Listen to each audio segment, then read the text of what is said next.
Afternoon. The committee will come to order. Without objection, the chair is authorized to declare recess at any time. Before we start our formal proceedings, I want to mention that today is the birthday for Congresswoman Leisure Fernandez. So let's give her a happy birthday greeting. You know what I want for my birthday. Well, first you got to get that cake with the candles and blow them all out, right? So we're not going to sing the Boehner song to you. Today, the Rules Committee is convening to consider a single measure, the Senate amendment to H.R. 1, the One Big Beautiful Bill Act.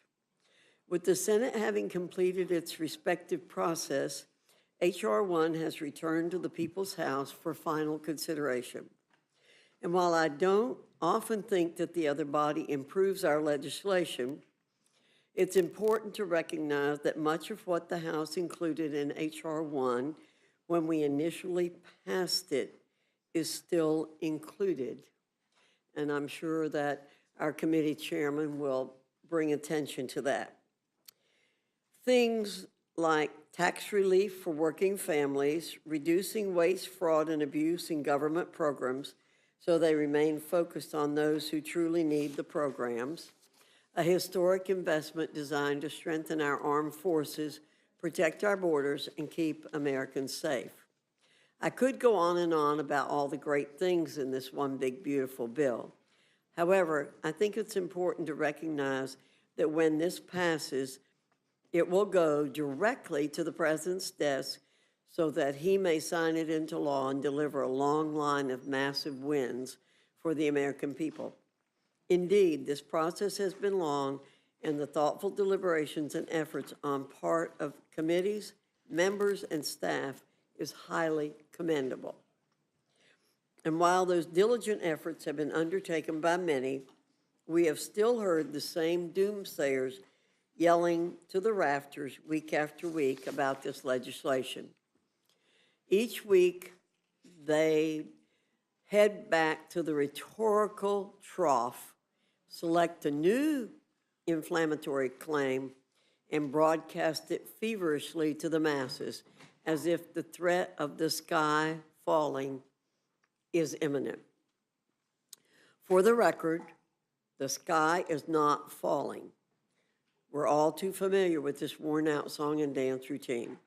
The fact is that Americans are not fooled by these ludicrous claims.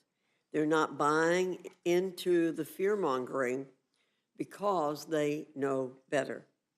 They see the One Big Beautiful Bill Act as a monumental opportunity, an opportunity that will spur even more prosperity within the nation and further propel America into the golden age where it truly belongs. As the Speaker laid out very succinctly, this bill gets Americans back to winning again, and yes, it's been a long time coming. From delivering historic tax relief to reigniting our economic engine, creating massive investments in border security, to capturing generational savings and much more, H.R. 1 is the embodiment of the America First agenda. And there are provisions within this legislation that Democrats and their media bedfellows remain noticeably mum about, such as the establishing of savings accounts for newborns, increasing the child tax credit by an additional $500 per child, strengthening paid leave and child care tax credits. This legislation does not have a bowed posture and the frailty of a pipsqueak. The One Big Beautiful Bill Act is the real deal.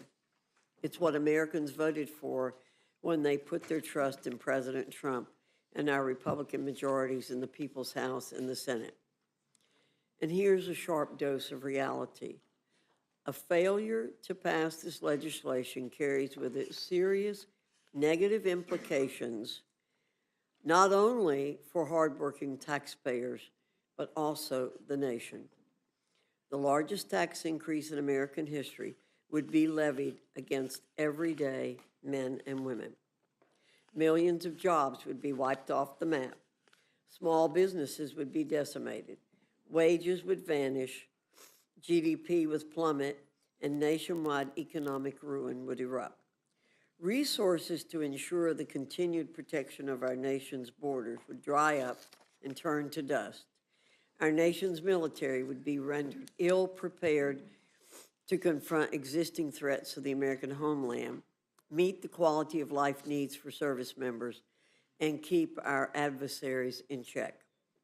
This isn't blatant fear-mongering like what our Democrat colleagues have been doing incessantly for months. These are just facts. President Trump has his pen in hand and is waiting for us to move forward. At this critical juncture, failure is not an option. We're kicking off the final leg of this process here in the Rules Committee today, and we're making good, yet again, on our commitments that we have made to the American people. Let's get this done and keep the wins coming. With that, I yield to the ranking member, Mr. McGovern, for any comments he wishes to make. Well, thank you, Madam Chair. The chairwoman just said that Democrats were going to say that the sky is falling. Well, I'm not going to say the sky is falling. I'm going to say that health care is going to get ripped away from millions of people. I'm going to say that food is going to be taken off the table of many families in this country who rely on SNAP as a way to make sure that they don't go hungry. And I'm going to say that the richest among us are going to get a tax cut. So it has nothing to do with the sky. It has everything to do with what is right and what is wrong. We are here today on a bill that just dropped from the Senate, hot off the press, passed only an hour ago. It's massive. Here it is, nearly 1,000 pages long. And I've got to ask, have any of you read it this time?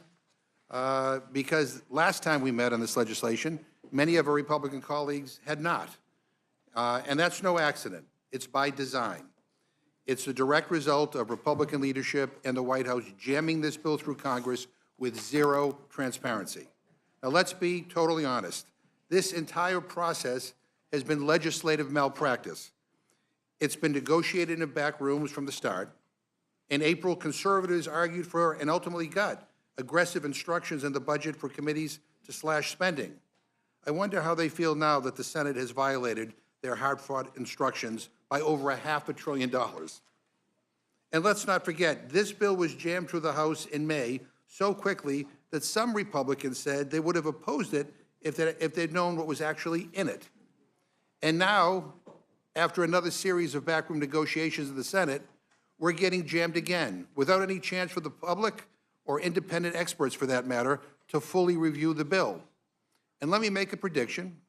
If this ugly bill passes, it's going to get a lot uglier when people realize what's in it.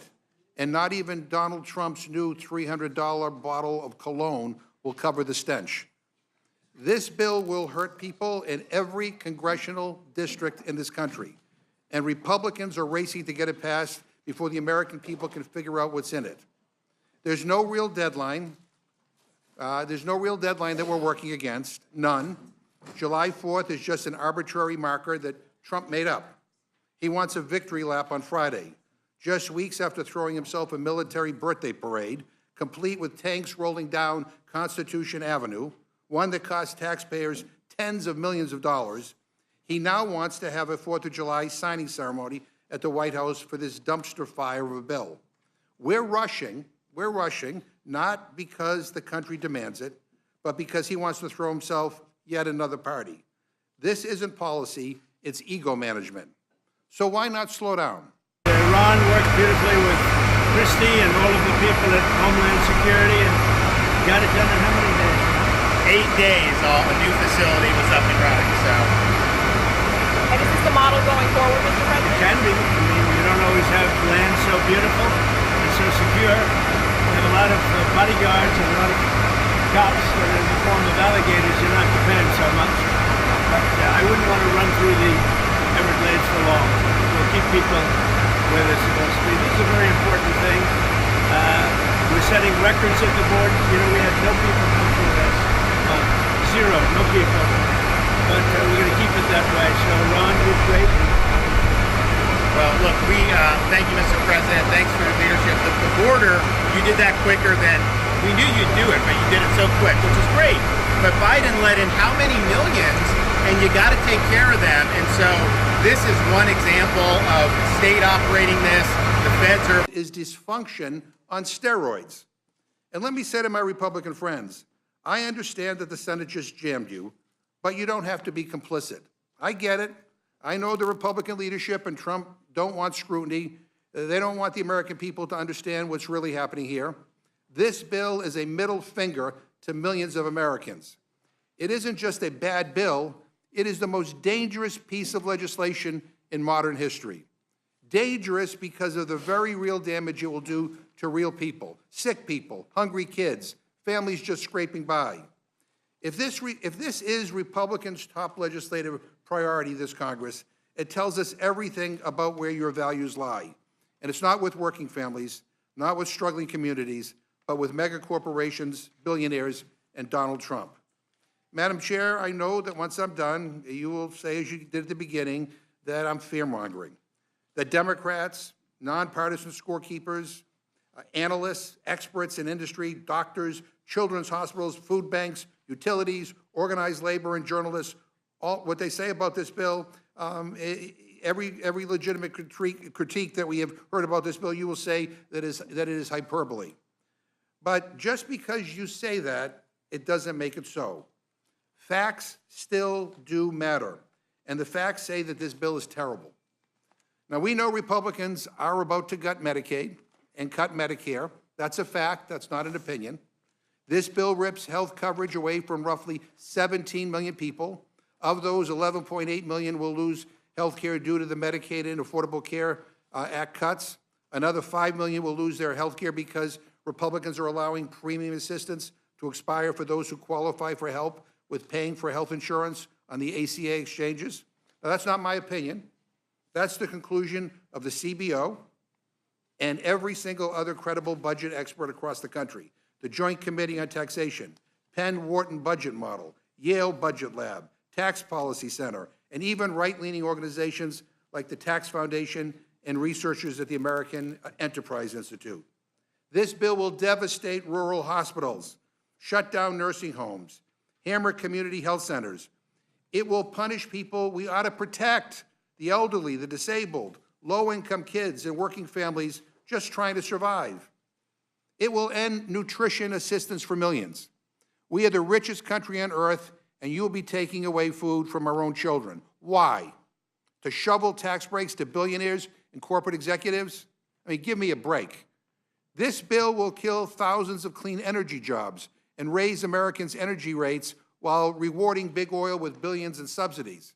Because Republicans think welfare is okay if you're ExxonMobil, but not if you're a family struggling to pay your skyrocketing power bill, or a grandma who stays in assisted living, or our parents struggling to put food on the table. It gives $150 billion more to the Pentagon, not for peace or security, but to line the pockets of defense contractors.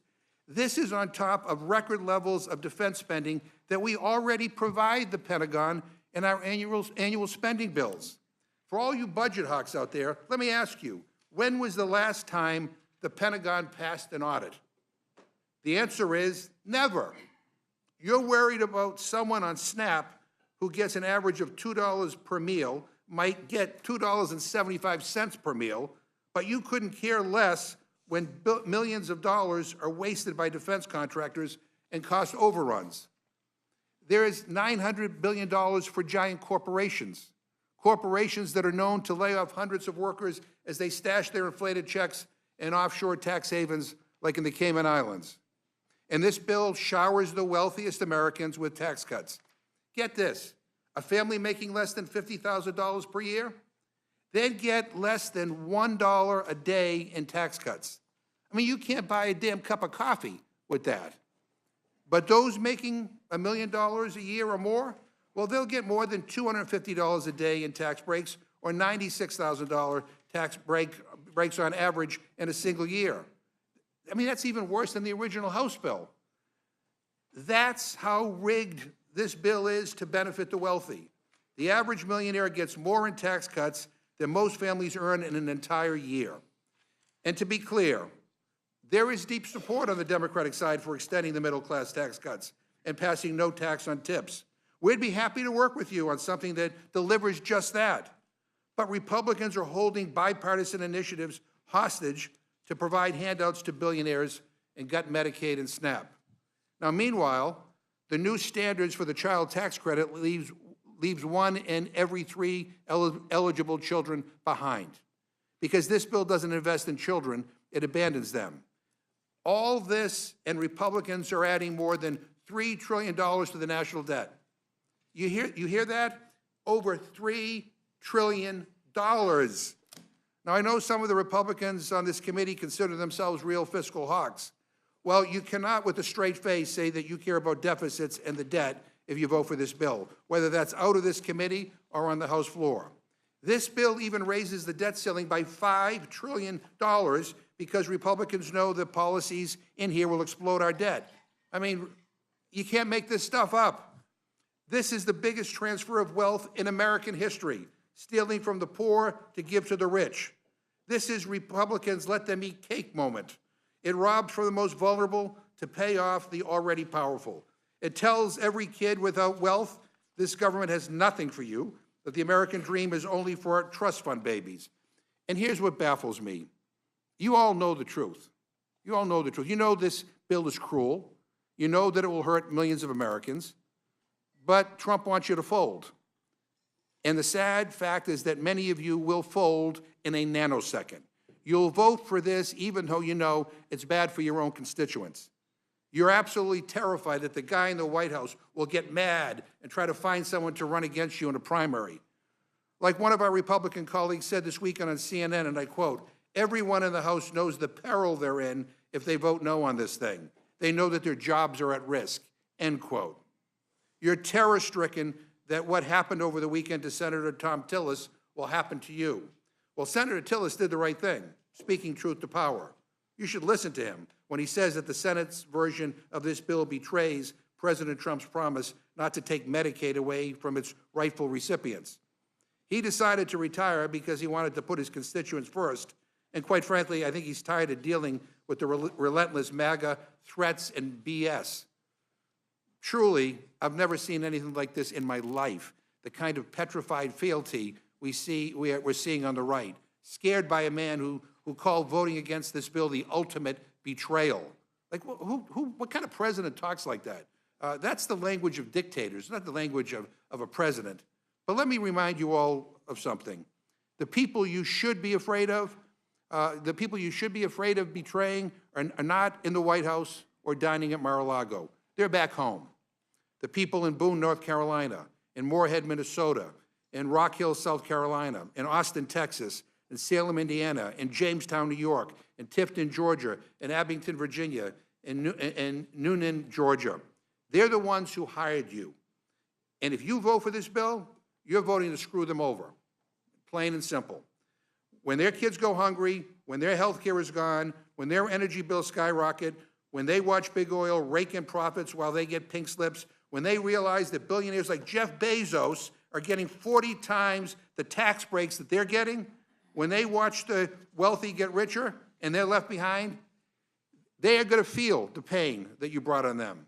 And I think you're going to see that reflected in the next election. The American people are watching. They deserve better than this. They deserve certainly better than this cowardice, better than this cruelty, better than this betrayal. So I'm asking all of you to have a spine, find your moral compass, vote no on this bill, and come up with something better. There's still time. Work with us on tax relief for people who are not making millions and billions of dollars. Let's go back to the drawing board. We can come up with a bipartisan consensus. And so, Madam Chair, for a million reasons, from process to substance, and quite frankly, to give Republican members a chance to read their own bill, I move that the committee do now adjourn. I thank the gentleman. The question is on the motion to adjourn. All those in favor say aye. Aye. All those opposed say no. No. In the opinion of the chair, the noes have it.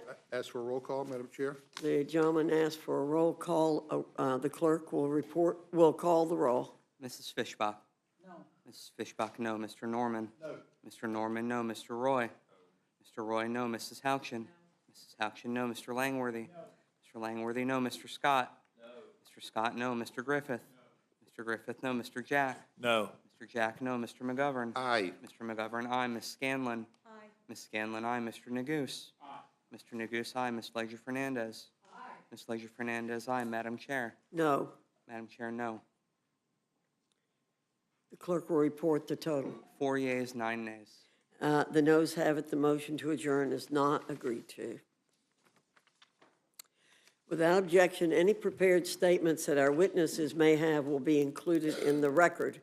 I now welcome our first panel, Chairman Arrington and Ranking Member Boyle from the Committee on the Budget, Chairman Thompson and Ranking Member Craig from the Committee on Agriculture, Chairman Guthrie and Ranking Member Pallone from the Committee on Energy and Commerce, and Chairman Smith and Representative Moore from the Committee on Ways and Means. Your full statement will be submitted for the record, and we ask you summarize your statement in 5 minutes. Chairman Arrington, I welcome your testimony. Well, the ranking member knows how to get me off topic here. I've got a prepared set of remarks, but I'm just going to speak from my heart. And I appreciate the opportunity to be back before this committee. A little like Groundhog Day, because we've been covering this subject matter, which is important to pour over for the American people. But I got to say that the people from West Texas sent me here, and especially in this last Congress, to reverse the curse of the last 4 years. The lawlessness and chaos at the border that has devastated my home state of Texas, and I would say probably communities in every state in the country, because of the open border and the crime, criminals, and drugs that have been pouring into our communities. It is the most imminent national security threat to the country. And the last president did not faithfully uphold the laws of the land, nor did he take serious his constitutional mission to provide for a common defense. That has to change. It's changed on day one with the new commander-in-chief. And we aim to give him the tools and resources to continue to do that job. Secondly, they all suffered from the 21%, roughly, regressive inflation tax. Why? Because of Democrats' failed policies and their wild, unbridled $8 trillion in deficit spending. I'm sure we'll have some good back and forth, but let me be clear. The American people and our great economy has suffered as a result of paying people not to work, of taxing and regulating small businesses, and then, of course, spinning us into 40-year high inflation. That hasn't gone over well for the people in West Texas. So they sent me here to make America stronger, safer, and more prosperous. And that's the mandate they gave our president. That's the mission I'm on. And I'm going to work every day to that end. I believe this bill gets us closer to that vision.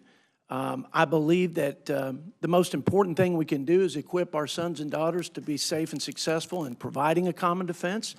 We're long overdue to invest in military readiness vis-a-vis our adversaries. There are lots of things that go into unleashing economic prosperity, but a centerpiece of that is pro-growth tax policy. We had the highest levels of investment, job creation, repatriation of capital after the Tax Cuts and Jobs Act, not to mention the lowest poverty rates and unemployment rates on record. So this was after the Tax Cuts and Jobs Act, which, by the way, the people at the bottom half and the bottom 10% did far better than the top half and top 10% in terms of wages, in terms of income, and the top 10% or the top 1% paid a greater share of taxes after the Tax Cuts and Jobs Act. So I think so much of this is misleading nonsense and ripping people off the safety net. My last comment is this.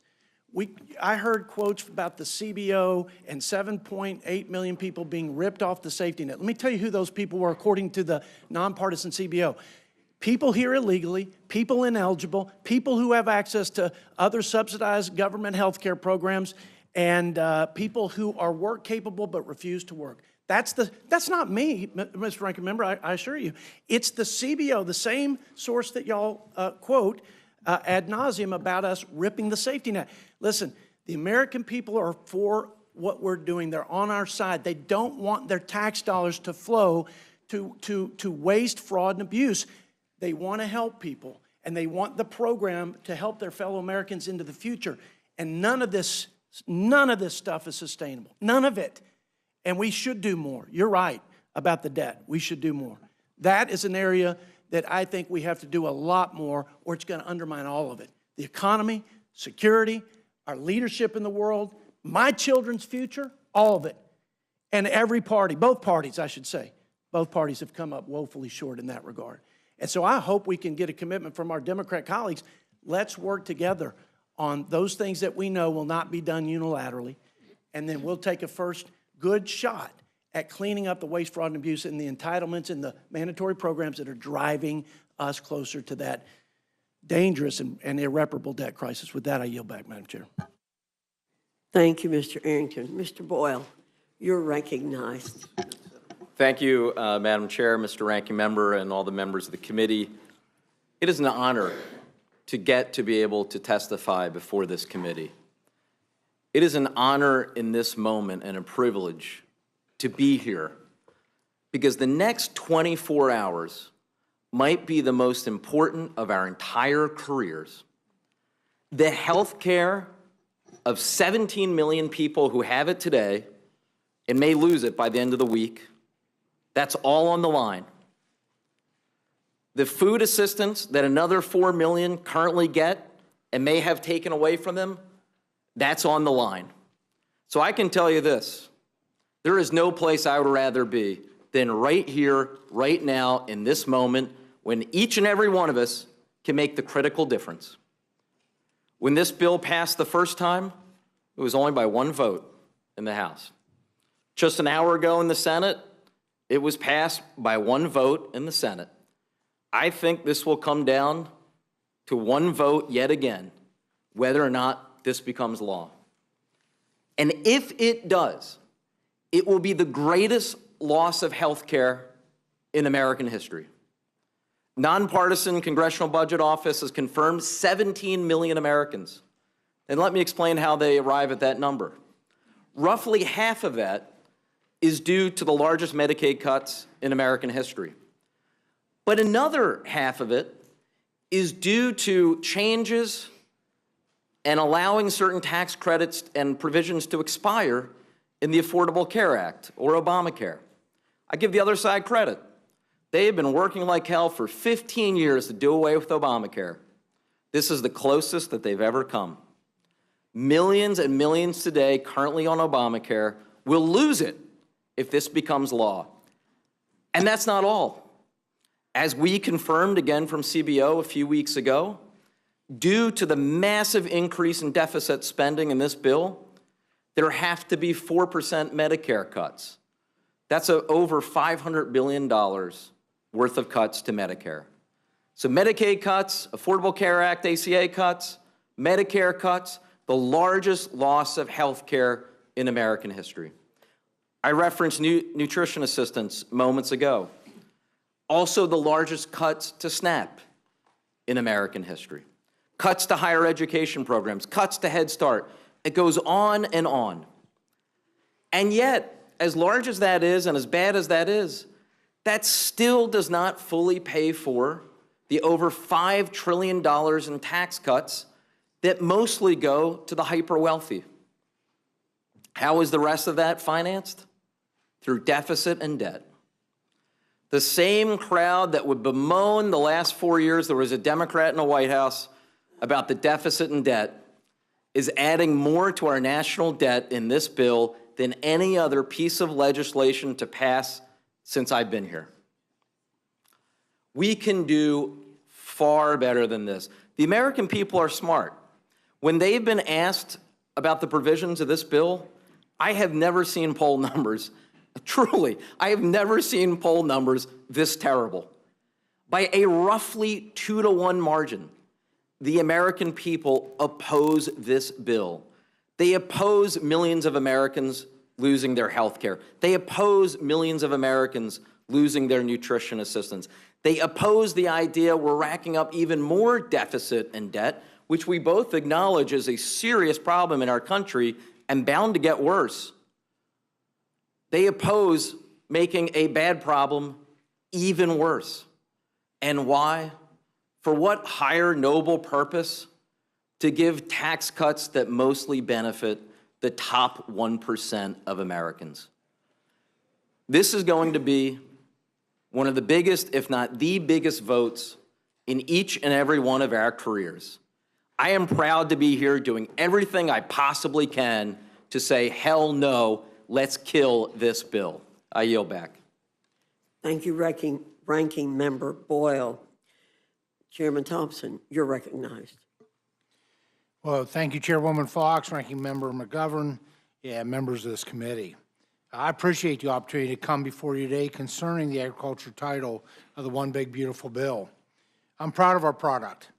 We're delivering $120 billion in net deficit reduction while delivering a generational investment in the farm economy, giving farmers the tools to expand international markets, and ensuring that top-tier agricultural research can be conducted here instead of China.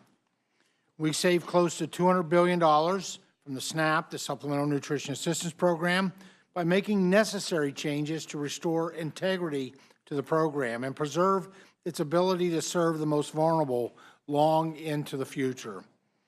These represent the largest and most significant reforms made to SNAP in the history of the program.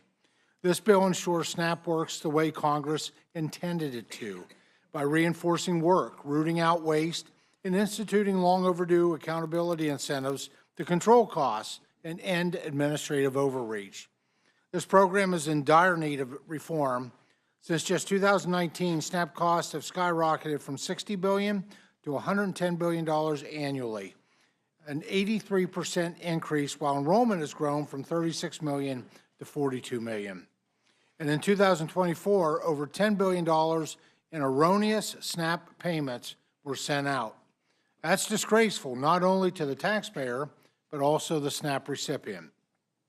The agriculture title of the bill includes several improvements to the SNAP program, including preventing future administrations from unilaterally increasing SNAP benefits beyond inflation, focusing on a core principle that everyone receiving the benefit that can work should work, and modernizing the work requirement and closing loopholes that allow for widespread waivers. Closing various loopholes that states exploit, such as gaming the system to artificially increase SNAP benefits, and creating incentives to ensure states run the program more effectively and more efficiently. SNAP is the only federally funded state-administered entitlement program where the state has zero skin in the game on the benefit. It's human nature to be more careful when you're spending your own money than when you're spending others. And that's why we put forward a cost-share structure that requires states with high error rates to pay a portion of the SNAP benefit beginning in fiscal year 2028. In addition to the most significant reforms to SNAP in history, our committee was able to deliver a historic investment in the farm safety net and infuse critical investments into rural America. It's imperative for Congress to rebuild the safety net, the farm safety net. These much-needed changes mitigate further unbudgeted ad hoc spending and prevent a full-blown financial crisis in farm country that could devastate the food and ag supply chain, let alone the economy. Finally, on the investment front, we take care of a few other important items like investment in trade promotion, animal disease preparedness, specialty crops, dairy, research, and some programs that currently are without standing baseline. In closing, I'm proud to deliver a historic amount of savings to the taxpayer and to do so in a way that will ultimately have positive outcomes for low-income individuals who get back into the workforce while also standing by our farmers, our ranchers, and our rural communities. This is a win-win. I have great respect for the chairwoman, the ranking member, and the members of this committee, and I thank you once again for the opportunity to come before you today, and I yield back. Thank you, Mr. Thompson. Ranking Member Craig, you're recognized. Thank you so much, Chairwoman Fox and Ranking Member McGovern.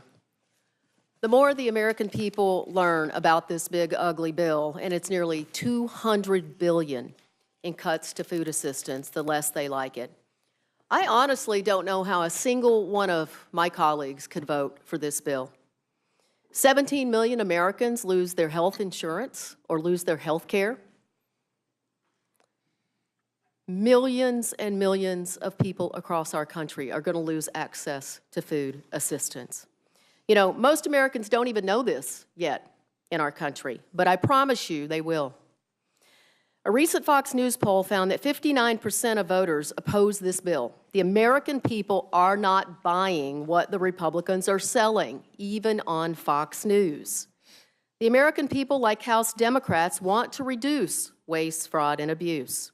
This bill doesn't reduce waste, fraud, or abuse. It gives government-sponsored tax breaks to the wealthiest among us, and you pay for it by taking food and health care away from seniors, children, veterans, and people with disabilities. And it isn't even paid for. It adds nearly $4 trillion to the national debt. So much for fiscal responsibility here. The American people, including Minnesotans, know the cost of living is too high.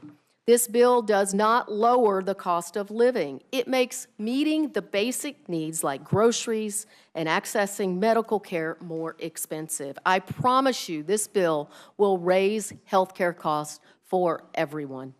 The American people want efficient and effective governance. This bill doesn't do anything to improve good governance.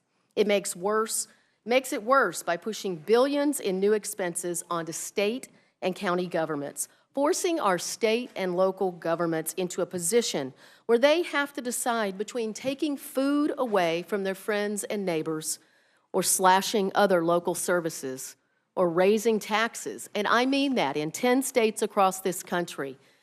Folks are going to have to look at raising county taxes in order to pay for the administration and perhaps even the benefit of cutting food assistance. In Minnesota alone, where the burden for SNAP cuts will fall to the counties, the Association of Minnesota Counties projects they'll have to raise property taxes by an average of more than 5% to pay for it, and by even more in some counties. Many of you sitting here today do not even know the effect that this bill will have on your counties. Republicans have managed to do almost the impossible. Miraculously, you've created a bill that takes food and health care away from millions of Americans in a way that does not save taxpayer dollars, but instead adds trillions of dollars to the national debt. Minnesotans and Americans in every corner of this country are asking, how is any of this actually possible? It's simple. You've picked tax breaks for large corporations and ultra-wealthy people in our country over hardworking families. Republicans are selling the American people down the river. This bill sells out our farmers and the families they feed. Of course, we need all the elements of a farm bill. Mr. Chairman talked about the elements in this bill. We should be doing this in a farm bill, a full 5-year farm bill with 12 bipartisan titles. It sells out the hopes and dreams of millions of Americans struggling to keep food on the table. It sells out more than 300 rural hospitals that are at risk of closing due to Medicaid cuts. It also cuts hundreds of billions of dollars from SNAP, our most effective anti-hunger program, by taking $6 a day out of the pockets of vulnerable seniors, veterans, children, and people with disabilities, and putting that money back into the pockets of billionaires.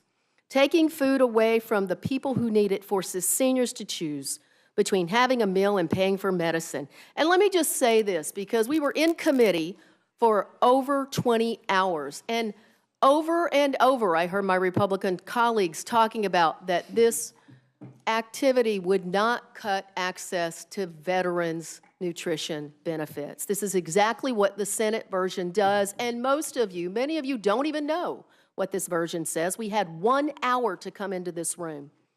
Many veterans, as we know, suffer from behavioral or physical health issues connected to their service. 1 in 3 working-age veterans with disabilities aren't sure where their next meal will come from. 1 in 4 working-age veterans who can't find work are food insecure. Our veterans can't pay for meals with Support the Troops bumper stickers, and they can't eat thoughts and prayers. And it doesn't stop there. This bill takes food away from former foster youth, leaving the foster care system, who may not have the same level of support from families that many of us benefited from when we were just starting to make our way in the world as 18 or 19-year-olds. I just don't understand where these values are coming from. The American people are right not to trust this bill. The bill doesn't save us a cent. It adds to the debt. If passed, it will pass millions and millions along to the nation. This bill was a disgrace when it left this chamber. Most of you haven't read it to know that it's even more of a disgrace now that it's back. And folks, this is one of the worst mistakes anyone who votes yes for will make in your political career. Thank you, and I yield back. Thank you, Ranking Member Craig. Chairman Guthrie, you're recognized. Thank you. Good afternoon, Chairwoman Fox and Ranking Member McGovern. Thank you for holding this hearing today. And the One Big Beautiful Bill Act cuts wasteful spending, defends our nation's energy dominance, supports the rapid innovation of American industry, and preserve and protects Medicaid for the Americans who are most in need. We will send a bill to President's desk that delivers on Americans' leadership across industries, spurs technological innovation, and supports individual workers. We will unleash American energy dominance through strategic investments while also putting an end to wasteful subsidies. We will spur technological innovation by renewing American wireless leadership through spectrum auction authority that protects national security. This legislation begins to refill our dangerously low strategic petroleum reserve and creates new investments to generate reliable energy that will secure our grid and power AI. This bill also raises $85 billion of new revenue through a historic agreement reauthorizing the FCC Spectrum Authority while protecting U.S. national security. Our priority has been to strengthen, secure, and sustain Medicaid for expectant mothers, children, people with disability, and elderly. Our legislation stops billions of dollars in waste, fraud, and abuse in the Medicaid program by beginning to close loopholes, ensuring states have the flexibility to remove ineligible recipients from their rolls and removing beneficiaries who are enrolled in multiple states. H.R. 1 ends coverage for deceased beneficiaries, limits the ability of enrollees to obtain duplicative coverage, and ensures individuals with million-dollar homes are no longer eligible to qualify for Medicaid coverage. These are all common-sense policies that will return taxpayer dollars to middle-class Americans and families.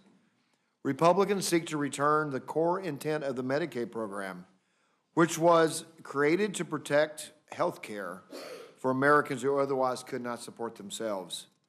Democrats expanded the program far beyond this core mission, allowing spending to grow into trillions if not addressed.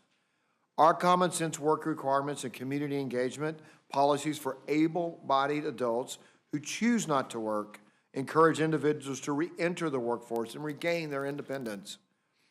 This provision speaks to Republicans' commitment to strengthening Medicaid to ensure it is available for those who need it most, and this is an issue that resonates favorably with the majority of Americans across the board. H.R. 1 fulfills President Trump's promise of generational growth, prosperity, and health for the American people. It fulfills our commitment to lowering taxes for working families, unleashes American energy, and safeguards Medicaid for patients that need it the most, and supports the rapid innovation of American technology. It's time to pass this vital legislation and see it signed into law. And thank you, and I will yield back. Thank you very much. Ranking Member Pallone, you're recognized. Thank you, Madam Chair. I respect you a lot, but when I heard you in the beginning talk about Democrats fear-mongering, I just want to assure you that when I went home on Friday and this short weekend that we had, I was not fear-mongering. And I was actually shocked because I live in my district. A lot of it is at the Jersey Shore. You know, it's almost July 4th. People were out at the beach in their bathing suits, having a good time. I thought, oh, I'm not going to hear much about this bill. But in reality, it was the opposite. I couldn't go anywhere without people talking to me about this bill. First day, Friday, I found out that the county commissioners in my home county, which is a Republican county, consistently votes Republican, had passed a resolution unanimously opposing the bill, all Republicans. Then I went to church, I guess, on Sunday. It was a church, I have to be honest with you, that is, most of the people there are Republican. There aren't too many Democrats in the church. And literally some of the trustees came up to me and said, I'm so glad that you're voting against this bill. Please continue the fight against it. I went to a concert. This wasn't a rock concert. This was the Ocean Grove Camp Meeting Association. Maybe the name will give you an idea. Methodist Camp Meeting Association. And it was a classical concert. I couldn't even get out of the room without the hall without people coming up to me and saying, you know, this is a terrible bill. I hope you can stop it. Then I also met with the governor over the weekend because on Monday our state adopted the state budget. It was about $57 billion state budget. And he and the health commissioner said to me that we're not going to be able to deal with this. We don't know what's going to happen. They estimate about $3.5 billion cut for the state of New Jersey out of a budget next year that, as I said, was just adopted Monday, $57 billion. What is that, about 6%? They don't think we can survive. So, you know, I, in all honesty, you know, you said, well, we're fear-mongering, we're, you know, same as doomsday, destroying the healthcare system. But that's what people are saying to us.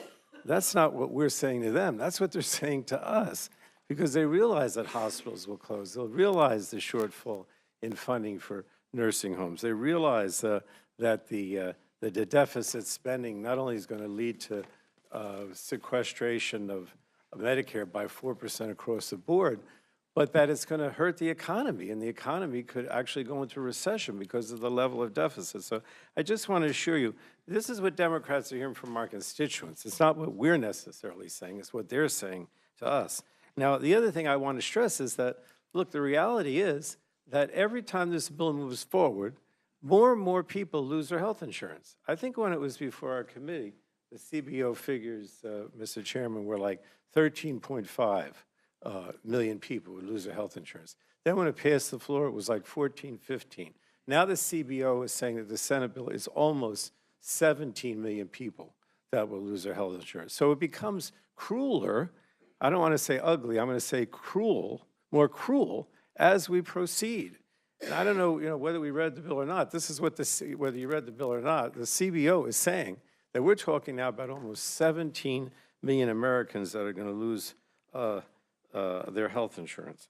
And what does that mean? It basically means that the hospitals, the nursing homes, community health centers are not going to get the third-party payment that comes from people who have health insurance. And so much of this is now uncompensated care, which means people will go to the emergency room at the hospital, they can't afford to pay it, and it becomes uncompensated care. And then the hospital, what do? They either raise prices, which means that insurance premiums and co-pays go up for people that have insurance. You know, we still know the majority of Americans get health insurance for their job. So those policies are going to be more expensive. The co-pays are going to be more expensive. And people, all these people that don't have insurance are going to go to the emergency room and they don't get care. They don't see a doctor on a regular basis. They get sicker. And the consequences of the healthcare system really are devastating. Now, the other thing I wanted to say, too, is that one of the things that got significantly worse in the Senate bill is the provider tax. In other words, in the House bill, it was bad enough that the level of direct payments that states could make to failing hospitals or nursing homes was cut. But now it's made even worse in the Senate bill. The provider tax limitations in the House bill made it so that whatever your provider tax revenue was, it couldn't grow, right, or it couldn't change.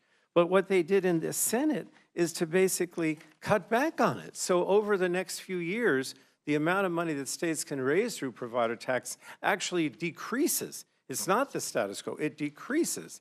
And that means because of what happens with that provider tax and going back to the hospitals and nursing homes, that they're going to have even less money to deal with and more likely to close, more likely to have cutbacks in services. So, look, in my opinion, this is an extreme bill, and it's not about waste, fraud, and abuse. It's not about whether you work or not. Instead, the Republicans are taking away health care from some of the poorest Americans so they can give these big tax breaks to the billionaires, to the large corporations, And they're putting all kinds of paperwork, burdensome paperwork, time-consuming roadblocks in the way people who are trying to get by, people who are working, or people who can't work because they're disabled.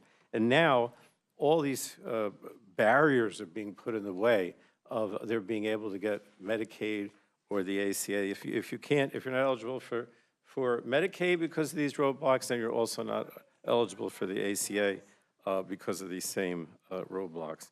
Now, let me just talk a little bit beyond health care. We're mostly talking about health care and SNAP today, but our committee, as you know, deals with a lot of other things. So I think I need to also stress before I conclude that this bill is going to raise energy costs. It's going to prioritize corporate polluters over people. It's going to undermine our efforts to fight the climate crisis, which people care about as well. When we passed the Inflation Reduction Act 3 years ago, Congress took a massive step forward towards lowering energy bills for American families. However, that progress is reversed in this bill by rescinding a lot of those programs that were lowering energy costs and helping to build clean energy manufacturing here in the United States. It's a disaster for the environment. I know I'm using these tough words, Madam Chair, but I have to. It's a disaster for the environment because it guts critical environmental protections and programs that were in the IRA. It rescinds the unobligated funds for virtually every Environmental Protection Agency program that was put into the Inflation Reduction Act. It repeals the Greenhouse Gas Reduction Fund. It also undermines the landmark methane reduction bill and the fee that holds polluters accountable and just gives another leg up to the fossil fuel industry while eliminating clean energy initiatives. I believe in all the above. I believe we need fossil fuels, we need nuclear, we need clean energy. What you're doing in this bill is eliminating the clean energy portion and saying that the rest is okay. But that's not the way it works. We need to move forward with clean energy as well. And then the last thing I think, because my chairman mentioned it, about spectrum. He was very proud of, I think, from what you said about the spectrum. But the bottom line is you're taking $80 million from a spectrum auction, which traditionally we have used to help, expand options for the public. Like we funded grants with spectrum for next generation 9/11, or to make high-speed internet more affordable for American families.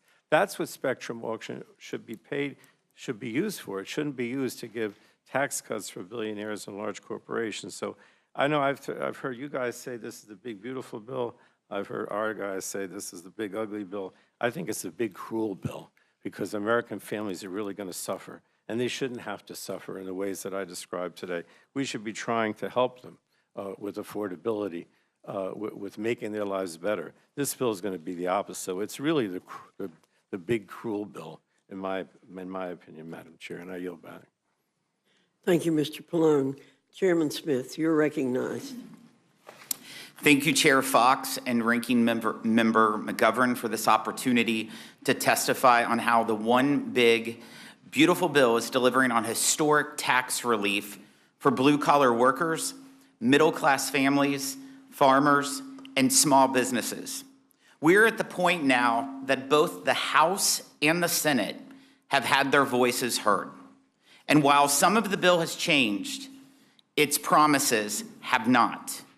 We are delivering an American economy that prioritizes the working class and the families that make up the heart of this great nation.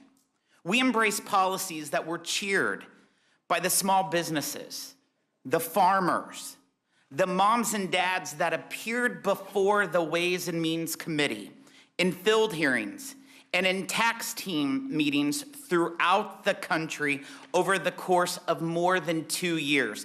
In fact, we visited more than 30 different states to hear to those small business owners, those working moms, those farmers. This disproves the Democrats' claim that this bill is rushed and was created behind closed doors. The American people know exactly what is in this bill. 77 million Americans voted for this bill. We should do the same. Democrats used one-party control of Washington to supercharge the IRS with more middle-class audits and more reporting requirements for gig workers and small businesses. They spent over $600 billion on handouts to the wealthy, well-connected, and the political class. The Republicans' one big beautiful bill not only ends Democrats' lavish green handouts and stops the threat of a $1,700 tax increase on working families, but because of a bigger child tax credit and increased standard deduction, Americans will get an immediate tax cut compared to what they would pay today. Households earning less than $100,000 get a 12% tax cut compared to what they are paying right now. Wealthy Americans will pay a greater share of the tax burden than they do now, just as what happened after the 2017 tax cuts. Democrats want to tell a different story, but simple math shows who pays more taxes under this bill. With the one big beautiful bill, we will protect or create more than 7 million jobs. Small businesses alone are projected to create 1 million new jobs annually. Democrats' spending fueled price hikes. Republicans' tax cuts will boost pay raises. Under Democrats, American families experienced rampant inflation caused by President Biden's lavish spending. Under these Republican tax cuts, a typical family of 4 will see their take-home pay increase by upwards of nearly $11,000 per year. Real wages for workers will rise by as much as $7,200 per year. We go even farther by including President Trump's promises of no tax on tips, no tax on overtime pay, and no tax on auto loan interest of autos made in the United States, and tax relief for seniors. The waitress making her living on tips gets an extra $1,300 in her pocket because of this bill. The lineman working overtime to restore power after a natural disaster gets an extra $1,400 because of this bill. 40 million American families will see a permanent increase in the child tax credit to $2,200.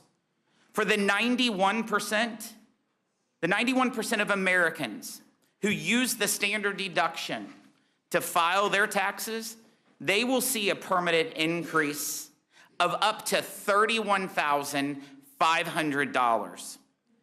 Democrats want Washington to tell families what to do. Republicans believe parents know what works for them. For education, we give parents and students more opportunity to choose schooling that best fits their needs, including trade schools, by expanding 529 education savings accounts. For family growth and health, we enhance the adoption tax credit, make permanent the paid leave tax credit. We increase the child and dependent care credit, as well as flexible spending arrangements, and we expand health savings accounts. For our children's future, Trump accounts put children on a financially secure footing, pegged to America's economic success. Under Democrats, families could barely get by. Under Republicans, one big, beautiful bill, families will thrive. This is a historic opportunity to build on the successes of the 2017 Trump tax cuts and provide additional relief for workers, families, farmers, and small businesses. More investment, more growth, and more jobs right here in America. In fact, even before this bill's passage, policies contained within it have already notched huge victories.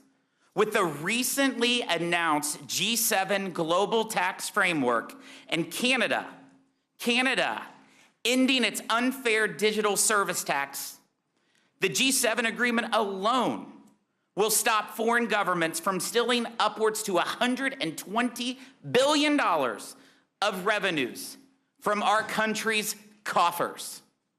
That's a huge, huge win, Madam Chair. We are prepared to get pro-worker, pro-family, and pro-America tax relief to the President's desk so families and Main Street businesses can start planning their own futures as soon as possible. I want to thank you for your time, and I look forward to the questions. Thank you, Chairman Smith. Representative Moore, my classmate, you are recognized. Thank you, Madam Chair, Fox and Ranking Member McGovern. I'm a little congested here today, so it won't be possible for me to be my loud self. But you know, I'm really glad to be the last one to speak on this distinguished panel, because I think that you've heard two different arguments here.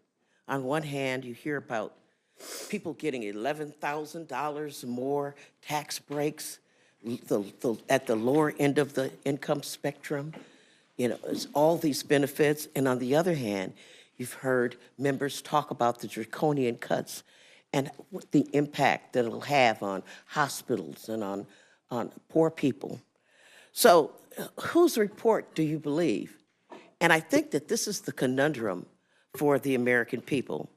Well, given in my own faith tradition, I look toward Matthew 7:16, which says, by their deeds, you will know them. And no matter what, I know many of us have been here for many years, Madam Chair, more years than you and I have been here. And people have already decided what their legacy in this place will be. But no matter what you think your legacy was, today will seal your legacy. Your legacy will be sealed in the next 36 hours by virtue of how you vote on this bill. And I think that the American people are now seeing the soul of the formerly grand old party.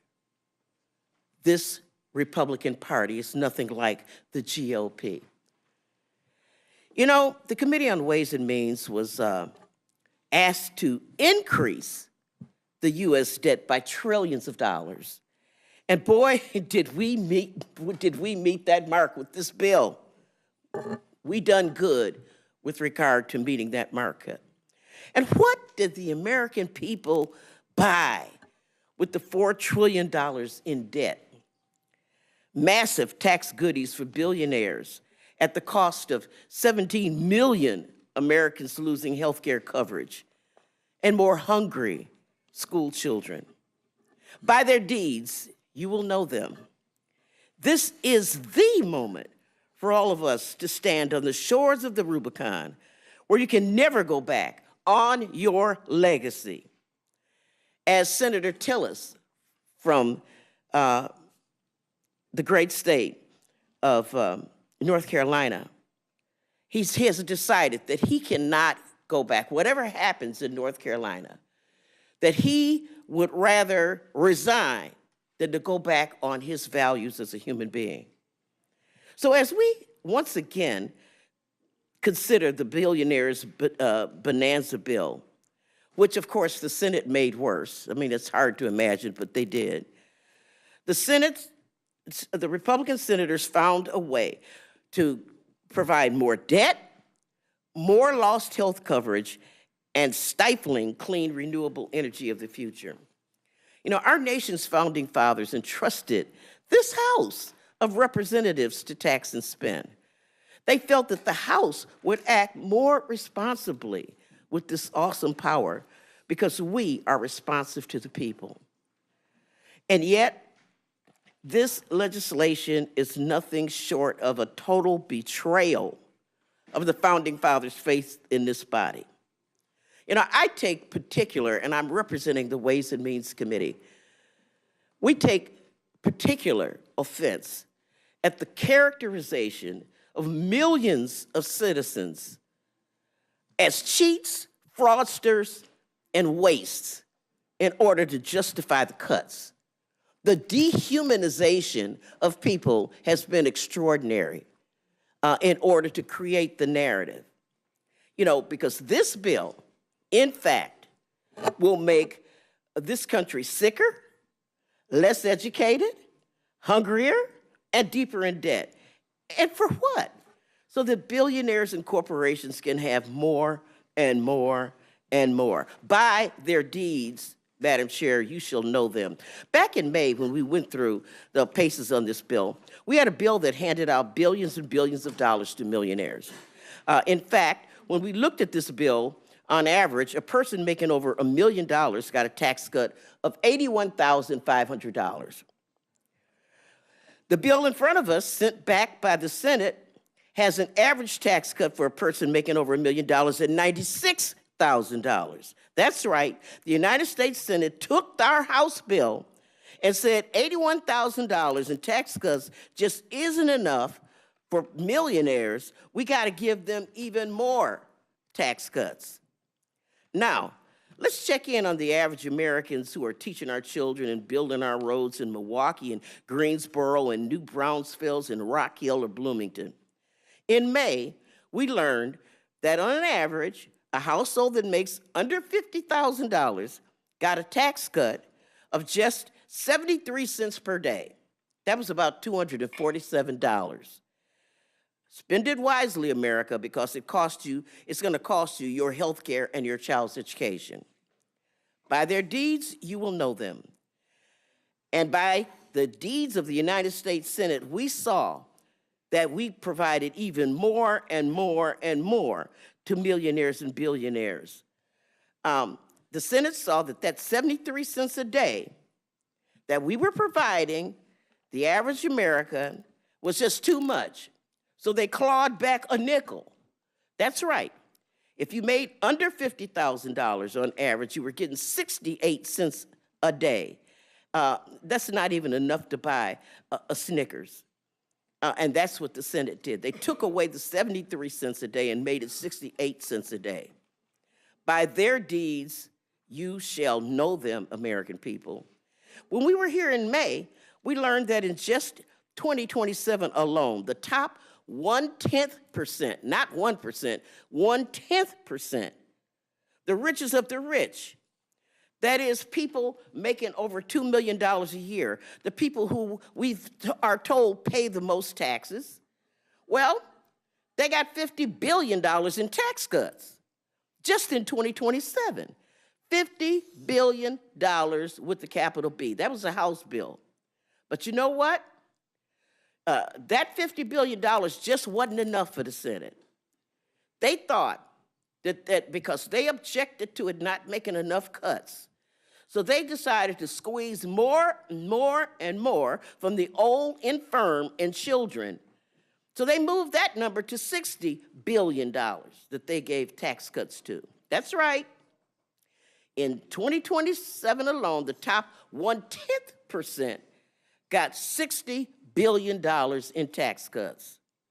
Now, imagine the need in this country for better schools, child care, and job training. Imagine the needs we could address with the money. Nope. Republicans want to give a stimulus boost to the super yacht market. Madam Chair, back in May when we were here, I expressed my deep sadness that in order to, quote unquote, pay for these tax cuts, Republicans were kicking millions of the most vulnerable Americans off health care. Well, you heard it here from this panel. The Senate upped that number to 17 million people. What will we do? What will the Americans in nursing homes do when that money is moved from health care to the banks of the wealthy? Put them into the streets and hope for the best? Maybe they can get online and do a GoFundMe for all their health care needs. By their deeds, you will know them. Finally, Madam Chair, when we were here last May, we had a bill that the CBO said would blow up the deficit by $2.4 trillion. And when you add interest costs to that, you get $3 trillion. I know we have a lot of people among our Republican colleagues that don't like debt, but for some reason, they like this debt. And the Senate saw this, and they were thinking, gee, $3 trillion in debt, we can afford a little bit more debt. Why don't we just juice that number and make the debt number $4 trillion? Yep. So I don't know what it means to be a fiscal hawk, because if you vote for this bill, you're adding $4 trillion to the debt. You know, I know that Republicans have gone on TV for months and months and months, solemnly insisting to the American people that this bill is going to cut the debt, that this will not hurt anybody on Medicaid, just those lazy bums and you know, unworthy people. They've given us fantastical growth projections coming out of the White House. They're going to look at revenue from tariffs that are going to save the country and generate all these savings. Well, by their deeds, you're going to know them. Maybe this is what the Senate was thinking when they said that trillions of dollars in tax debt, we don't know the exact number yet, but somewhere between $4 to $5 trillion in tax debt equals zero. I got 3 great-granddaughters. I don't know how in the world I'm going to teach them that math. So, Madam Chair, I'll close with this. I know that sometimes here we're prone to exaggerations. I've heard a lot of exaggerations here today about how, you know, people are going to get $7,200 more in income and all these tax breaks. I don't know, a lot of drama around here. But I'm not being dramatic when I say that this lipstick on the pig is the worst bill I've seen since I've been in Congress. Showering millions on millionaires and billionaires with tax cuts they don't need, sticking our grandkids with the tab, kicking 17 million people off health care, cutting the neediest off of SNAP benefits, cutting off our energy, clean energy future. The moral failings of this building are just too many to count. And yet, rather than step back and ask ourselves, is this really what we want to do? We're barreling toward an arbitrary deadline. And I'll tell you, the American people will not be celebrating on the 4th of July. They'll be looking at us, and when they ask me, what's the difference between Democrats and Republicans? I will refer them to H.R. 1, the Senate amendment to H.R. 1, and say, by their deeds, you will know them. And I yield back. Thank you very much, Ms. Moore. Chairman Smith, Chairman Arrington, I've heard hyperbole before, but to say this is the most dangerous piece of legislation in modern history really is the beyond hyperbole, I believe. But we're hearing this constant refrain that this bill benefits no one and harms everyone. Can you expand on how this bill benefits low and middle income Americans? I'll start with you, Chairman Smith, and then come to you, Chairman Arrington. Thank you, Madam Chair. Let's first say, if you vote against this bill, you're voting against the child tax credit being at $2,200 per child. At the end of this year, it will drop to $1,000. That makes a huge impact to 40 million hardworking Americans. And it's simply, when they vote no, they're voting against a $2,200 child tax credit, and they're okay with $1,000. They're also voting against no taxes on tips. There's a lot of millionaires and billionaires that gets tips. No, there's not. But if you listen to the Democrats here, they said this is all about billionaires and millionaires. No tax on tips. No tax on overtime work. How many millionaires and billionaires, Madam Chair, works by the hour? I don't think there's one. So by saying that this bill is for the billionaires and millionaires, it's just completely false. Because no taxes on overtime, no taxes on tips, tax relief for seniors. This affects real Americans. You have permanency for paid family and medical leave tax credit, helping workers balance family and careers. Partial refundability of the adoption tax credit. Numerous items could go on, but they'll try to say that this is all about the millionaires and billionaires. But let me tell you, in addition to stopping a $1,700 tax increase, we're stopping a $1,700 tax increase by passing this bill.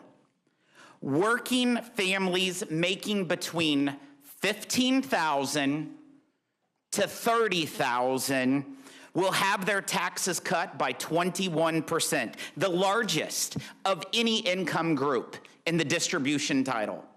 The largest. And that's a fact from CBO. As a result, the one big beautiful bill, the top 1% will pay more in federal taxes. They did before TCJA, over 40% of all federal taxes. And so it's important to know that 66% of the one big beautiful bill's tax cuts benefits American families making less than $500,000 a year. That's a tax cut for real Americans, and it counters the false narratives that we have heard this day. Thank you, Chairman Smith. Chairman Arrington. Madam Chair, I agree with Chairman Smith. I can't imagine working families sustaining a tax hike after the inflation tax, which, as I mentioned, was 21%. These good people from everyone's district have suffered a cost of living crisis, the likes of which we haven't endured or experienced in 40 years. So I agree with Chairman Smith. I mean, let's start with do no harm. Let's not have a 22% hike on top of the 21% hike, which is thousands of dollars from these families' pocketbooks. But I think the best way to predict the future is past performance. And if you look at what happened after TCJA was passed, I would say, coupled with deregulation and other good economic policies, but we had the highest wage increase in a quarter of a century. $5,000 for the median household. The people on the lower end of the spectrum did better than those at the top in terms of the value of the tax cut. And wages grew 2 times as fast in the bottom 10% as the top 10%. The bottom 50 income grew. The bottom 50% of income earners grew 3 times that of the top 1%. And as the Chairman Smith said, the top 1% actually paid a greater share of their taxes. So not to mention small businesses that support working families and family farms, and so the list goes on. But I would say for those lowest income earners and those that need the safety net, I think this helps them by not allowing illegal immigrants and folks who are otherwise ineligible from siphoning money off and jeopardizing the sustainability of these programs into the future. And in fact, Numbers USA says that it's $9,000 in social services, taxpayer funded, for people here illegally. That's more than we spend per American citizen on Medicaid.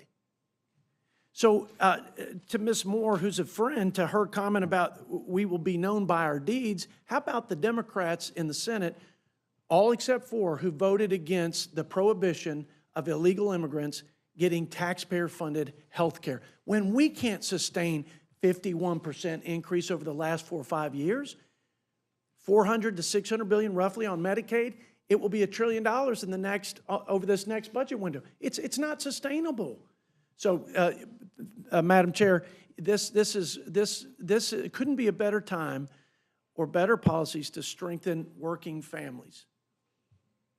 Thank you very much. Chairman Guthrie, out of all the fear-mongering we've heard, the most ridiculous is the claim that people will die if this bill is passed.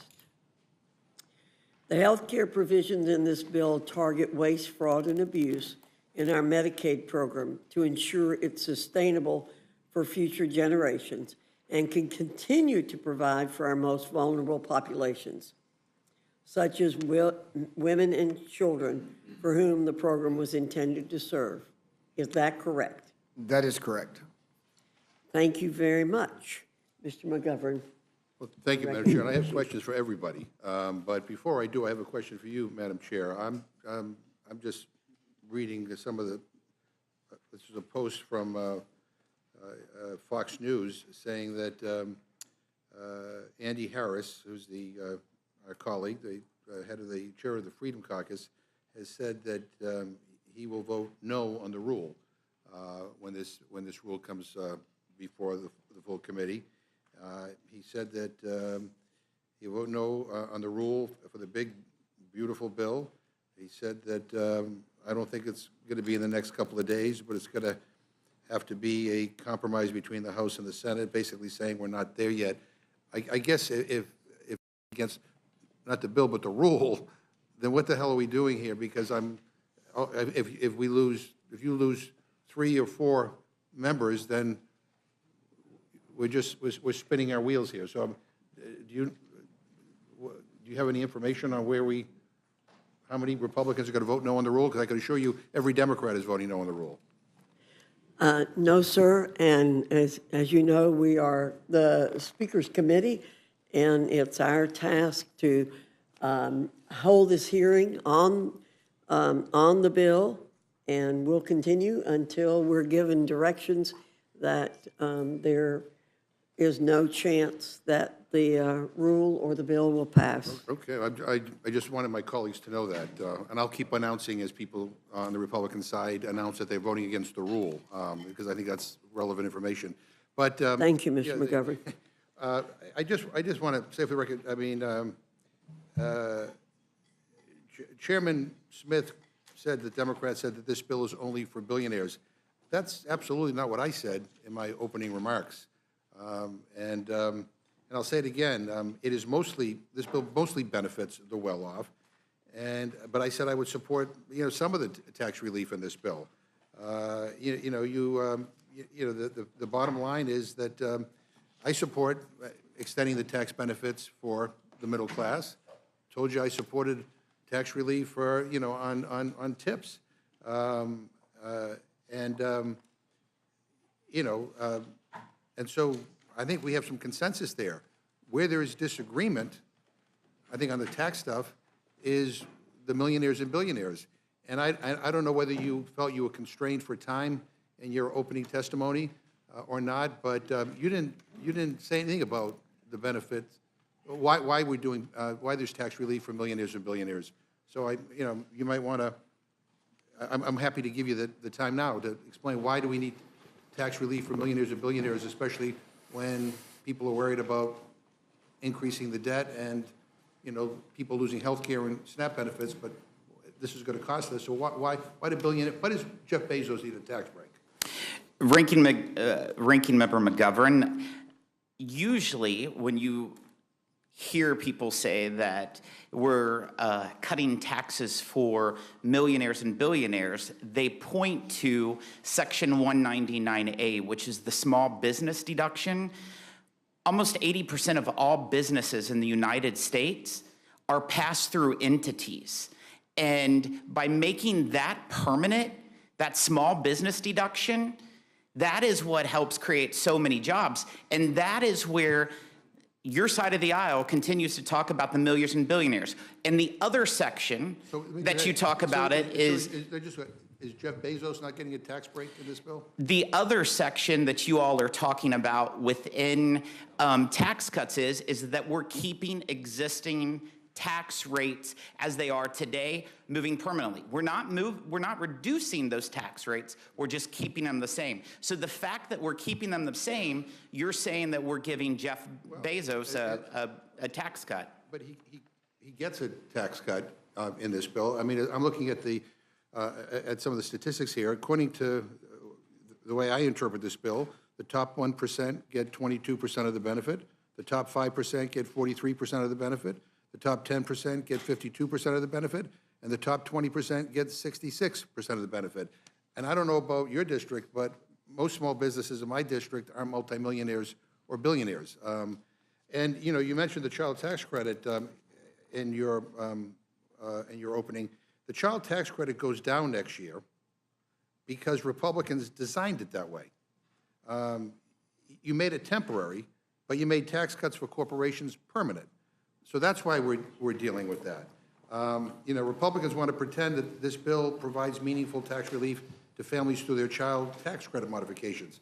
This is patently false. In fact, what Republicans are doing with the child tax credit in this bill is in many ways even worse than doing nothing at all. Under this backwards proposal, 1 in 3 children in America will be ineligible for the full child tax credit. That means millions of American citizen children will lose access to this life-changing assistance that they're currently receiving. In addition, families making more than $400,000 per year will be able to get the full value of the credit, but inexplicably, lower-income families will get nothing or just a fraction of that due to how Republicans structure the tax credit. So the official nonpartisan Joint Committee on Taxation estimated that next year, if this bill passes, 17 million American citizen children will be blocked from getting the full value of the credit. Now, Republicans claim that they want people to work, but that's just false, because this bill actually strips the child tax credit away from children whose parents do work, but just don't earn enough. So under your proposal, even if parents work full-time for an entire year, they'll earn too little to get the full credit if they're paid minimum wage. And again, this is all happening while some of us are astonished by the way that the tax benefits seem to go toward those at the top. And the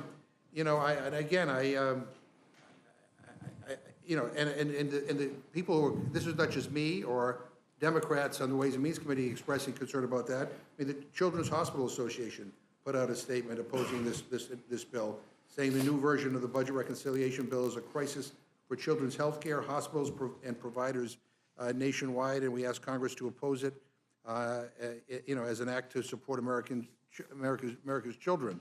But again, I didn't really get a good answer to why Jeff Bezos needs a tax break. Ms. Moore, I want to make sure that I have this straight, because I talked about this, previously, and I couldn't believe it. But the House bill got rid of the nearly 100-year-old excise tax on gun silencers, right? But that wasn't enough for the Senate. They also got rid of the tax on sawed-off shotguns. I mean, I got to admit, I'm not much of a gun enthusiast, as some of my colleagues here might be, but I would imagine that it's easier to conceal a sawed-off shotgun or rifle, under your clothes.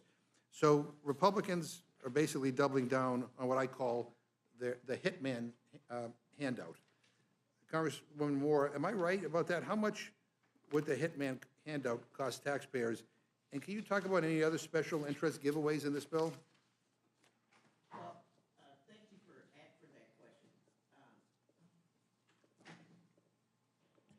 question. Thank you, Mr. McGovern, for that question. The Senate got rid of the tax on sawed-off shotguns. You're absolutely correct. So there will be no tax on sawed-off shotguns. Are there any other little giveaways that we know about, or are we going to have to wait for a few days before we find out if there are other? Well, I think that some other things that we're seeing is that while we're cutting educational opportunity for millions of people, we do provide a tax credit for the so-called choice program that will provide tax credits to those investors that invest in non-public education. We also see that there's a special carve-out for banks of certain loans that will not be taxed. Of course, we do see the protectionist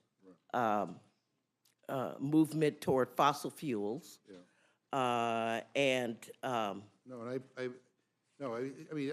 just saying, I think in the coming weeks, we're going to find, coming days, if this becomes law, we're going to find out more stuff. I know, Mr. Smith, I know he wanted to. Right, and of course, you remember the silencer. Oh, yeah, no, which is, you know, like, I don't, but Mr. Smith, did you want to respond to why Jeff Bezos deserves a tax cut? I would be happy to talk about the tax on suppressors and the short barrel rifles that you were asking. Yeah, but that wasn't my question, but you can, you know, if you want to talk about, explain to us, I think people want to know, like, why does someone like Jeff Bezos need a tax cut when all this other stuff is being cut? You know, and I think that's not an outrageous question. It's what's on a lot of people's minds. By the way, not just Democrats, but independents and Republicans. That's why all the polling, that's what the polling tells us, is that people don't quite get it. But if there's a quick answer as to why Jeff Bezos or people who earn what he earns deserve a tax cut, then I'm happy to yield to you. So I'll just say the reality is this legislation is specifically focused on delivering more jobs, permanent tax cuts, and bigger paychecks for hardworking Americans. That's why the no tax on tips, no tax on overtime, and the tax relief for seniors. And he just Mr. spent McGovern. $50 million on a wedding, and he's getting a tax cut. But whatever. But I didn't get invited. Mr. Did you McGovern, get I did invited? find the answer to your question. yeah. The $2 billion tax cut on the sawed-off shotguns and so forth comes to about $2 billion. Thank you. You know, the dedicated, nonpartisan civil servants at the Congressional Budget Office, you know, provide fact-based estimates on how much bills will cost the American taxpayer, how many people will gain or lose health coverage, and other important quantifiable pieces of information that all of us, I think, want to have before voting on legislation. And we should be thanking them for the work that they do, and yet Republicans vilify them now. I don't know why. Maybe because Republicans may be threatened by the facts, but I think the facts are important. We need to know how many people are going to lose their health care. We need to know how many people are going to lose their nutrition assistance. We need to know how much it's going to add to the debt. Chairman Arrington, I mean, do you agree with CBO's analysis that this bill will add $3.3 trillion to the deficit? Yes or no? No. Okay. As the current chair of the Budget Committee, do you agree with President Trump that CBO is, quote, run by Democrats? I think they are mostly Democrats, and most likely they're biased in that regard philosophically. Right. Well, in fact, the current director of the CBO is a Republican. Yeah. And that's according to a recent interview he gave with the Wall Street Journal. That's true. And do you know what you said about the current CBO director when he was reappointed to his position 2 years ago? Probably something good, I Yeah, hope. you did. You said he has the two key ingredients to faithfully execute the role as our nation's budget scorekeeper, objectivity and integrity. And then now we hear a whole different version because, you know, Republicans don't like the numbers. And it's not just CBO saying that your bill will cost trillions. It's every budget modeling organization with any credibility. Do you agree with the Yale Budget Lab that your bill will add trillions of dollars to the deficit, even when accounting for growth? Yes or no? I probably disagree with most of what's coming out of Yale University. Do you agree with the including that. Penn-Wharton budget model that your bill will add trillions of dollars to the deficit, even when accounting for growth? I disagree. Do you agree with the right-leaning tax foundation that your tax cuts will add trillions of dollars to the deficit, even when accounting for growth? I disagree with every organization you've mentioned because of a growth rate assumption. And they account for growth. Do you agree with the right-leaning American Enterprise Institute that your bill will add trillions of dollars to the deficit, even when accounting for growth? May I make a clarification? Yeah. I mean, you're running through a pretty good list, but I'm almost done with it. I think I'll let you finish. I mean, do you agree with the Tax Policy Center that your tax cuts will No, add sir. trillions of dollars to the deficit? I don't. And what about the House Freedom Caucus? That these tax cuts will, they have a lower estimate, but will add over $1 trillion to the deficit and is way more expensive than the House-passed bill. Here's my position. I don't think Democrats or Republicans have gotten serious about addressing the cumulative deficits into the future. And even when President Trump, before he put his hand on the Bible and took his oath for his second term, CBO projected $20 trillion. So I think a lot of organizations will lump the entire $20 trillion. What I would say is this bill is focused on the growth part of the fiscal health equation, and what we have attempted to do is make sure we don't make the deficit problem worse while reaching out to my Democrat colleagues. So you would disagree with the Freedom Caucus then? Yeah, I assume that's one of the reasons why Andy Harris is voting against the rule, is because he's concerned about what this is going to add to the deficit. I think there are a number of people concerned about that issue, Mr. McGovern, to be honest with you. Yeah. In March, you said, and I quote, "If the Senate is simply using current policy to get tax cuts permanent while avoiding or skirting the responsibility to bring down spending commensurately, then that is a non-starter." That's end quote. Yeah. Then in our April hearing on the budget, when I asked you if you were here supporting a non-starter, you told me I opposed the notion that in the final reconciliation bill that we would have a deficit increase on the watch of a party that claims fiscal responsibility as a core principle. And as recently as June 10th, you signed a letter that said, and I quote, "We remain unequivocal in our position that any additional tax cuts must be matched dollar by real enforceable spending reductions. That union is the cornerstone of the House framework adopted in Section 4001 of H. Con. Res. 14, and it's the minimum standard for our support," end quote. So you've been very consistent in your demands, and so I have to ask you, did the Senate follow the House's reconciliation restrictions? They did not. All right, I mean, according to the latest analysis from the Committee on Responsible Federal Budget, the Senate violated the House's instructions by over $500 billion, and the final bill will add $4 trillion to the national debt, including interest. So here we are with a final bill that does something that you called a non-starter, that violates your core principles, and it doesn't meet what you called the minimum standard for your support. Have your core principles changed since April? I mean, no, sir. I mean, do words minimum and non-starter not mean what I think that they mean? I don't understand, why. I mean, if I were on the right of this, I mean, I don't know why, you wouldn't take this opportunity maybe to follow Lisa Murkowski's advice to, maybe have a conference with the Senate and try to work something out. It seems that everything that everybody... She may be onto something. Yeah, well, it's it. Well, and again, if that's the case, then I don't know why we're here in the Rules Committee taking up your time. But Ranking Member Boyle, it seems to me to be the prevailing view of literally every credible budget expert across the country that the Republicans' proposal will blow a multi-trillion-dollar hole in our debt. Even Republicans can't seem to get their stories straight. The Trump White House claims that the bill will reduce the deficit by trillions using magic math. Senate Republicans are opting to pretend that $4 trillion in tax cuts don't count as new tax cuts. And a select few House Republicans, like Congressman Massey, and I hate to add to his misery, Congressman Roy, actually admit that the bill will raise the deficit. Ranking Member Boyle, can you explain in very simple terms what Republicans are doing here by ignoring current law and using an alternative way to estimate the cost of their bill? And is it true that the new version of the bill adds hundreds of billions more to the deficit than what the House Republicans passed earlier this year? Yes, thank you, Ranking Member McGovern. I have to give Republicans credit for this. They have been able to get left-leaning groups and right-leaning groups both on the same side, saying exactly the same thing, that this bill adds trillions of dollars to our deficit and debt. To be specific, $4 trillion. Now, one of the ways, process-wise, that the Senate Republicans achieved this is actually truly historic. Ever since 1974, we have operated under the Budget and Impoundment Control Act. That's what created House Budget Committee, Senate Budget Committee. It's what gave birth to the Congressional Budget Office. It was to ensure that all members would have accurate numbers. The official scorekeepers, the Congressional Budget Office, would initiate 10-year projections. And within the process known as reconciliation that was created, these numbers needed to add up. If you were going to have new spending, it needed to be paid for. If you were going to give out tax cuts, that also needed to be accounted for, either through cuts or additional revenue elsewhere.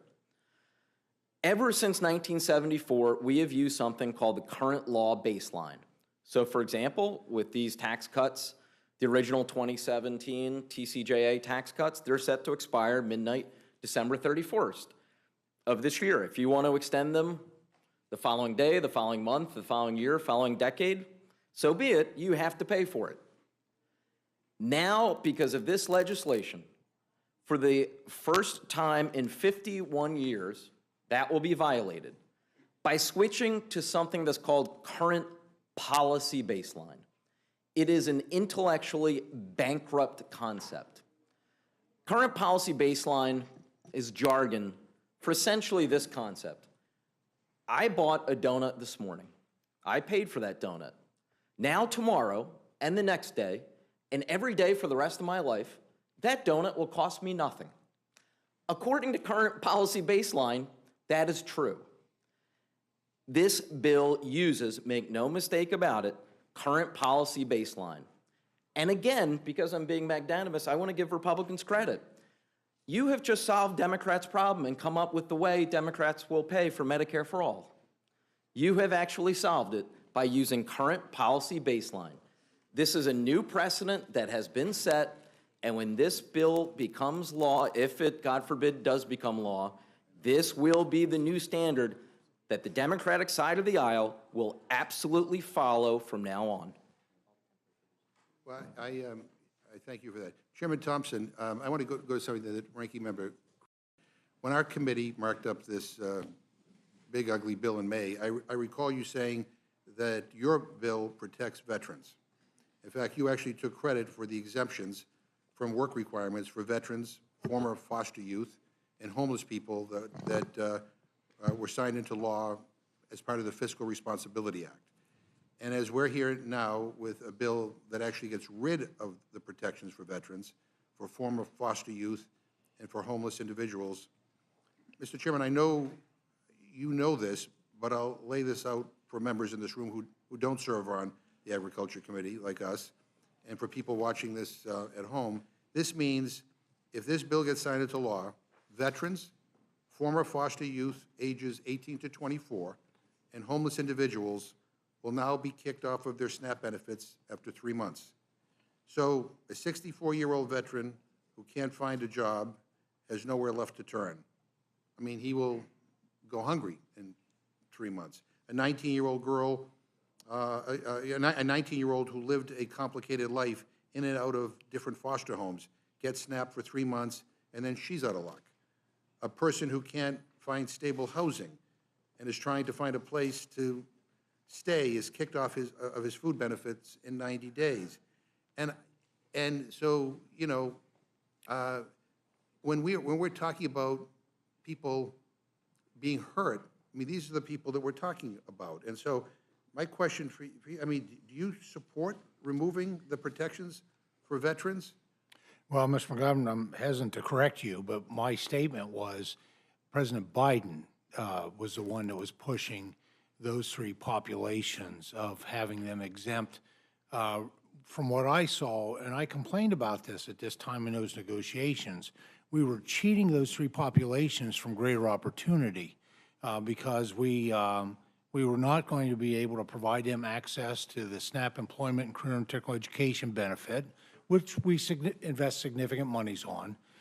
If they can't work, as you know, being on the committee as long as what you have been, and being a champion for nutrition, which I appreciate your passion, that there's two other alternatives: is an average of 80 hours a week working, or 80 hours of volunteer work a month. I'm sorry, 80 hours a month, yeah, of working, volunteering, or engaged in, and quite frankly, it's my favorite. I'll be honest with you. It's engaged in 80 hours of SNAP employment and career and technical education. And so just because somebody can't find a job doesn't mean their benefits stop after 3 months. They could volunteer an average of 80 hours a month and still be eligible. Or better yet, let's give them a shot at the American dream, which is not stuck in poverty. It's having access to that ladder of opportunity. Well, I want to make sure that I'm not misquoting you here, because this was from 5/14/25, when you said, quote, "This committee, Mark, continues to exempt veterans." That was part of the negotiations I reached with President Biden during the Fiscal Responsibility Act negotiations. Our veterans are exempt from the SNAP work requirement. That is the law. We are not proposing to change the law. Well, those negotiations So now are, you negotiations are give and take. That was Yeah. not my position. I thought we were cheating those three populations. And the House version did leave them intact, given the fact that they would naturally expire on their own after just a few And with respect that few somehow we're years. cheating them of opportunities, I mean, Well, look. if we're leaving them stuck in poverty, we're cheating them. Most states operate voluntary programs and can assign people who are interested in SNAP E&T to the program regardless of work status. These programs are severely limited. That's right, and Due they to were a history of exempt under. underfunding by both the state and the federal government. So even if you're subject to the paperwork requirements, there's no guarantee that you can participate in training because states don't have enough spaces. So this bill subjects millions of new people to the time limit in SNAP, and there aren't nearly enough E&T slots. So to put it in perspective, there were just over 300,000 E&T slots total. The demand is high. And we aren't here talking about more funding for E&T. We are here talking about you kicking more people off of benefits. And just to be honest about what you're doing, please, I think it's important to state that. I don't know, Ranking Member Craig, whether you want to add. Mr. Ranking Yeah. Member, I got to I'm say, happy to, no. I would challenge you to say there are not plenty of volunteer opportunities in every community. And people's lives are very complicated. In case you're not out and about in your districts, people's lives are very complicated. People don't fit into these nice, neat categories that everybody, that you all outline. That is, life doesn't fall into black and white categories. There's a lot of gray area in terms of how complicated people's lives are. Ranking Member Craig? I would just add, Ranking Member, that these are people who've served this nation in our military, and we each know them. We know homeless veterans. We know those who are suffering with mental illness. And the idea that we are going to take food away from them in their time of need because they can't work 80 hours a month, to me, it's un-American. Yeah, and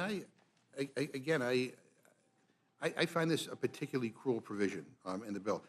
Ranking Member Craig, this bill sets up a massive new bureaucratic system forcing states to, for the first time ever, cover the cost of providing benefits to people. States have no clue how they're going to come up with the hundreds of millions of dollars to cover SNAP benefits. I mean, CBO and 23 governors wrote to us to say that states may be forced to drop out of SNAP entirely due to the increased cost. States not offering SNAP benefits to people would be catastrophic. It would make hunger exponentially worse in this country and push people deeper into poverty. And I can't even begin to guess what kind of long-term consequences that would have on health care costs, workplace productivity, and educational outcomes. So you don't have to take my word for it. We had 23 governors write to Congress, and they said, quote, if states are forced to end their SNAP programs, hunger and poverty will increase, child and adults will get sicker, grocery stores in rural areas will struggle to stay open, people in agriculture and the food industry will lose their jobs, and state and local economies will suffer, end quote. I ask unanimous consent to insert their letter into the record. Yeah, and in some states, I know Minnesota is one of them, and you mentioned this. And by the way, Mr. Pallone and Ms. Moore, New Jersey and Wisconsin are also on that list. Counties will be on the hook for a portion of that cost. In Minnesota, I think counties will be on the hook for coming up with $43 million per year to continue offering benefits.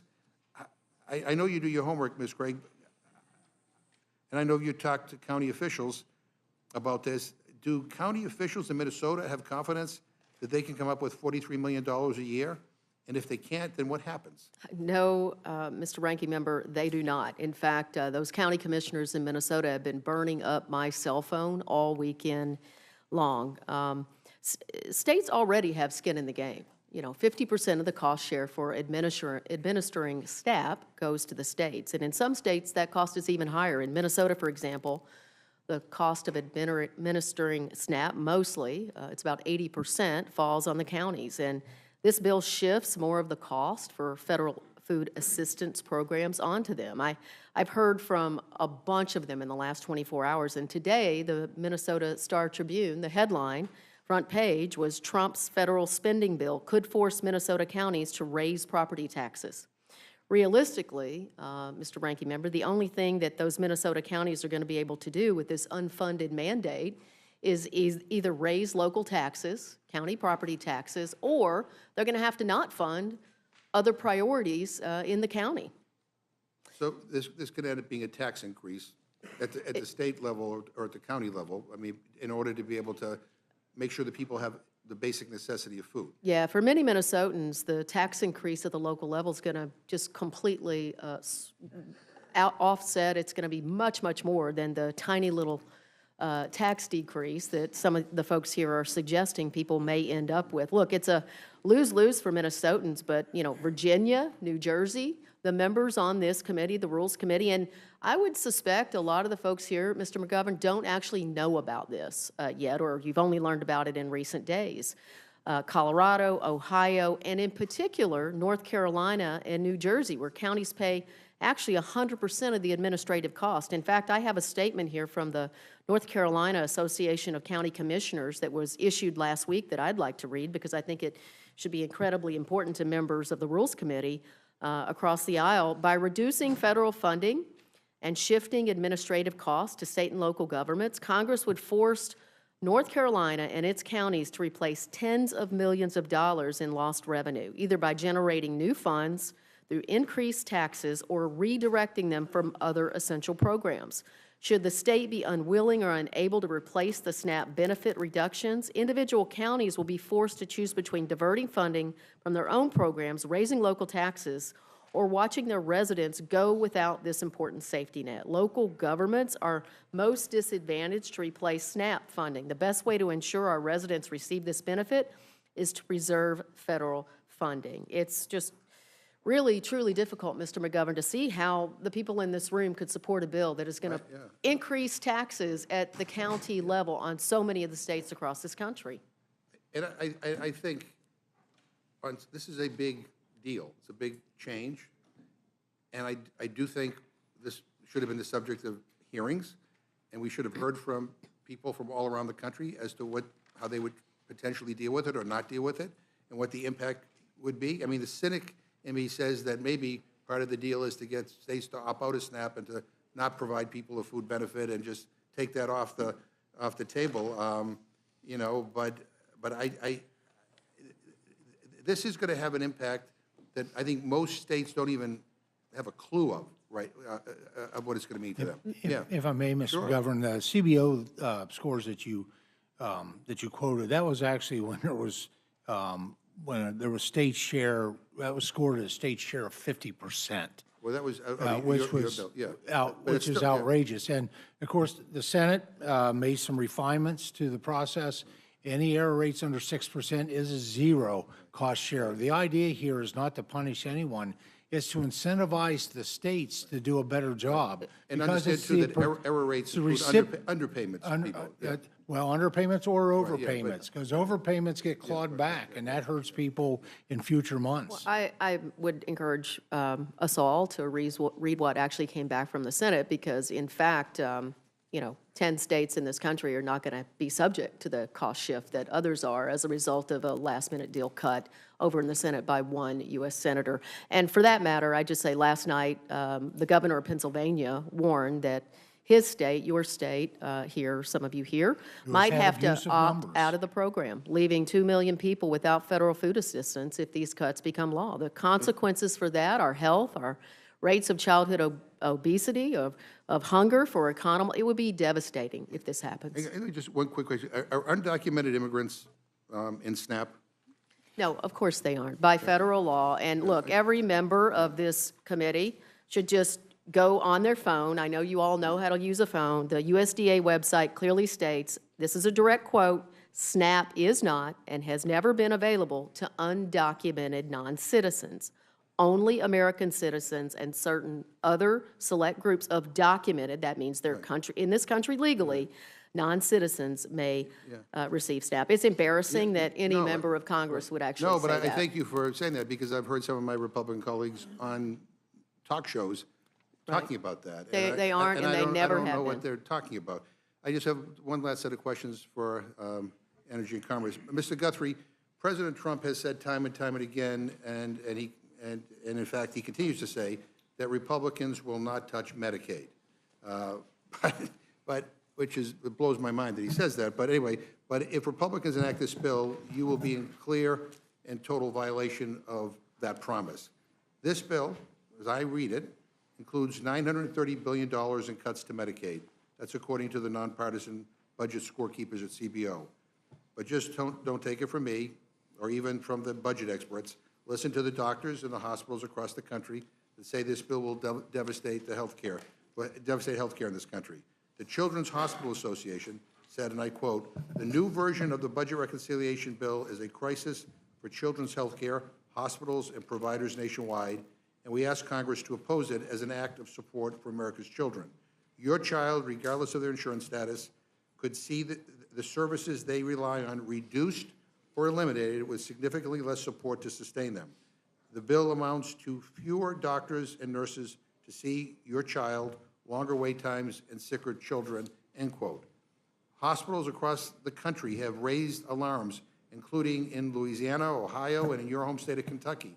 On June 26, the Kentucky Hospital Association said that this bill will force hospitals to close and endanger 20,000 health care jobs in your state.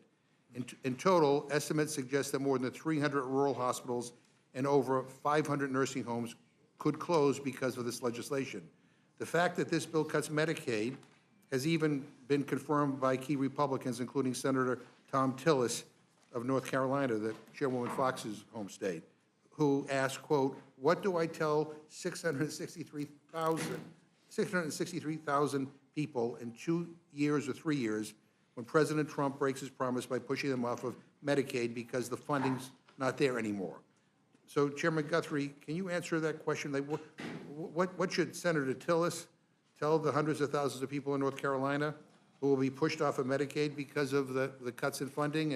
And what about the 40,000 people in my district in Massachusetts who will lose their health care? I mean, you think that they deserve to know why cutting these benefits is such a priority, and especially because the offsets are being used, again, not to reduce the deficit or the debt, but to pay for tax cuts for very wealthy people. Yeah, let me start with, as we were here before, the people who were losing their health insurance on the Medicaid side of it, the people who were most affected, one, were illegal. There are people that are illegal that receive Medicaid benefits through states that choose to do that. Yeah, that not was federal birded out of the bill, so that's not part of it. Right. So you got the most. But never federal Medicaid. Well, there's two ways to do it. One is they use the federal office that's 90/10, whatever you want to call it, to administer it. So that's what we were looking at, is the administration costs. The other thing is you don't have to verify legal status until 90 days into being on Medicaid. So there's people technically be on Medicaid, and it's scored, so there's no, that it happens with CBO, and that was not allowed in by the Byrd rule. So the other is people that are not eligible because of eligibility rules, and the people that are able to work. It was 4.6 million. That number is of people who were estimated that were able to work. And when we say able to work, it's people all the ones that you talked about with mental health, with all the other, they're exempted out, people with substance use disorder. Well, according to the Joint Economic Committee, 184,526 people will lose their health care coverage in Kentucky. Are they all deserving to lose their health care benefits? So I would say if they're able to work and choose not to work, when I say under the restrictions that we have for eligibility, most Kentuckians think, I know there was some criticism that came out from the governor's office of our bill, but if they're defending people that are able to work and they're not working. That's an awful lot of people in Kentucky. Ranking Member. Well, Kentucky has one of the lowest workforce participation rates, people who are eligible to work that are working, and they'll be better off if they're working. Yeah, I want to make just one statement before I go to Mr. Colon. This notion that, all these millions and millions of Americans really are living the easy life, staying home watching TV and being on Medicaid and being on SNAP is ludicrous. A food benefit that's on average $2 per meal for an individual. I mean, it's just like, it's so offensive to people in this country. And I don't know whether you talk to your constituents who are on Medicaid, but I'll tell you, their lives are oftentimes very, very complicated. And I think part of why this bill is so unpopular is because people think you're talking about them. I agree that people have complicated lives. Not everybody you said it, not everybody fits into a neat category. But it doesn't make sense to let people there are a substantial number, according to studies, of people that are receiving Medicaid that could otherwise be working. That's why we were very careful to sculpt provisions where people that are on substance use disorder, people that are mental health, they're all exempted. People with dependent child at home. Living through the last 24 hours and watching the machinations of the United States Senate trying to add things, take things out, move things around, using the words very careful don't seem to apply here. And I'm willing to bet you anything that if this thing becomes law, you'll find out in a few days that there's something in here that none of us knew was in there, or that has an adverse impact on something that we care about, and it's going to be too late to do anything about it. So I'm just telling you, this was not a very careful process. We don't know all of the implications about what is coming before us Well, the today. eligibility requirements from the House have stood, and those were very carefully drafted because of the points you made. So Ranking Member Pallone, Republicans continue to falsely claim that the only people who will lose health insurance will be undocumented people or people who sit at home watching TV all day. Can you address this point and discuss who will lose health care under this bill, who is actually losing health coverage, and why do they need Medicaid and the ACA? Well, let me divide the answer in two parts. One is about the people that lose their health insurance, and the second is about the cuts to providers and the children's hospitals and the other things you mentioned. First of all, the Republicans have to stop. I know they won't, but they have to stop saying that the only thing they're doing here is work requirements or paperwork. The bottom line is that if you talk about the $1 trillion that's going to be cut here, or the 17 million people that are going to lose their health insurance, there's probably only a third of that $1 trillion that's related to the paperwork. Now, that's significant because the bottom line is that, it's not fair. Use the Georgia example I've used a million times, where they estimated there were 300,000 or 400,000 people that were eligible for Medicaid expansion, and only 4,500 of those actually got Medicaid because of the paperwork requirements, meaning, you've got to file every month. You have to show that if you're not working, it's, because of a level of disability that's impossible to reach.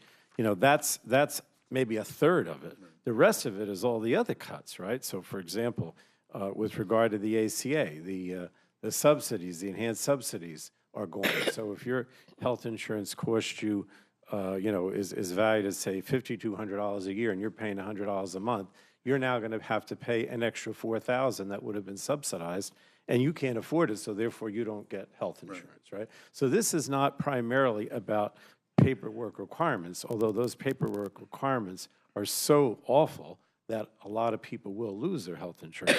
The other thing I was going to say too is that you're talking about the Children's Hospital. This is what the Senate did that made this so much more onerous. We don't talk about CHIP, right?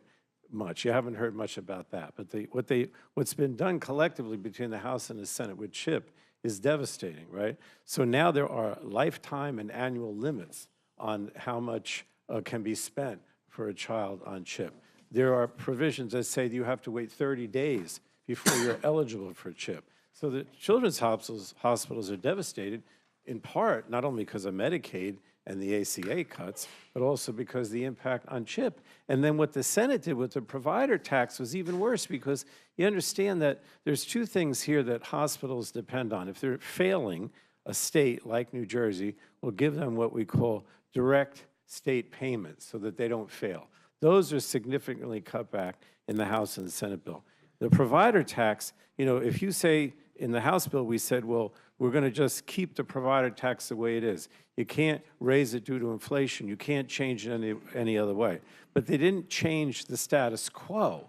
What the Senate did is to scale back and say every year the provider tax is going to be less and less. And then if you don't get that provider tax at the state level, then you can't give the providers, in this case the hospitals and nursing homes, the level of money so that they can actually operate. So look, I don't want to eliminate the emphasis on the paperwork or whatever the Republicans call it, the work requirements. That's devastating enough. But you have to understand that that's a certain percentage of this overall cuts. It's not the majority. A lot of this is just directly cutting these programs and the amount of funding that's coming to the providers. Right. That's what's going on here. Thank you. Mr. Guthrie, are you aware how much damage this bill is going to do to the clean energy industry in Kentucky? I mean, I have a letter here addressed to you from manufacturing companies in Kentucky, and the letter states, quote, there are already more than 14,000 clean energy jobs in Kentucky in the battery, manufacturing, automotive, grid infrastructure, critical minerals, and clean energy industries, end quote. The letter further states that $8 billion in announced funding for these industries to your state has yet to be spent and is a significant risk if this bill passed. That sounds like a heck of a lot of jobs. I mean, what do you say to these employers? And you know, and again, I mean, on the tax portion of this bill, I mean, what do you tell the thousands of people who could lose their jobs from Kentucky, or for that matter, in Missouri? I mean, who want to work in these high-paying industries? I mean, this bill is a job killer and a climate killer. If they're the largest battery plants are in my district, one battery plant, Ford offers a good product people are going to buy. They were going to build 2 battery plants in my district. They built 2 plants. They're going to equip one because they make a good product and people are going to buy it. They're not going to equip the other. They're looking for other uses for it. The other one is actually in my hometown. And I say this, and I've told people who've asked me about this, I think if people choose to buy an electric vehicle, that's absolutely their choice. I don't think it's the federal government's job to mandate them to do so. And I think it's better off for the American people, regardless of what the specific issues. But I think people are going to end up buying these cars because they're good products. But I don't think that they should be mandated. I just don't think they should be mandated to be bought. Yeah, well, Mr. yes.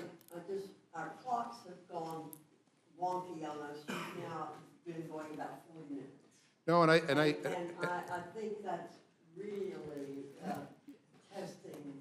No, and I appreciate the chairwoman's admonition, but with all due respect to everybody who's here, I mean, this is a big deal, and we don't even have time to read everything in this bill, and you know, for many of us who have looked at the House bill and tried to follow what's going on in the Senate, we are really worried about how it's going to impact our constituents, and so I get it, but we have no other opportunity to be able to ask these questions and get these answers.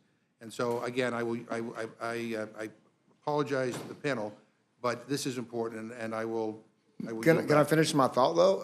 Oh, yeah, okay. But if I was a business and my member of Congress was not going to mandate that people buy my product, I might send them a letter as well. We're not mandating you to buy a product. Well, they're mandating you have to buy electric. We're actually trying to get an industry off the ground and maybe provide a little help in combating climate change and actually being good to this planet. Yeah, and so anyway, I think people would rather that than tax cuts for Jeff Bezos. I yield back. Thank you very much. I want to take 5 seconds. We've heard mention of people who are on SNAP and on welfare having complicated lives. Let me tell you, the most complicated lives of the people in this country who are working 40-plus hours a week to pay their taxes and deal with their children and health care and other things. I don't hear too many people defending those people. Madam Chair, with all due respect, the majority of able-bodied adults on SNAP work for a living, and the majority of people on the program are children and they're senior citizens. So let's not leave the misimpression that that program is just for people who don't work. Mr. Norman. I want to thank all the committee heads, Chairman, for what you've done. The first bill that we put out, each of you worked hard to get. Each of you had things and were part of the process. Our Democrat colleagues, no one voted for our bill that the House sent over. No one agrees with giving money back to the taxpayer that they earned. And to have my good friend, Mr. McGovern, question whether there were really people who are able-bodied, and it's not that many of them, you hadn't been in the real world. You go to that restaurant, you go to that electrician, you go to that tire manufacturer, every day, the number one concern is getting people who are willing to do hot work. It's not there. You've been in government too long. And all I would say is that the founders and the 56 signers of the Declaration of Independence would be astounded that we're sitting here talking about something that we hadn't read fully. We hadn't got a copy of it. Now, Mr. McGovern, I do agree with you on that, the fact that we should have it in hand. I think the founders and the 56 signers of the Declaration of Independence would be astounded that we're adding debt to our children and grandchildren who are defenseless. Debt is a curse. And Jody, you were right. We got to reverse the curse. And what the Senate did is unconscionable. What they did to our bill was unconscionable. And that's why, I will be, unlike my Democrat colleagues, they will not support anything their new leader in New York, Mandani, government-run stores, government-run gas stations, government-run apartments. I wonder how many U-Haulers are now leaving New York, and the socialist theory just does not work. So I'm against this because of what the Senate did. I'll vote against it here, and I'll vote against it on the floor until we get it right. And the fact is, the good news, we're going to pass the tax cuts. The tax cuts don't expire until the December of this year. We're going to pass the tax cuts. And I think we're going to go back to the drawing table. It is my hope we'll go back to the drawing table and get very close to what we sent the Senate, because instead of each individual senator getting a goodie bag and sacrificing the health of this country is an abomination to, again, the founders and the 56 signers of the Declaration of Independence. So I do think that hopefully we'll get to that. We're not there yet, but I think hopefully we will be, and the American people will be better off for it. I yield back. Thank you, Mr. Norman. Ms. Scanlon, you're recognized. Yes, I'd first yield to Mr. McGovern. No, the gentleman just took a swipe at me. Let me return a swipe by saying I think he spent too much time at Mar-a-Lago and with people who are well off and well connected. He needs to spend a little bit more time talking to people who are struggling in this country. And by the way, I think we just have another announcement of somebody who's opposed to the bill. Are you opposed to the rule too? Yes, I'm going to vote against the rule, and I'm going to vote against. So that's three. If we get one more, then then we're done for today, and you can go and work out something different. So I don't know why we're here if we already know three people who are going to vote against the rule. We're not even get this thing to the floor unless you cave, which has become a kind of a pattern around here. But I yield back. Thank you, Ranking Member. Yeah, it's interesting how many qualms we're hearing from across the aisle, whether the Senate or the senators. Yes, it is. Whether it's senators or members of the House who don't think this bill is ready to go. I couldn't agree more. I think it's the most expensive bill in the history of our nation. I had a town hall this weekend. My constituents have questions about it. I've got a lot of questions about it. All the reports we're seeing come out have that it's the biggest wealth transfer in our nation's history. It's the largest effort to kick people off their health care in history. It's a sweeping assault on nutrition assistance that's going to have kids going hungry and also without health care. So I think it's a monstrosity. I don't think it's defensible either morally or economically. It's supposed to reduce the national debt, and it adds trillions to the national debt. That's because the real purpose is not debt reduction. I think it's pretty clear. The real purpose is to give tax cuts to billionaires and big business in service to this failed economic theory of trickle-down economics, which has proven over half a century to never spur the kind of economic growth to make up for the deficits that tax cuts for billionaires create. If Republicans run through these tax cuts, our economy will not magically overperform to make up the lost revenue. It just doesn't work that way. But we will see even more income inequality as the rich, the Musks, the Bezos, the Mar-a-Lago millionaires get richer and everybody else gets left behind. Some of our colleagues say they hate this bill or they don't like parts of it, but at the end of the day, They have lacked the guts to stand up for the American people, and they have voted for this travesty of a bill over and over again because the head of their party wants it. Time and again, we've seen the only Republicans willing to stand up for their constituents in the country are those who are on their way out the door. So what kind of moral compass does one need to have to think that a millionaire deserves a tax cut, but a working mom should lose her health care? As Ranking Member Moore suggested, our bills, our budgets, make clear what our priorities are. And what's clear here is that Trump's Republican Party only cares about rich people and large companies. They don't care about working people. They don't care about kids. They don't care if you need Medicare or SNAP to make ends meet. This bill is an unconscionable attack on the middle class and on our poorest American neighbors. It's a 940-page testament to Republican values, and those values are grim. It's really shocking to see the supporters of this bill trying to justify taking away health care from 17 million people, kicking 5 million people off SNAP, causing the closure of hundreds of nursing homes, community health centers, and hospitals across the country, allowing mining and oil drilling on our public lands and in our public forests, raising energy costs for consumers across the country, while adding nearly $4 trillion to the national debt so that the mega rich can get mega richer. Who in their right minds thinks this is a good deal for the American people? For every millionaire that gets a tax cut, 19 people would be kicked off their health care and 6 people will lose their food assistance. I don't think these measures reflect the values of the hardworking families that I represent in Pennsylvania's 5th. And I don't think it's what most Americans want now that we have the details in writing. And that's why I think this hearing is particularly important, as this bill has been constructed over the weekend with last-minute additions, in, they're out.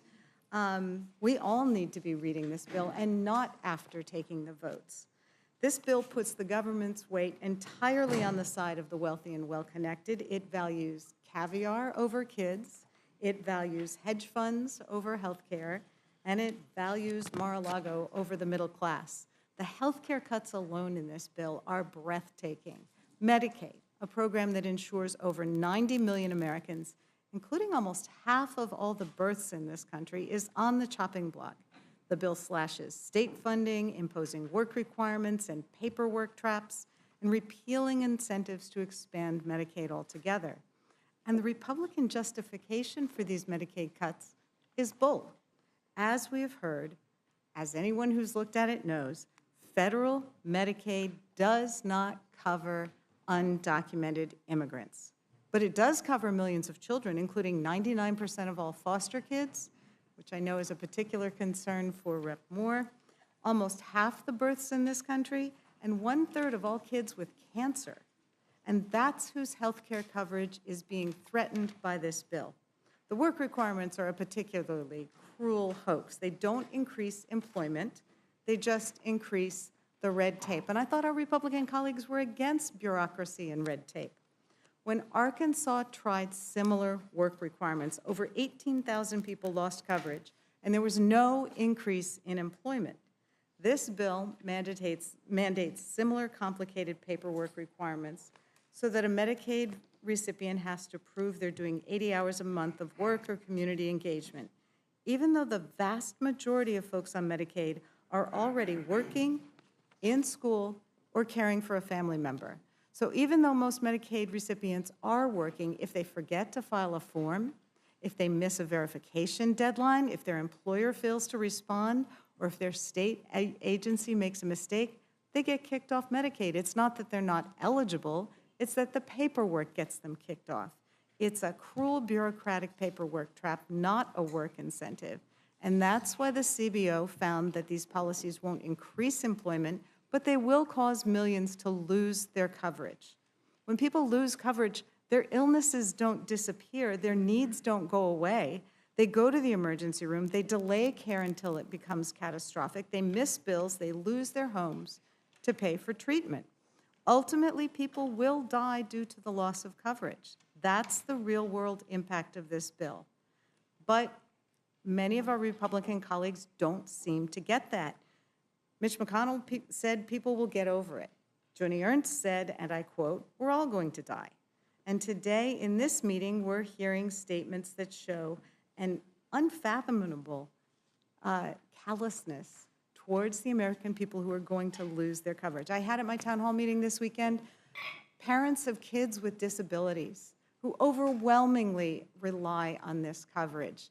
And the idea that they could navigate caps on coverage for their kids is simply astonishing. Plus, we're hearing from every corner that the Medicaid cuts are going to cost hundreds of nursing homes. We've got a list now of 537 nursing homes that are at risk of closing. One's in my district, 2 are adjoining. This is going to cause nursing homes, hospitals, and community health centers to close.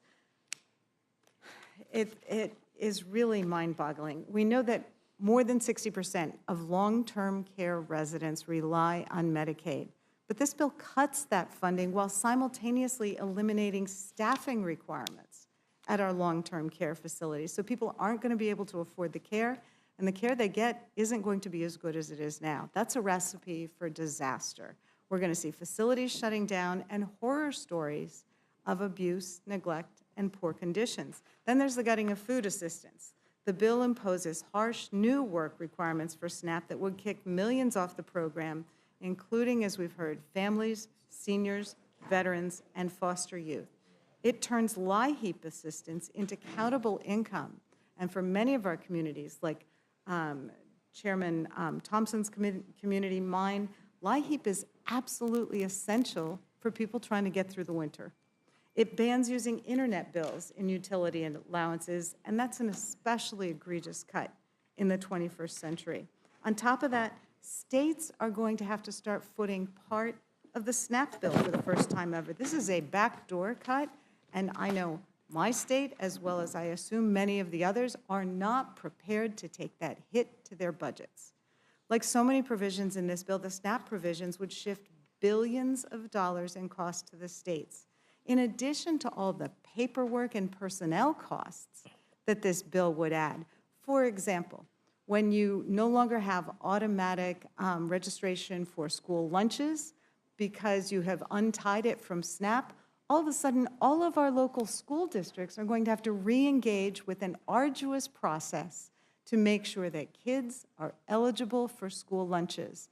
We had a roundtable with our local school districts a couple weeks ago, and they are terrified about this at a time when school budgets are under so much stress. All of a sudden, we're going to require them to hire dozens of new people to make sure kids can get lunches and be able to study while they're at school because their stomachs aren't growling.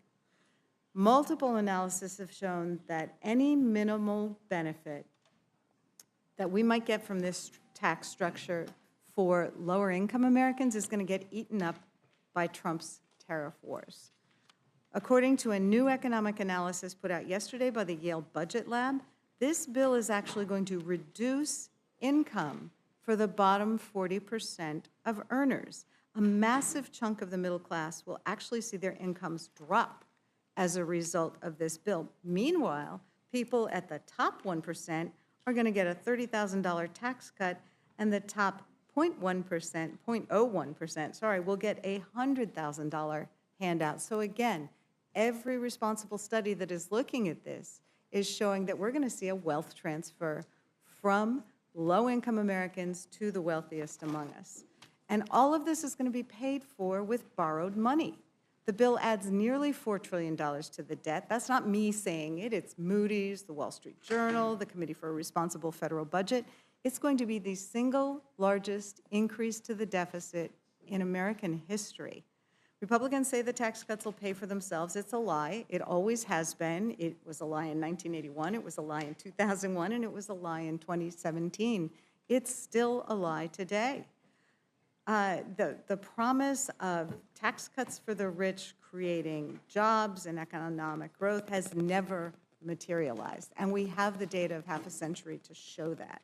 What we have witnessed is a massive increase in income inequality, an acceleration of corporate concentration, stagnant wages for workers, jobs shipped overseas, and an economy that doesn't revolve around Main Street, but around shareholders, Wall Street, and CEOs. The climate provisions in this big ugly bill are no better. It represents a near total rollback of the historic investments in clean energy and environmental protection that we enacted in the Inflation Reduction Act. These cuts are going to jeopardize 1.75 million good-paying construction jobs and billions of dollars in private sector investment that is growing our economy now with solar, wind, and hydroelectric projects. We're slamming the brakes with this bill on some incredible economic growth and ceding energy dominance to China. Also, our Republican colleagues can placate their fossil fuel donors. This bill is a brazen handout to polluters. It has sweetheart deals for the oil, coal, and gas industries that read like they were written by lobbyists. It mandates lease sales in the Arctic National Wildlife Refuge, threatening one of the last truly pristine ecosystems on Earth.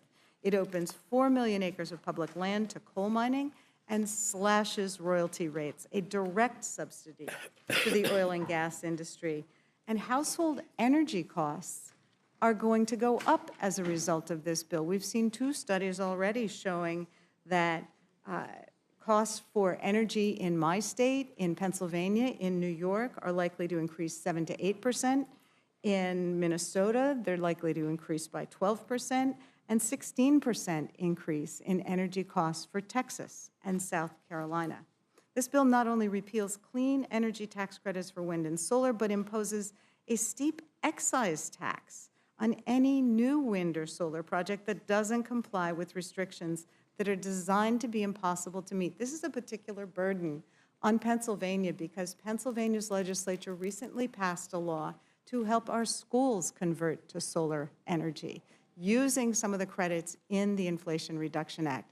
And this was viewed as a win-win-win-win because it was good for our construction folks, it was good for our school districts because it was lowering their costs of construction and of energy costs moving forward, and of course it was good for folks who are concerned about the environment. So it was a broadly bipartisan bill. That we now have school districts that have signed up to get the benefits of that and to use solar as they undertake needed renovations in our schools. And now that's all put on hold because of this bill. You know, we've seen the bill's going to gut tax incentives for clean vehicles and for purchasing energy-efficient appliances. For the last year, my office has been holding seminars for consumers so they know how to claim these tax credits. You know, folks, if you want an electric car under this bill, you better buy it before September because it's cutting it off that quickly. The bill also slashes funding for environmental justice initiatives that we're finally beginning to address decades of pollution and disinvestment in frontline communities. And I have many of those in my district, places that are subject to flooding and other environmental harm because they were redlined, because they haven't had the help to address those things. The bill's not just bad for the environment, it's a deliberate, coordinated attempt to reverse our progress on the climate crisis. It's going to cost us jobs, it's going to cost us economic growth, and it's going to cost us leadership in the global clean energy race. Some of us were involved in a roundtable with folks from the UK last week, and one of their business leaders said, wow, you know, Europe and the UK were really ahead of the curve when it comes to clean energy investment and innovation. But then the US passed that Inflation Reduction Act, and if you heard a giant sucking sound, it was all the investment coming out of Europe and going to the US. But they said, but now we don't know because there's too much uncertainty. It looks like you're going to roll that back, and we're probably not going to invest in the US again. So, you know, this is a multi-billion-dollar gift to the most polluting industries on the planet. It is a betrayal of future generations. And when you add the environmental harm to the harm of adding $4 trillion to the deficit, it's a betrayal of our kids. So we've also got issues of the money that's being added to the budget in this bill, especially around immigration, the dollars that are being sent to private prison contracting companies, billions of dollars, We know that they're supporting this administration in its claims that they're only going after the worst of the worst, but certainly the scenes that we're seeing on the ground are telling a completely different story. We've seen masked agents grabbing hardworking people, not hardened criminals, but people with no criminal past from their workplaces, from court appearances. The administration has ripped families apart, detaining grandmas and landscapers without notice and without any information about where they're being held, including disappearing people to countries they've never been to based on tattoos. U.S. citizens have been mistakenly arrested, and we're on track to see more deaths in ICE custody since that information started being publicly reported in 2018. You know, the reality is it's not the worst of the worst. According to a recent report from the very conservative Cato Institute, 65% of the people taken by ICE have had no convictions whatsoever. Clearly, this ICE, et cetera, is not deporting the worst of the worst. They're just trying to meet Stephen Miller's quotas, no matter who gets hurt in the process. So, you know, in addition, we have concerns that this is being done at the expense of legitimate national security and crime-fighting efforts. What we're seeing on our streets is dystopian, it's un-American, and people, including U.S. citizens, are scared of their own government, which is not something I ever thought I'd be saying, and it's really horrific to see. But Americans understand that when an immigrant is denied due process, it's a slippery slope for everyone. Because if the government doesn't have to prove whether someone's a citizen or not, whether there's a criminal or not, then they can take anyone. Without the rule of law, who's to say who's a threat to our national security or just a threat to this White House? So none of this makes people's lives better, doesn't make our country safer. We do see our colleagues trying to rush through a 940-page bill that touches everything from taxes and healthcare to border security and defense spending. No one has had the time to read all of it or review all the changes it makes. Senate released the text on, I think, early Saturday morning, made major revisions as recently as noon. And there are real consequences when you rush through bills. We saw that with the 2017 Tax Cuts and Jobs Act. There were major drafting errors in the scribbled provisions in the margins of that bill that it took years to sort out. You know, when the House voted for the first time on this bill, many members of the Republican Party said they hadn't read the text and began complaining about the provisions weeks later when they finally took the time to do that job. So here we are again with a bill that is almost 1,000 pages long, new material added overnight and this morning. Aren't our colleagues, our Republican colleagues, offended that the Senate is trying to jam this bill down your throats, that you're being told, just go ahead and hold your nose and vote for it, don't worry about what's in it, because the president wants it, so you just have to roll over. This is the largest spending bill in history. It costs more than the CARES Act, the American Rescue Plan, the Infrastructure Bill, and the CHIPS Act combined, and it's not paid for. Republicans are going to make the country borrow another $4 trillion, not for clean energy, not to promote health care, not to promote housing, but to pay for tax cuts. It doesn't sit well with my constituents. It shouldn't sit well with yours either. If this bill is passed and it's sent to President Trump, then our Republican colleagues will be responsible for the most expensive and wasteful bill in our nation's history. The biggest transfer of wealth, the biggest loss of health coverage that our country has ever experienced. And I think it's a tremendous failure of leadership that despite all the opposition to the bill, despite its cost, despite the major fiscal implications, that the country's being sent off a cliff. And watching this bill advance is like watching a train wreck in slow motion. It doubles down on policies we all know will leave our country worse off. It's a roadmap to a sicker, hungrier, and more unequal America. Hospitals will close, people won't get the care they need, our kids won't get the food they need, and the rich will get richer, no matter the cost to everyone else. This is a mortgage of our future. It's putting us deeper in debt. It's a legislative failure. It's a moral failure, and it should not become law. You will be shocked to know I have some questions. Ranking Member Boyle, Do we have a distributional analysis from CBO for this bill? Given the Senate changes, we do not. Even with JCT, they were only able to do distribution analysis just on the tax portion. But we do know from previous work CBO did, the totality of this bill when it left the House finds that the bottom 1/3 of Americans will actually be poorer as a result of this bill, again, when you analyze it in terms of all of its components. Bottom third of households, you're talking about households making $55,000 a year or less. They would actually be worse off as a result of this legislation, and with the bulk of the benefit going to the top 1%. Now, the Senate changes will impact somewhat that distribution analysis. All indications are it will actually get worse and not better. I know we've seen a new budget analysis from the Yale Budget Lab, which in the pale pink is the House version of the bill and the redder one is the Senate version, and it shows that the bottom 20% of American earners are going to have a household income that is almost 3% less than it is now, while the wealthiest among us are going to be about 2% wealthier. Everybody's getting more if they start with more.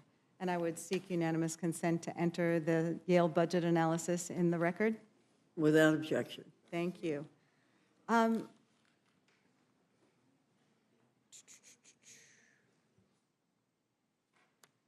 you tell us a little bit, there's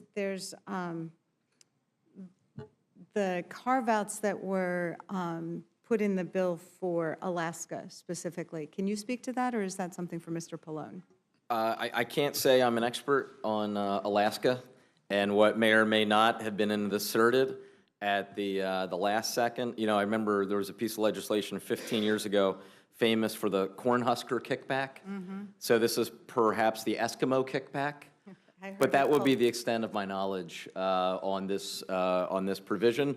Although I would say it would be a pretty good reason for us to actually have the final text in front of us and have a chance to analyze all of the remarkable changes the Senate was making on the fly, minute by minute, rather than rushing the most significant piece of, rushing to a vote on the most significant piece of legislation in decades.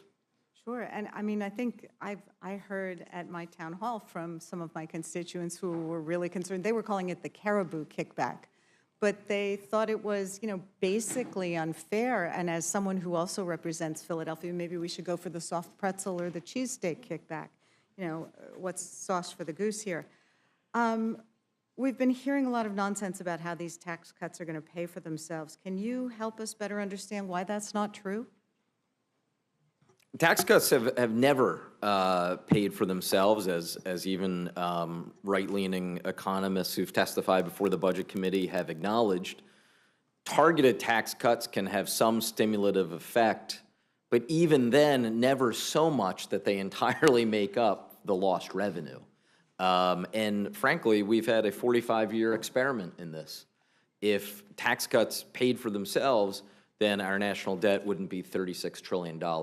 The bulk of the added debt since 2001 has actually come from 4 different rounds of major tax cuts. 2001, 2003, their full extension or mostly full extension about a decade later, and then the 2017 TCJA. All told, that combines for more than $10 trillion in missing revenue that would have been there had we just kept in place tax rates as they were in the 1990s under President Clinton. Thank you. I know we've heard some concern from our Republican colleagues that we have to pass these tax cuts or else middle-class families will get slammed. I think it was a concern for Mr. Norman, although he said, we got plenty of time. That doesn't happen until the end of the year. We could pass a bill to address that. There was an interesting graph that came out from the Joint Committee on Taxation today that shows that if we did keep the tax cuts for middle-class families, that would only, and I use the word only advisedly, add $1.6 trillion to the debt. It's the keeping them for all the high-income folks that adds $3.3 trillion to the debt, And then, as someone has mentioned already, the House and Senate bills actually added more tax cuts than are in the 2017 package. So that's how we end up with $4 or more trillion in additional debt. Ranking Member Moore, we heard a little bit about the child tax credit before, and I think it's important that, I'd like it if you could address a little bit. We had an expanded child tax credit during the COVID crisis, which actually did put more money in the pockets of those who need it most. And it was shown to reduce childhood poverty in this country by something like 40%. That's not what we're talking about in this bill, is it? I know there's some changes to the child tax credit in this bill, but that doesn't reach the same people, or it's not likely to have the same effect, is it? No, ma'am. No, Ms. Scanlon. This is not the same old child tax credit that reduced poverty among children by 40%. And indeed, it's a child tax credit that is more stingy as it left the Senate than what was produced in the House. And what it will do, it's not refundable, which means even if a married couple, both working at minimum wage, worked full time, they probably would not meet the $30,000 threshold to get the full child tax credit. So it's not about laziness or not working. This child tax credit would inure to the benefit of wealthier people. If you're making $400,000 and your income, you get your income from dividends, you'd be eligible for the child tax credit, whereas there'll be 17 million children whose parents don't earn enough money or any money that will be left behind. So you think of a child tax credit as something that we ought to, that's an admirable thing to add to a bill when we think about the cost of children, the added expense. The group called the True Cost of Living says that when you have a child, that automatically adds $19,000 worth of costs to your family. So certainly those families at the lower end of the income spectrum who could use it will not receive it. That it seems to be a theme with this bill, that in every instance where there's a choice to be made, the haves get more.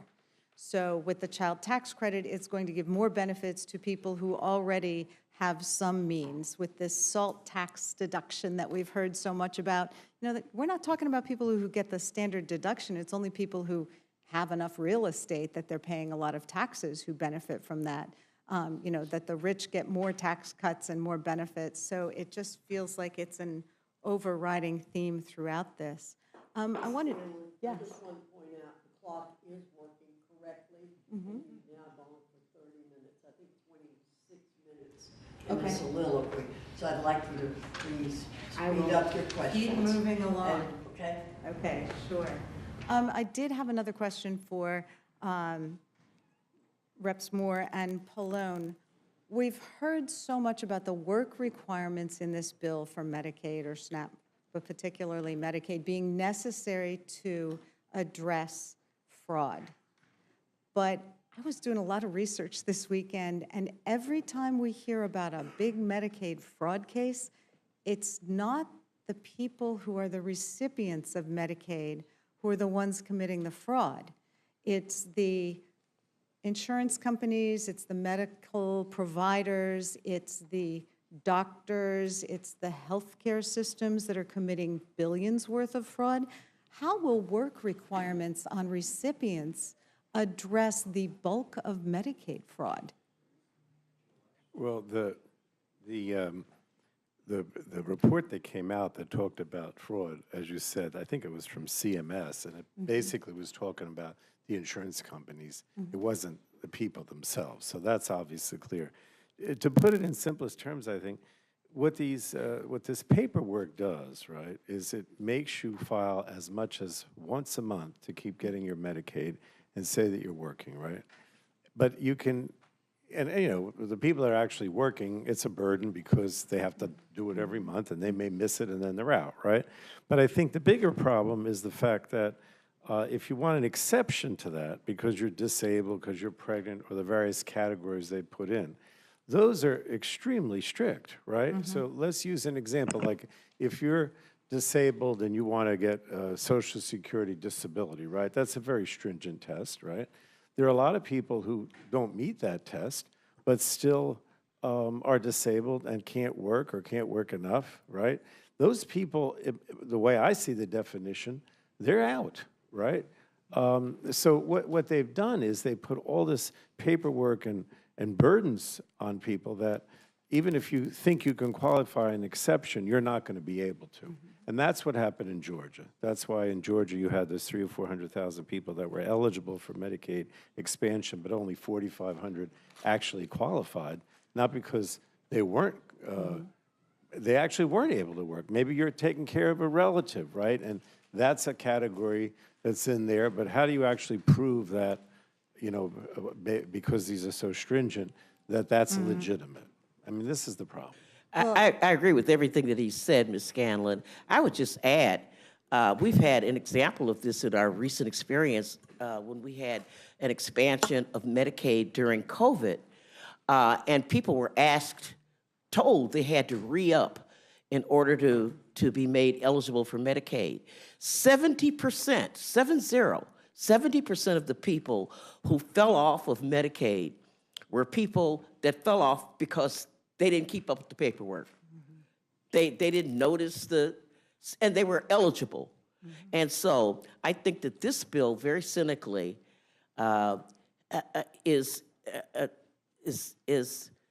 really claiming $1 trillion worth of savings just by frustrating people who may otherwise be eligible by having them on this treadmill of eligibility. Well, it does seem like an area for reduction of regulations that maybe our colleagues could agree with us about.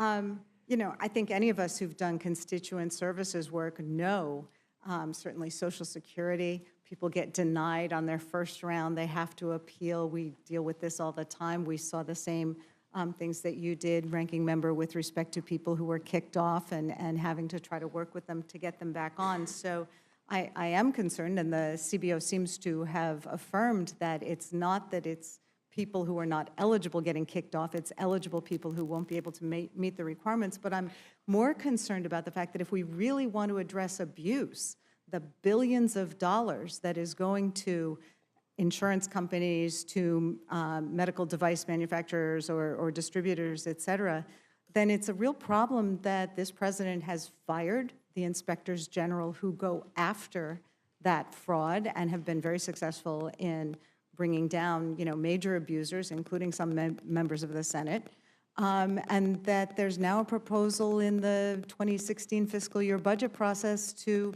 slash funding for the General Accounting Office, which also works on cutting that kind of fraud and abuse. Ranking Member Pallone, we've been hearing about how this bill is going to increase energy costs. Can you tell us why that's happening? We just saw this new language on Saturday, and we're seeing that, you know, everyone's constituents are going to see higher costs, 5 to 16, 17%. Well, in general, what we find, you know, I talked before about all of the above, which is my philosophy, right? You want to do fossil fuels, you want to have nuclear, you want to have clean energy, you know, so be it. You can ask Chairman Guthrie, I've never been opposed to any of those, right? But the problem is if you cut off the clean energy, which is, you know, the wind, the solar, whatever, then inevitably, and you put the burden more on fossil fuels, right? Well, right now, those things are more expensive, right? I mean, particularly coal, for example, which everything the Republicans have done in the committee in the last 6 months has been to try to encourage coal. Right now, that's more costly, right? So just in general, by cutting your clean energy arm off, which is essentially what this does, you're raising prices in general, right? In addition to that, as you mentioned, you know, and again, you know, part of this is, my understanding is a lot of these things were in that last, I don't know what you call it, I'll call it the manager's amendment at the end, which, I hope I hope I know what was in it, because frankly, it's been difficult. At 12 o'clock, we got them, so I don't think they call it the manager's amendment in the Senate, but whatever they call it, right? That, from what I understand, just wiped out almost all of the credits, if you will, for any kind of clean energy, right? And they did, I think, have a tax on clean energy, which they got rid of, thank God. So we went from encouraging clean energy to actually taxing clean energy, which now the tax is gone. But I mean, all these things, and we did so many things to try to help people pay their energy bills too, a lot of that, So it's just an across-the-board increased costs, in my opinion, primarily because they've eliminated any help or any movement towards clean energy and moved in the opposite direction. It certainly doesn't seem like something that looks towards the future. We have heard quite a bit with respect to the Medicaid cuts about senators being so concerned about the impact of those Medicaid cuts on rural hospitals that they added a fund to try to prop up rural hospitals. I don't have rural hospitals, but I have urban hospitals that are frontline hospitals and have been really challenged. We've lost several in recent years. So can you talk about the impact of these Medicaid cuts on urban frontline hospitals? Well, first of all, this rural hospital fund is not going to be adequate, right? I mean, it's paltry, right? In terms of the actual monies available. So when you make it, there's so many more people who are on Medicaid lose their Medicaid, or people that are on the Affordable Care Act, lose their health insurance. Now you have these hospitals, a lot of them in rural areas, but now you're talking about urban areas, just as maybe even more dependent on Medicaid, ACA, in those cases, by making those people now uninsured, they have to absorb all the costs of the uncompensated care. And some of these hospitals, disproportionate care hospitals, safety net hospitals, are overwhelmingly dependent on, Medicaid, exchange policies, whatever, as opposed to, insurance that you get on the job. And so what do? Right? They don't have the money. Well, this is all third-party payments that they've now lost. Well, they either raise costs, which means the burden goes on people that have insurance on the job with increased premiums or increased co-pays. But more likely not. More likely, they just don't have the funding, right? Yeah. And so what states have done is many states give them direct payments, like in my state, to help some of those hospitals that could fail, right?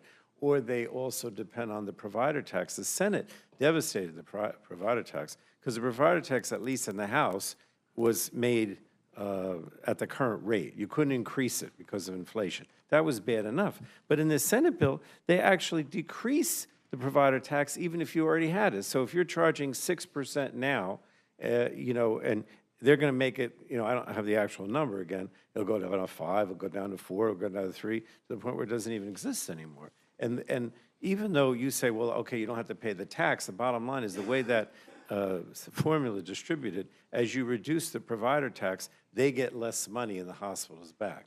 And that's what's devastating. But any kind of safety net hospital, whether it's rural or urban. Ranking Member Craig, I had a couple questions for you. Yeah. I'm finishing with the last one. Yes. Understood. I'm really concerned about the impact of this on our schools, especially coming as it did after the administration impounded funding for the local food purchase programs. Can you talk about the impact on both schools, kids who may be hungry, and our farmers who are now not getting the payments they were expecting? Yeah, it's going to be devastating on top of the administration and DOJ pushing back on some of the appropriated funding for those farm-to-school programs across the country. This is an added layer because the truth is that most people who rely on SNAP as a supplemental way of putting food on the table are folks who are already working and folks with children. And so our children are going to be hungrier, and as we know, the impact on learning when kids are hungry is very substantial.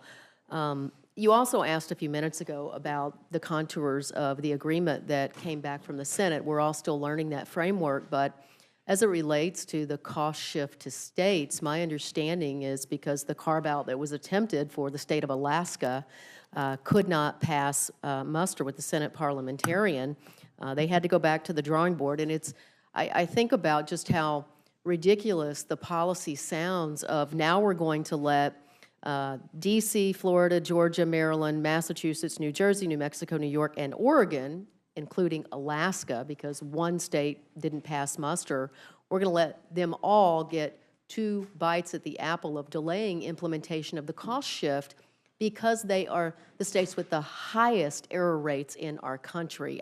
If I were on the other side of the aisle and this came back to me from my Republican colleagues in the Senate, I'd be calling every single one of them saying, what the hell are you thinking? Mm-hmm. Well, I think I may have to renew my request with Ranking Member Boyle that we go for the cheesesteak carve-out, because clearly the policies just aren't passing muster here. So appreciate all of your testimony, and I will yield back. Very much. Ms. Fishbach, you're recognized. Madam Chair, I yield back. Thank you. Mr. Neguse, you're recognized. I thank the chairwoman and the ranking member, and of course, welcome back to all of the chairs and ranking members, and thank you for your testimony today. I, of course, oppose this bill for all of the reasons that my colleagues, Ranking Member McGovern and Representative Scanlon, articulated. I think it is a terrible bill. I think it's cruel. I think it'll have devastating consequences, certainly for the people of Colorado that I represent, but ultimately for millions of Americans across our country. But I will also just say this before I jump into a few questions that I have for the members that are here today. I think that the process has been abysmal. It's a debasement of the way in which the House is supposed to operate. Most of you, the last time you were here in the Rules Committee was at 2 a.m. 4 weeks ago, when we last considered the House version of this bill, because House Republicans decided, in their infinite wisdom, to schedule that hearing in the dead of night, hoping that the American people would not learn what was in the bill, knowing that it was indefensible. Now, of course, a few mere hours after the United States Senate has passed this bill without any final text on what we're actually going to be voting on, we're here considering this bill. It's laughable and, in my view, deeply disrespectful to the way in which the House of Representatives is supposed to function. Mr. Neguse. Of course, I'm happy to yield. Would you yield for a question? Sure. Are you aware that the Democrats did this when the Senate passed a 4,000-page bill and sent it over to the House, and the Rules Committee met very soon after that? When was this? Perhaps. I think, I'm not sure if it was the IRA. I will get you the specific date, but I don't know if you were appalled at the way the House operated then. But I figured you probably weren't aware that the precedent was set very badly by the Democrats. So thank you for yielding. Madam Chair, I'm going to yield to the ranking member in a moment. First, I would hope that you might ask the team, your team, to provide us with that example so that we can have a more fulsome colloquy instead of you sort of citing a random example that I'm not aware of. But I also would just say, if I guess that Madam Chair is making the case that I now have the facts. Consolidated Appropriations Bill in 2023. So an appropriations bill that was bipartisan, that the vast majority of the United States Congress voted on, that's the example you're offering compared to a reconciliation bill that is purely partisan, that not a single Democratic member of the United States Senate or the House of Representatives is voting on? That's the corollary to this particular bill? As Ranking Member Boyle, I think, eloquently put it in questioning, or rather in his answers to Representative Scanlon, the precedents that Republicans are setting in this Congress will certainly be leveraged down the road when political winds shift, and we have seen that on full display over the last month and a half. But in any event, the ranking member wished to jump in. I deprive him of that opportunity. I want to withhold my comments because they won't be productive at this moment. Yeah, and look, I thank the ranking member, or I suppose maybe the chair thanks the ranking member. I guess my point here is let's dispense with this notion that every one of the witnesses who are here today, on either side of the aisle, I think the Democratic members would probably concede to this, that they know what is in this bill. We don't know. It was just approved 4 hours ago. None of the members that are gathered here have gone through in detail the wraparound amendment.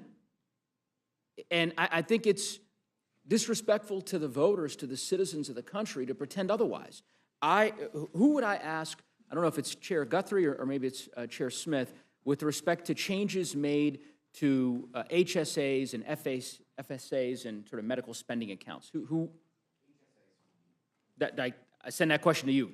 Yep. Okay, so under the prior bill, my understanding is there was a provision that allows individuals to utilize discounted health care services at workplace clinics to maintain an HSA. Is that provision still in the bill? Has it been taken out of the bill? What's the... There's only a couple provisions of the HSAs that stayed intact. The primary care being qualified in HSAs is one. What about the workplace clinic provision? I don't believe so. Okay, how about there was a provision that allows employees to convert flexible spending arrangements to health reimbursement arrangements. Did that stay in? I will have to get back to you on that one. Okay, what about, there was a provision, actually, you all testified to this, I remember, hard to believe because it was 3 a.m. in the morning during this Rules Committee hearing, but there was a discussion about permitting individuals below a certain income threshold to be able to contribute additional amounts to their HSA every year. Was that included, excluded? They cut a lot of our HSAs. Is that one of them? That's one of them as well. That was cut, or?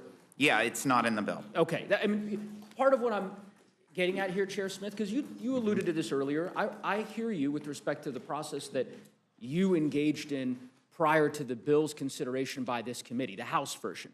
But no one can argue that this is good governance, that we should all gather here and in real time figure out together what provisions of the bill that was passed by the House had survived and which were excised as part of a political gamesmanship to get the necessary votes in the Senate. That's my process point here. If in regards to the tax portion of the bill, there's 103 different tax provisions that's in the Senate version. Of those 103, 85% of them are either identical or just technical changes because of the parliamentarian of what we passed out of the House. What are the new ones? Are there new ones? Yes, there are. Let me read these to you.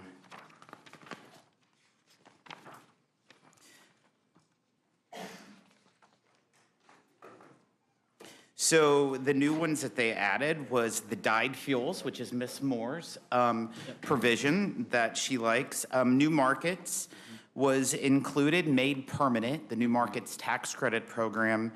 They eliminated the deduction on sports teams owners that was in there. They eliminated the SALT workaround that was within the House bill.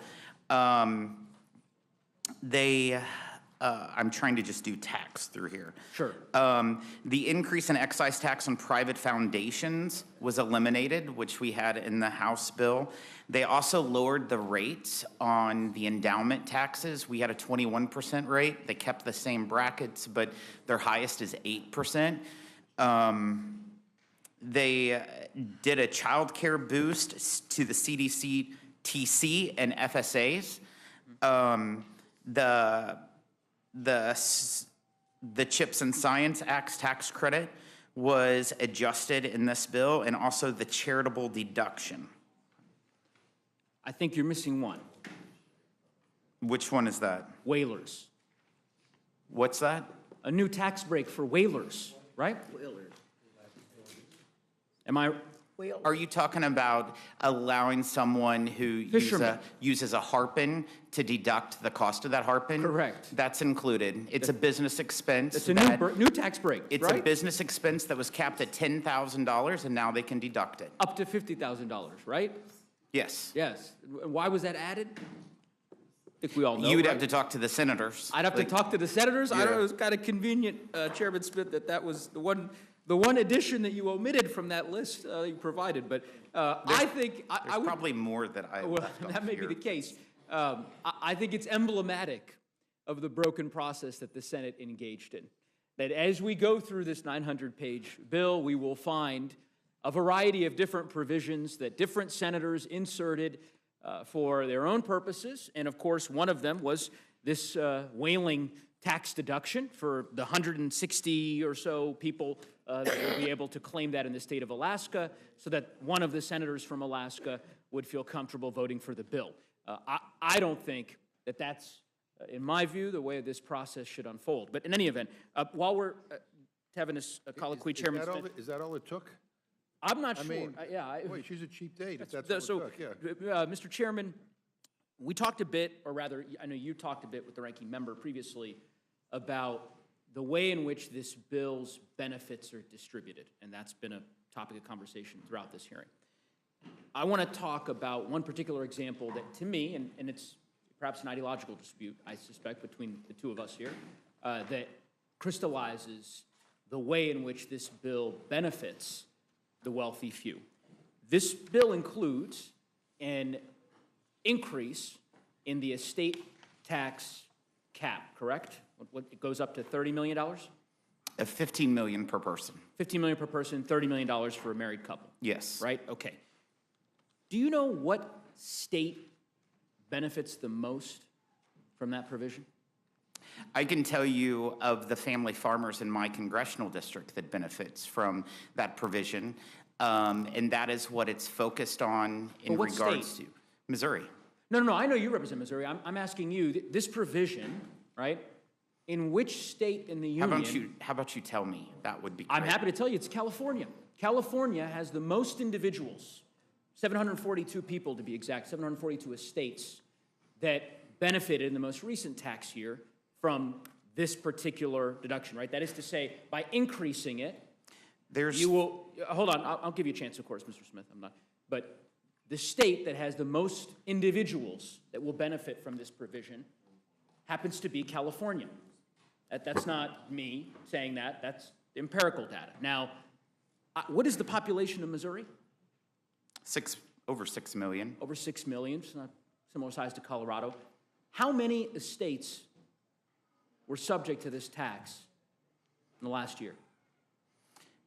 It all depends. I don't know how many people died in the last year, but what I will tell you, in your district alone, 3,700 farms, just farms, are affected by this provision for family farms. I can tell you that's pretty substantial. That above the limit, above the $30 million limit, right? Or excuse me, under the $28, because right now it's, what's the number now? 26 or $28 million for a married couple? It's 14 million, 28. Correct, 28 million. So I can tell you that in Missouri, the number is 44. 44 estates that ultimately would be subject to that estate tax. I don't believe that number. I will provide you the... Yeah, people can make a lot of numbers, well, but I can tell you in my district alone, there's over 4,000 family farms that are falling underneath this trap of the death tax. We will follow up. Yeah. And happy to engage with you further on it. Chairman Arrington. Yes, sir. Welcome back. Good to be back. So this is your third time testifying in the last month and a half. And the third time's the charm. I think I'm going to convince you to support this bill. Here's where I'm struggling, Chairman Arrington, is that the first time you came on the budget resolution, right? Second time you came on the House version of this bill. That's correct. Now you're here on the Senate version of this bill. Yes. Every time you testify, this bill gets more expensive, right? I mean, you don't contest that. It's gotten more expensive since the first time you were here. The Senate bill's more expensive than the House. I'll Sure. concede that. Okay. Yeah. I mean, we set the targets the first time. Yeah. Second time, we had the policies. And this isn't, these aren't... gotcha questions. Yeah, not a gotcha question. This is the Center for, Committee for Responsible Federal Budget, right? Headline, this is just 2 days ago. Newest Senate reconciliation bill would explode the debt, right? It says here, if you thought the House bill borrowed too much, and it did, the Senate manages to make things even worse. This $4 trillion borrowing bonanza is fiscally dangerous at a time of already exploding debt. It would borrow $1 trillion more than the House bill, violates the House reconciliation instructions by hundreds of billions of dollars, littered with special interest giveaways, right? So this bill continues to get more and more expensive. Committee for Responsible Federal Budget agrees, the litany of organizations that Ranking Member Boyle and Ranking Member McGovern agree, the House Freedom Caucus, of course, of which we have a number of members here that serve on the committee, that are members of the committee. They concede that as well, right? Tweeted out, the Senate's version adds $651 billion to the deficit, and that's before interest costs, which nearly double the total. Chairman, I have made this request of you every time you're here, that at some juncture, you might say, you know, this is a bridge too far. Because you have championed deficit reduction earlier in your career. But, you know, the Speaker is asking you to defend something that is indefensible with respect to deficit reduction. And it's not me making this case. So I just, and I'm going to give you an opportunity to respond here, but what do you say to the House Freedom Caucus? What do you say to the Committee for a Responsible Federal Budget? Why not engage in a conference? Why accept what the Senate has sent you at face value? You're the chairman of the Budget Committee.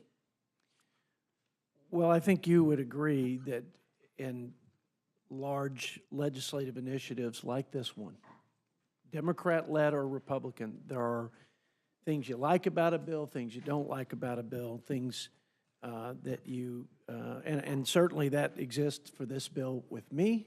I have my policy preferences, and I'm certain that my colleagues do as well. I'm concerned that neither party has been serious in addressing this unsustainable debt trajectory that we're on and a debt crisis that looms large for the country. I'm concerned that neither party has.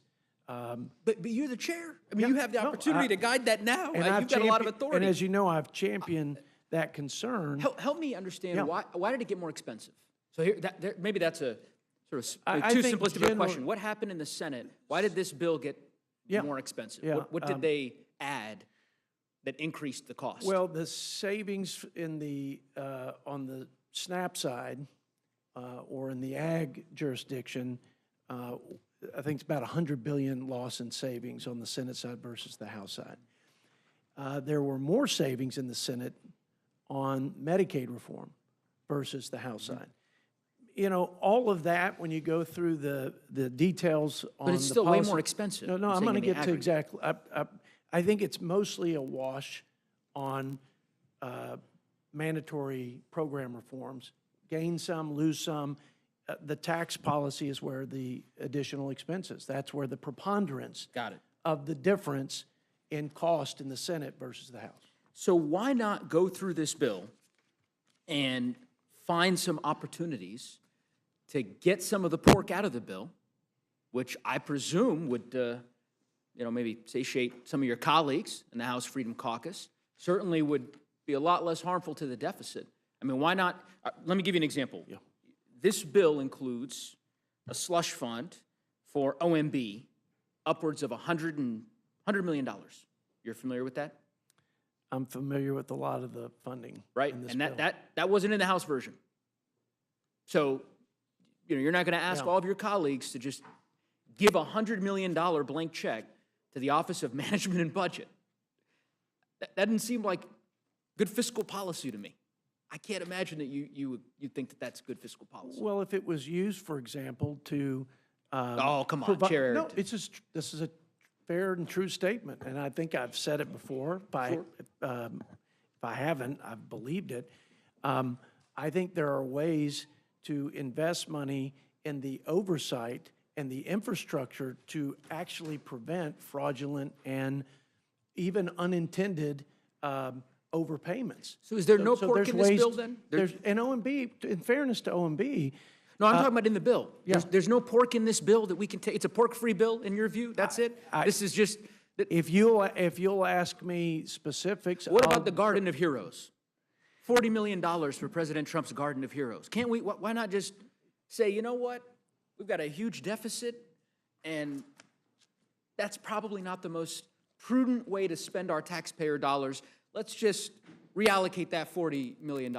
That's a bridge too far for you? Well, I think there's not a bill that I have read and reviewed since I've been a member of Congress, certainly since I've been the budget chair, that I felt lived up perfectly to what I thought we ought to do in stewardship of tax dollars, And and I what hear I that. thought was consistent with the constitutional scope and I hear you. of this, I hear you, Chair of this Arrington, but I federal think government. you could understand our struggle because, as I said, last 7 weeks, you've testified a few times here.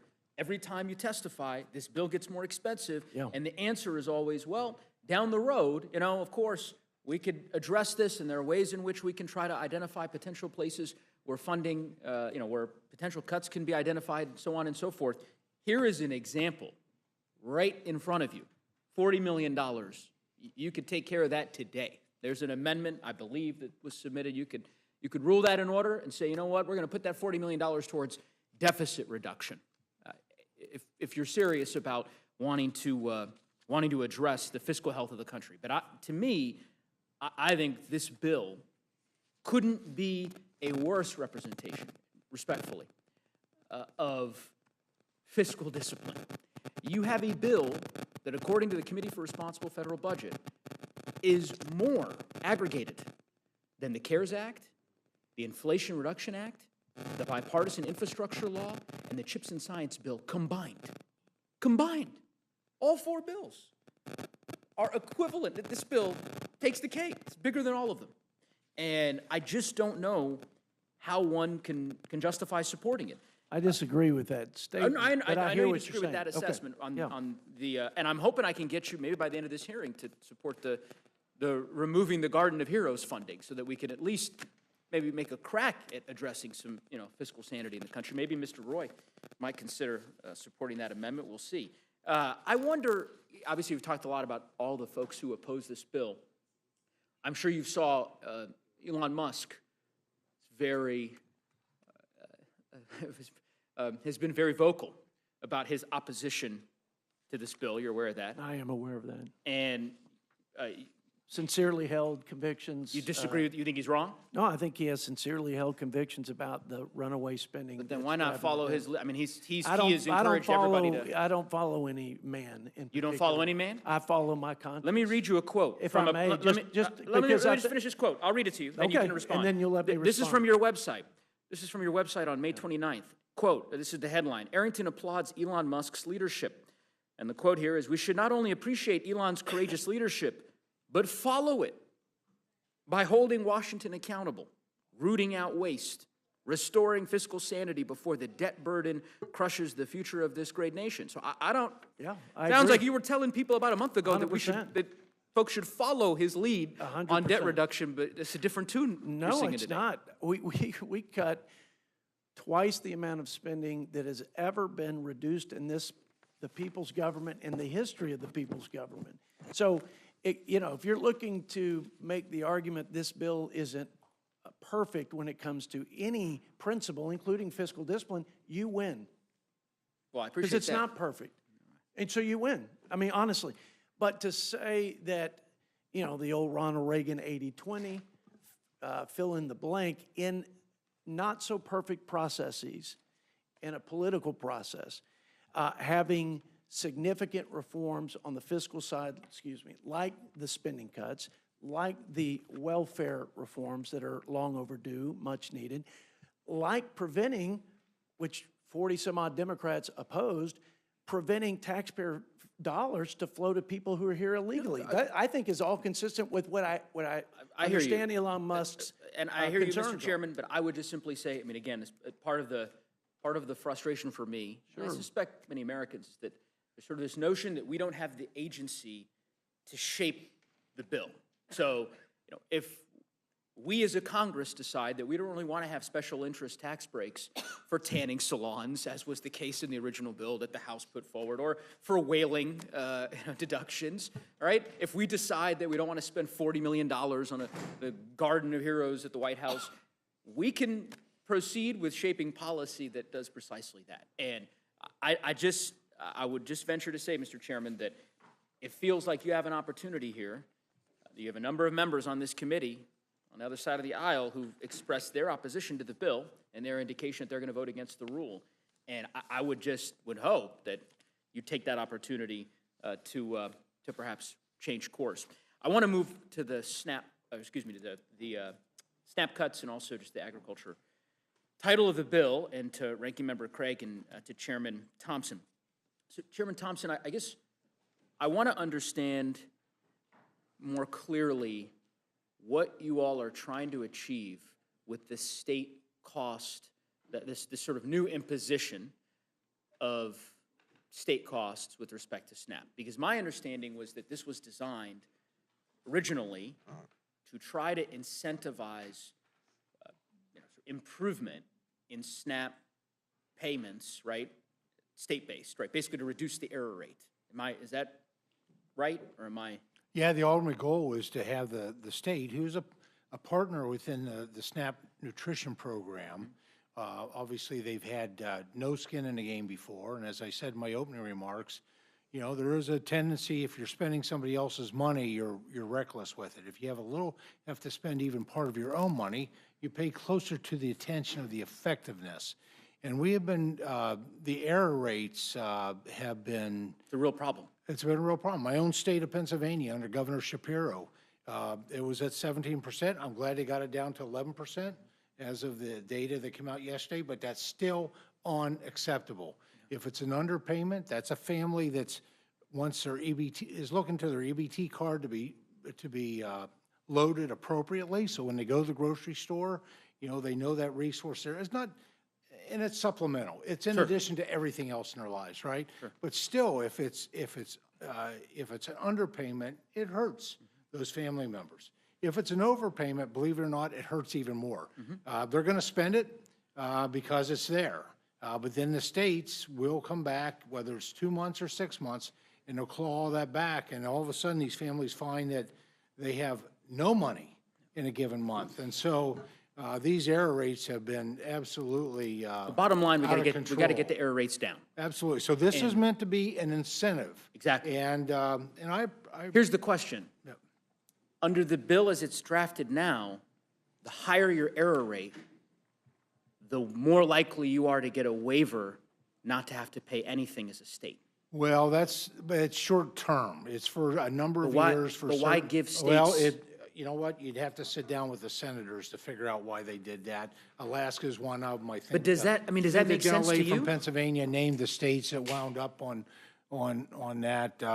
I mean, correct. The 10 states: Oregon, New Jersey. It was a Senate amendment delayed implementation of state, and it's a delayed implementation of state cost share. It doesn't. But why does that?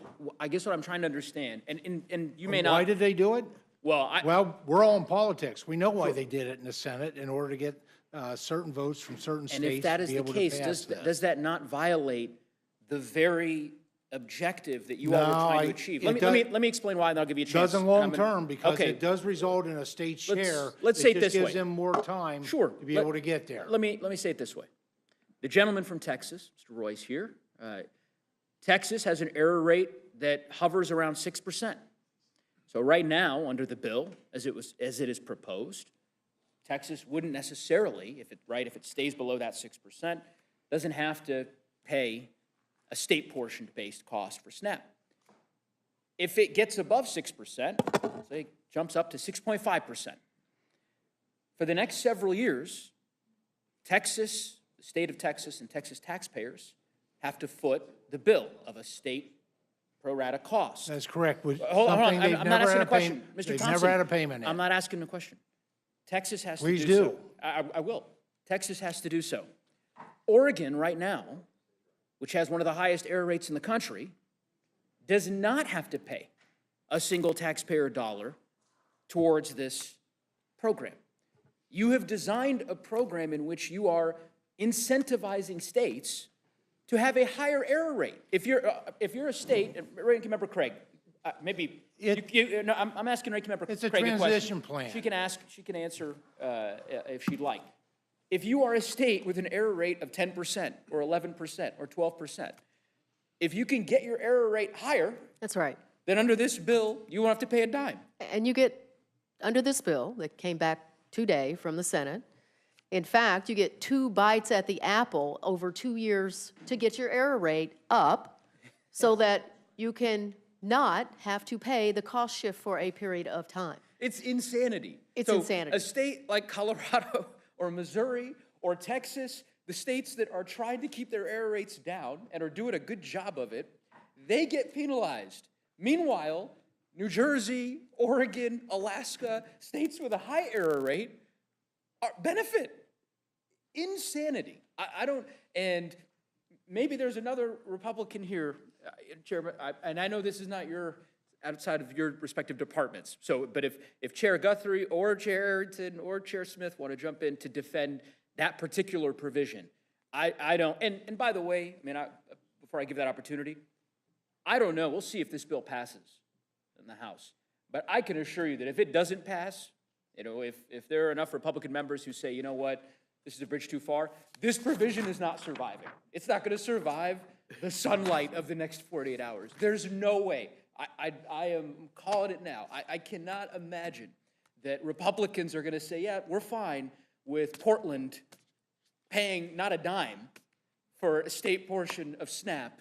We're going to instead just make sure that we impose these costs on the states that are actually doing a good job. And you do realize that none of the states will pay for the immediate future. Zero states, because it is an implementation. Yes, but you've delayed it even further for the worst offenders. So this, basically, if you're a state, you are incentivized to get that error rate up. Get it up to 18%. That way you can delay having to comply with this mandate as long as possible. Ranking Member Craig? Mr. Neguse, excuse me. I just want to say I may never have another chance in my entire career here to say that I agree with Chip Roy. So I'd like to get that on the record here in my testimony today. And secondly, beyond the Republicans in this room agreeing that this is a good policy, try going home to your own constituents in a state with a low error rate and explaining to your county commissioners why they, in 10 states across this country, are actually going to have to increase taxes at the local level so that these 10 states, the other 10 states with high error rates, don't have to pay their fair share of taxes. Again, I've just never seen anything as ridiculous as what we've seen come over from the Senate. And I wish my colleagues on the other side of the aisle could stand up and say, no, we need more time, we need to fix this. Yeah, I certainly agree with you, Ranking Member Craig. I think you articulated it well. As I said, whaling taxes, tanning salons, all the pork and nonsense that has been included in this bill, this provision really is the most nonsensical. And Chair Arrington? If I may. Maybe you might go yeah, ahead, if I may. Yeah. You know what the cost share is today of states that have an error rate of, let's just use Alaska since it's a subject of conversation, 60%. 60%, 60 cents on the dollar error rate. You know what the policy is today and under the last 4 years of the Democrat administration and the leadership of my colleagues on the other side of the aisle? Yes, Zero. no cost. Yeah, Zero. correct. Zero. So I believe you to be a fair person. I'm sure that the indignation that you have over not phasing this in as quickly as maybe we all would want, I certainly would be one to say we should implement it effective immediately, but it hasn't even existed, and I think you would agree. But why give that special break to New Jersey? Over Texas. I don't know that I can answer that, but I can tell you that having 4 years when you all had total control over this process, when you jammed a partisan bill, it was a tax and spending bill called the Inflation Reduction Act, this wasn't addressed then. I would say kudos to Republicans. It's not perfect, once again, but we're going to phase in accountability for states who have a 60 cents on the dollar error rate. If we could get that implemented today, I'd take it. If we can get it in 2 years, that's better than what it was. I indulge you, Chairman. I would just simply say, I think that's going to be a hell of an argument to make to the people in West Texas 2 years from now to say, look, I get it. I know y'all are paying more now for SNAP, by virtue of this new mandate, but just rest assured, the people in Oregon and the people in New Jersey who are, or rather the state governments there, who are doing a far worse job with respect to the error rate, don't worry, they're not paying a dime. That doesn't seem like an argument that I would think Republicans want to make to their constituents, but I'm not a Republican. So, Ranking Member Craig? Yeah, I just like to, certainly want to make sure all my Republican colleagues know this, but high error rates actually are subject to sanctions. And in fact, USDA fined Alaska $12 million last year for failing to ensure SNAP recipients are eligible. Pennsylvania was fined as well over the last couple of years. So there is a penalty for high error rates in this country. Thank you. But now there's a reward for them. Last question I have for Chair Guthrie. Couldn't of course, didn't want you to feel neglected here. I want to talk about the hospital fee, the provider fees. Ranking Member McGovern kind of cited to some of the criticism and the concern that the Senate bill that we're now considering has elicited from rural hospitals. That's certainly true in my district. I think, as you and I maybe talked previously, I represent a really large geographic district in western Colorado, a lot of rural hospitals who are deeply concerned that if this bill is signed into law, it's going to be devastating for rural parts of my district. And I have read similar refrains from folks in Kentucky, right? So the article that Ranking Member McGovern quoted, the title is Kentucky Hospitals Leader warns Senate mega bill would devastate health care and the economy. And I'll just quote to you 2 sentences. The advocacy group for Kentucky hospitals is sounding the alarm about a massive bill that's near passage in the U.S. Senate, saying its cuts to Medicaid could cause the closure of hospitals and loss of 20,000 jobs. The Kentucky Hospital Association has changed its tune on the bill since May, when it supported a version that passed the House, making it an outlier among state and national healthcare groups. So the point here, right, Chairman, is that even those organizations that maybe had a different worldview than mine about the House bill are now ringing the alarm very loudly, saying there will be rural hospitals that could potentially close in Kentucky and in Colorado. And I make the same request of you that I made of Chair Arrington. Why not conference with the Senate and say, you know what, this is untenable. I'm not going to allow Owensboro Health Twin Lakes Medical Hospital, right, which is one of the hospitals in your district, right, that just said recently, while we don't know the direct impact any potential changes would have, we are certain the proposed cuts to Medicaid will harm access to health care not only in Western Kentucky but across the country. I mean, clearly, this is going to have an impact. I just don't think that anyone can argue in good faith that it's not going to. So if we all discuss this, and we discussed it in the House, and if you look at provider taxes, it goes back to President Obama. So the Senate version takes it to 3.5% for states that didn't expand, or that did expand. Kentucky's an expansion state. President Obama had that number for a safe harbor for provider taxes within his 2014 budget. President Biden called it a scam. I've never called it a scam. It's a loophole. The provider tax is a loophole. And I would understand hospitals and others that if they can take their money, come up, match federal money, and bring it back down to the state. So we knew that it needed to be addressed. We chose in the House version to do it with a freeze so that people would have what they had this year for next year. The Senate has chosen, and we're debating, and we're going to be debating, I'm sure, after we get through this rules meeting, about where we go with it. But if you look at Medicaid policy, a lot of the issues has been that particularly now that it's 90-10 for expansion states, that when it was first designed in the 1960s and through most of the time, states run the policy. It's an open-ended checkbook on the federal government, but the discipline has always been that the states have to put their money in as well. But now they're able to tax the healthcare entities that receive the money. Some states are actually taxing the managed care, Medicaid managed care organizations that receive the money. And so it's just become almost an open-ended checkbook on the federal government. So we're going to debate it and see which way we go. But I will tell you that it needs to be addressed, and we intend to address it, and we'll see where we go.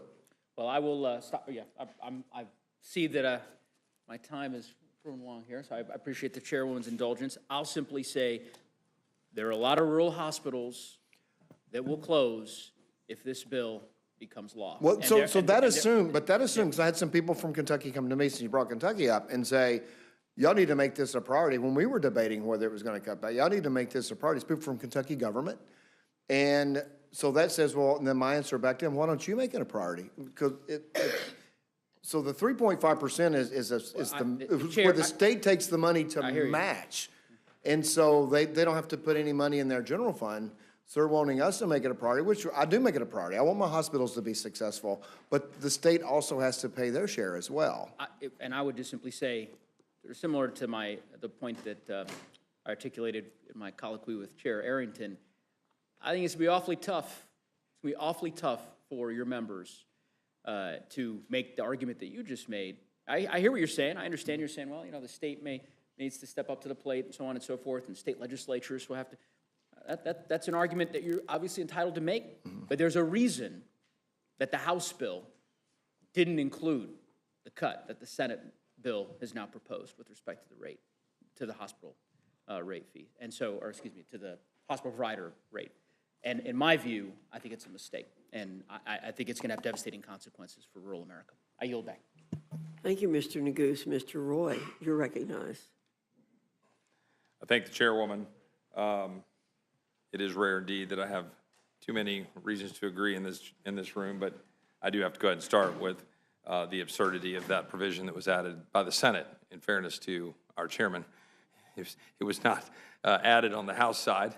It was, in fact, the Senate side. It was clearly a mistake and shouldn't have been done. Let's just go ahead and state what it is. It's just an absurd policy. Why would you penalize a state for having a lower error rate and encourage them to have a higher error rate, which I can read the provision to do nothing else. So let's just call balls and strikes here. That was a ball, and it wasn't even close.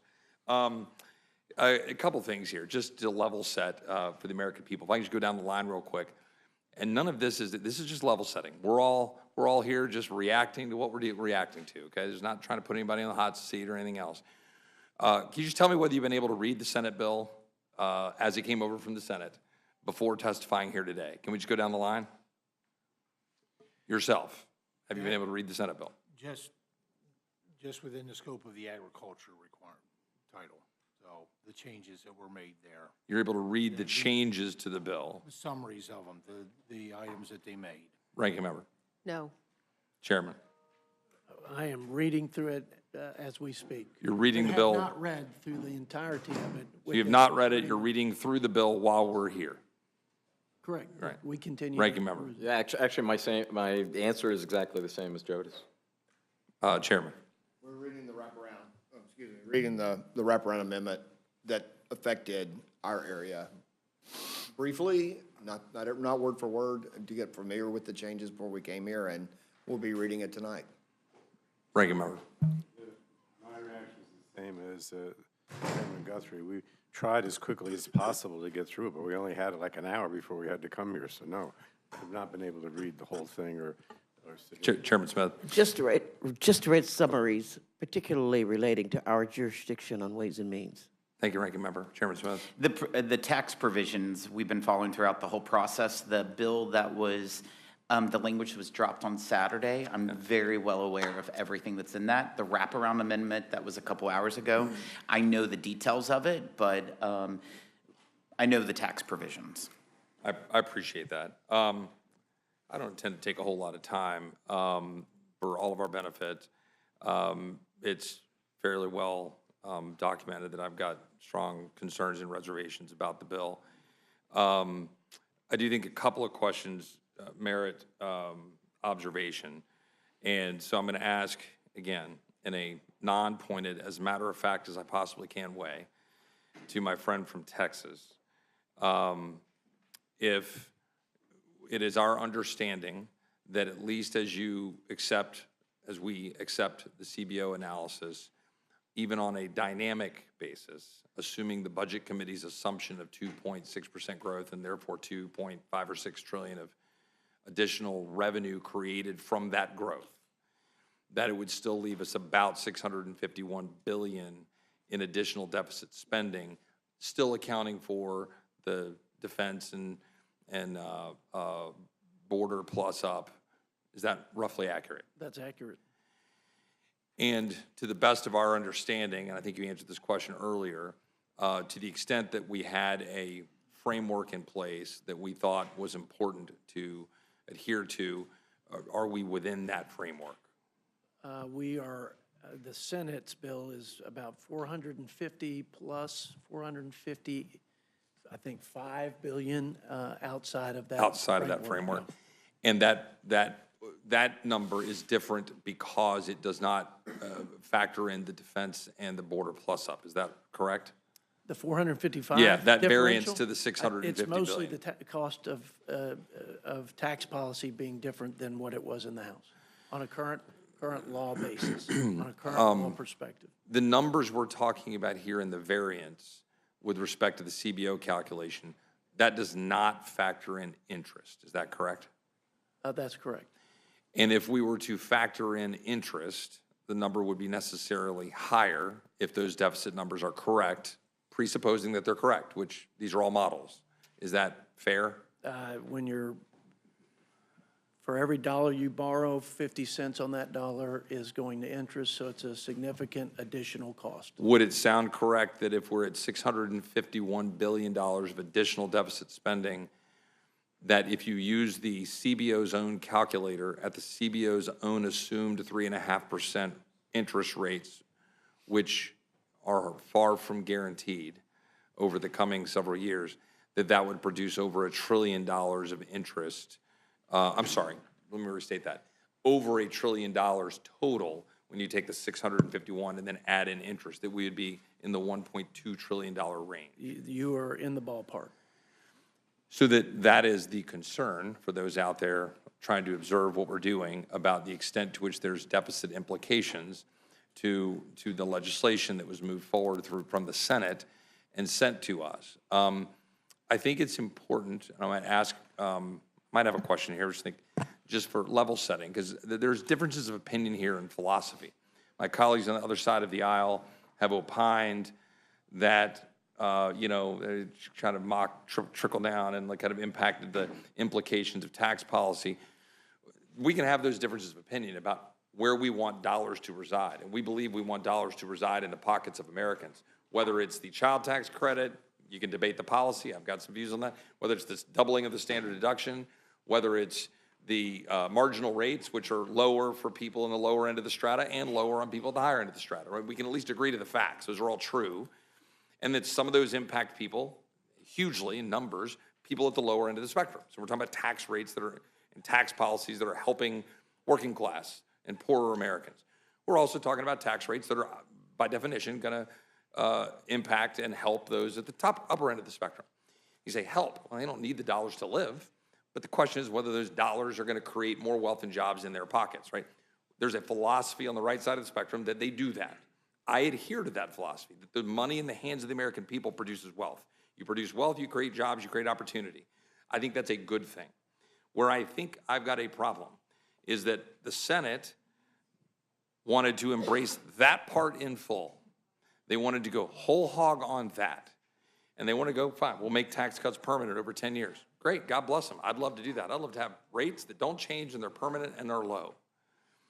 But by doing that, they're exposing the problem. And that problem is just simple arithmetic.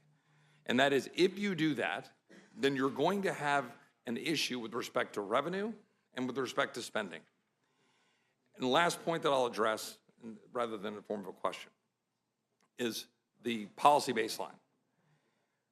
The policy baseline is a dangerous gambit. It is a dangerous gambit for either side of the aisle. Because to my colleagues on this side of the aisle, please come explain to me, when my colleagues on that side of the aisle are talking about what's going to happen with the Affordable Care Act subsidies, what's going to happen in future policymaking when it comes to things we disagree with, when you just assume what is current policy rather than having us vote on said policy. I've seen a lot of messaging and rhetoric coming from very good friends of mine, talking about how it's somehow an anathema or accepting leftist dogma to say and to ask the question about a policy baseline about whether or not that is foregoing our responsibility to do the math. You can believe that the current tax rates that are X, whether it's for the lowest bracket or the highest, should stay the same. And I take on face value that many of my colleagues, the administration, and myself included, would like them to stay at that level or even lower. That's my preference. But if you do that, you have to do math. What will be the impact then on revenue? And my colleagues, I think, in the Senate in particular, because God bless the House, at least we created a framework by which we were trying to do dollar for dollar. And I realize my colleagues on the other side of the aisle disagreed with that. But I want to give credit to the Budget Committee chairman for trying to hold a line of saying that there ought to at least be a connection, that we ought to at least say, if we're going to do the tax policy, at least do the spending policy. Have the courage and the fortitude to do what you campaign on when you're talking about balancing the dang budget. Don't just talk about it. Don't talk about balanced budget amendments and then go home and say, look at me. I got a balanced budget amendment vote. Did it fail? Did it? Yeah. No, it failed, yeah. Is it law? No. Right?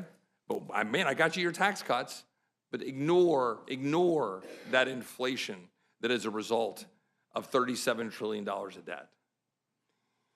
My colleagues in the Senate failed us. My colleagues in the Senate failed us. They sent us a bill knowingly, using a policy baseline gimmick. They sent it knowingly. And they sent it knowing that it was going to have increased deficits.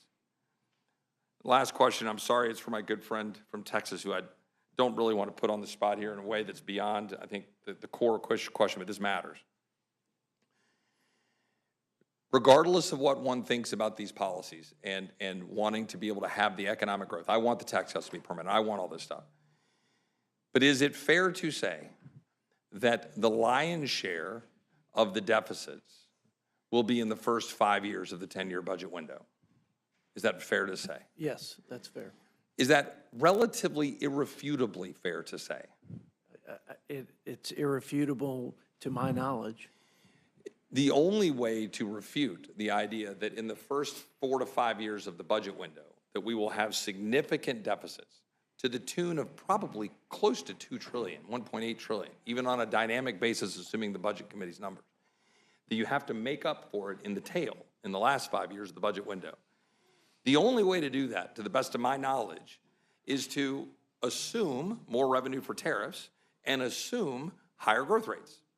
So I think you have to assume, I haven't done the exact math, 3 to 3.5% growth over 10 years, which I hope we have, and we should aspire to get, and tariff revenue at the rate that we currently are bringing it in or more, which CBO has scored, to CBO's math, 2.8 trillion? I just did that from memory, something like that.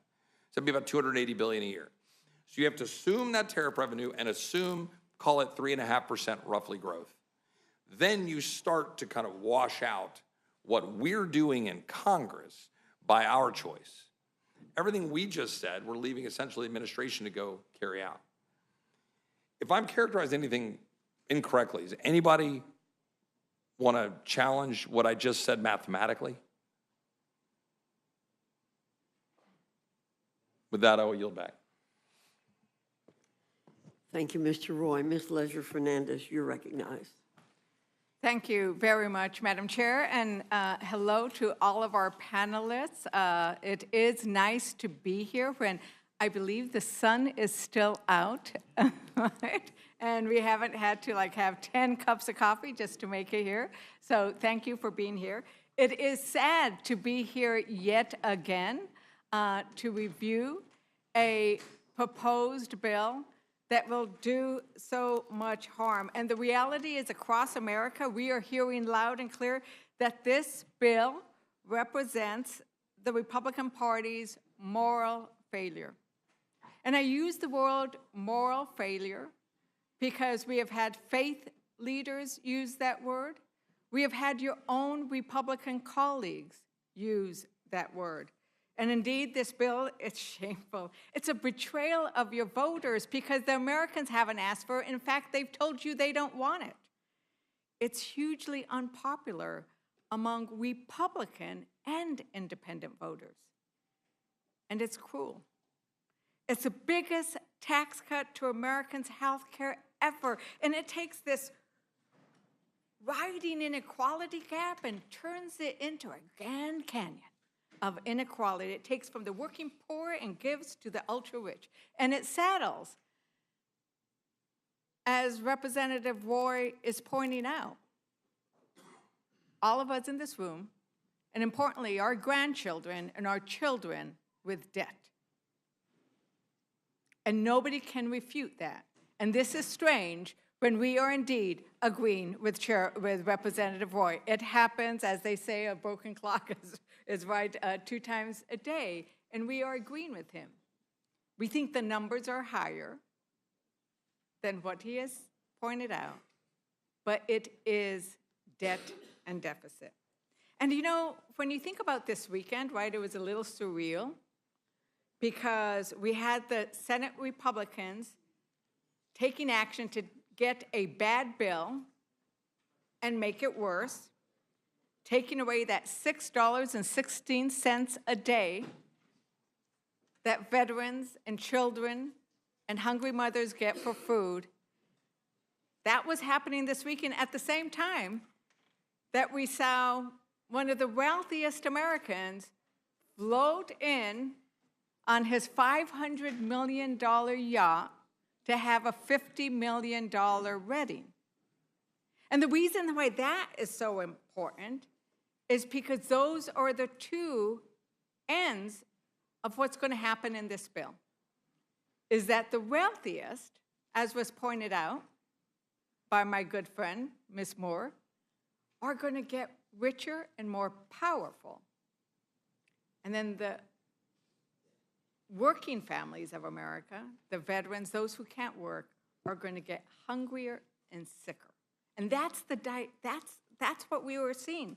You know, Chairman Guthrie, Jeff Bezos is worth $237 billion, $237 billion. And we have a little discussion earlier about hospitals in your district.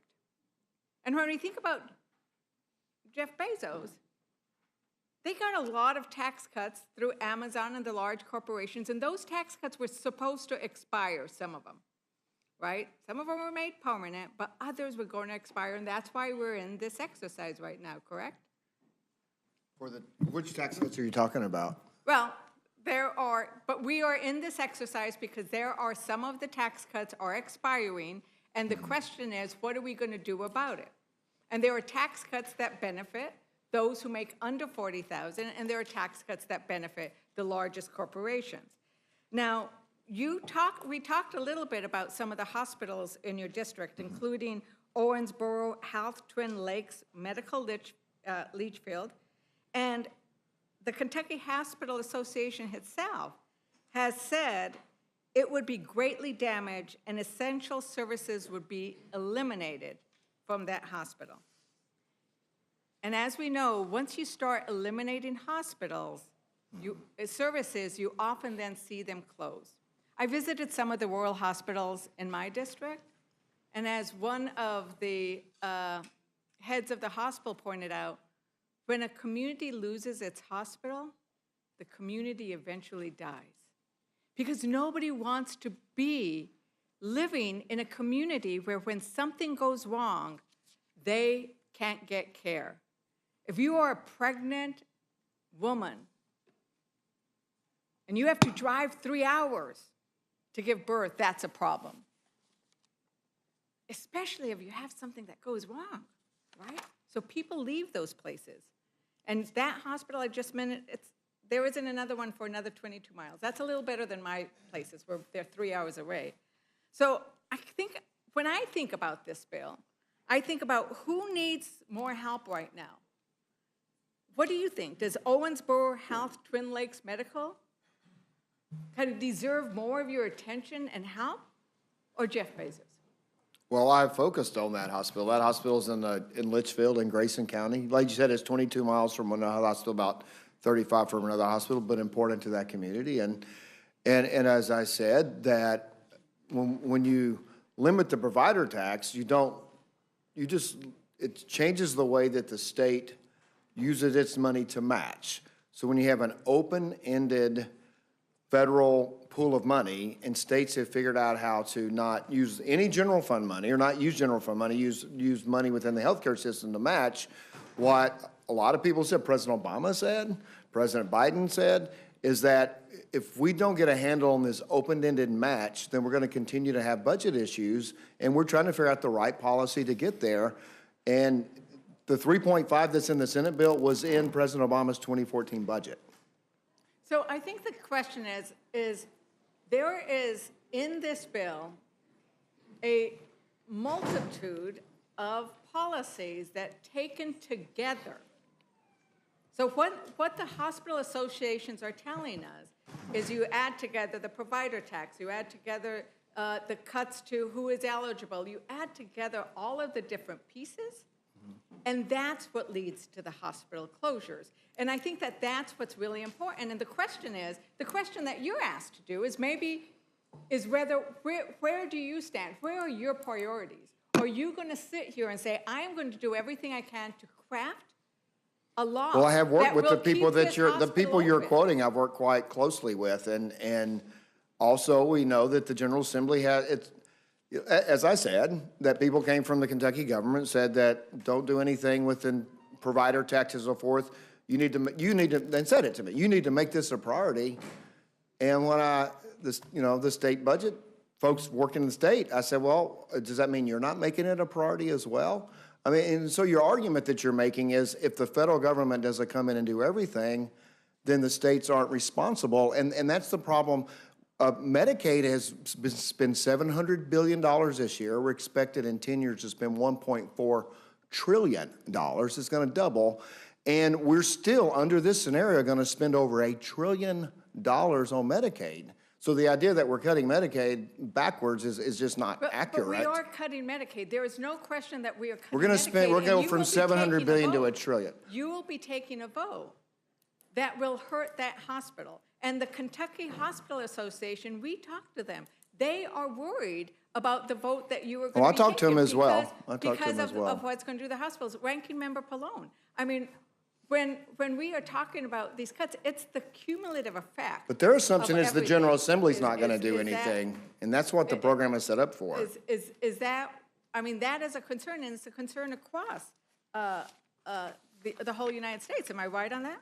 Yeah, I mean, I think you're really, stressing the point, too, which I made before, I think, which is that, when we talk about this $1 trillion in cuts to health care and these 17 billion Americans who are going to lose their health insurance, it's not just, the paperwork requirements, that we've talked about that makes people lose their health insurance. It's all these other cuts, right? So the provider tax cut, I think, is, like maybe $225 or $250 billion. The paperwork is $330 billion, right? The ACA, the fact that you're not renewing the subsidies, the enhanced subsidies, is a big factor. All these efforts to block people from getting health insurance, either because you can't have automatic re-enrollment, you can't have a special enrollment period, you can't, I mean, the list goes on, and it is a cumulative effect on healthcare that just devastates healthcare. So if you're a hospital, you're sitting there saying, well, wait a minute, now I'm not going to have all these patients who are paying because they don't have insurance or they don't have Medicaid, and now I have all this uncompensated care costs that I can't absorb, and then I have all my provider cuts, the fact that I can't get the money, the reimbursement rate anymore because you're reducing the provider tax. How am I going to stay open? And the states can't do it. I mean, I talked to the governor over the weekend. You're talking about a $3.5 billion cut to health care in New Jersey. Our budget is that they adopted Monday was 57. You're talking about 6 or 7%. How are you going to make that up? Right. There's no way to do it. I think that that's the problem, is that in each of these states and in every Republican sitting in this room, or those who are not sitting here, their states are going to have significant loss of people being able to show up at those hospitals, because in Kentucky it's 184,000 people. In Missouri, 265,000 people will lose health insurance, Medicaid or ACA or Medicare. And this is where this idea of moral clarity and moral decisions come in, as was pointed out earlier. And it seems that, in order to have some of that moral clarity, You might need to decide to not run for reelection because you're going to get attacked. But we're hearing it from everywhere. Republican Senator Tom Tillis, what do I tell 660,000 people in 2 years or 3 years when President Trump breaks his promise by pushing them off Medicaid because the funding's not there anymore, guys? Because this is a decision. It's a decision you're making. You know, Republican Senator Hawley, he ended up saying this, tweeting it, writing a New York Times article. We can't be cutting health care for working people and for poor people in order to constantly give special tax treatment to corporations. And then further, that argument is both morally wrong and politically suicidal. The moral test of a nation is how it treats those most in need of support. In our view, this legislation will harm the poor and vulnerable in our nation to the detriment of the common good. Its passage would be a moral failure for American society as a whole. The faith leaders, which included Jews, Lutherans, Catholics, Episcopalians, imams, it's seen by everybody. And then the Archbishop of the U.S. Archdiocese for the Military Services, because he sees the military who serve us. There's the responsibility of politicians to promote and protect the common good, including by working to overcome wealth inequality. And that's what we are here to decide to do today. Because in the end, these cuts are in order to pay for the tax breaks for the wealthy. That's the problem. If it was just, we don't have enough money, we're going to figure this out, we're going to work it out with the Commonwealth, that would be different. But that's not what we are dealing with today, is we're making these cuts in order to have the one-to-one that the Freedom Caucus wanted, but in order to then end up settling, that is the problem. And, you know, and the problem is going to be that it's going to be the people in our districts who are going to suffer. And we know what that will look like, because there are going to be, we all met those people. We've gone out, and they've come and testified, or we've gone to their homes, or we've gone to their places. You know, Chair Smith, when we are here in May talking about no tax on tips, you pointed out that you ate at a restaurant, and the waiter asked you if we would be able to deliver on the tax break for no tips. Did I remember that correctly? You're the one who said that, right? Yeah. And this bill delivers no tax on tips. Yeah. So for that waitress. Great. It was a male or female? It was a female. Oh, great. How many years will the tax break on tips last? It'll last for 4 years, but that's very typical of tax policy. In the American Rescue Plan, you guys enhanced the child tax credit, and that's already expired. The question was, how long the will premium the tax credit is expiring at the end of this year, which you all made temporary. Hang on, tax on tips work? I'm sorry, I'm going to reclaim my time. Gentlelady's time, and if I'm going to be asked a question, I hope I can answer it, Mr. Chair. I understand that. Instead of just cutting me off. Well, but one of the things we need to try to remember to do is to work through the chair.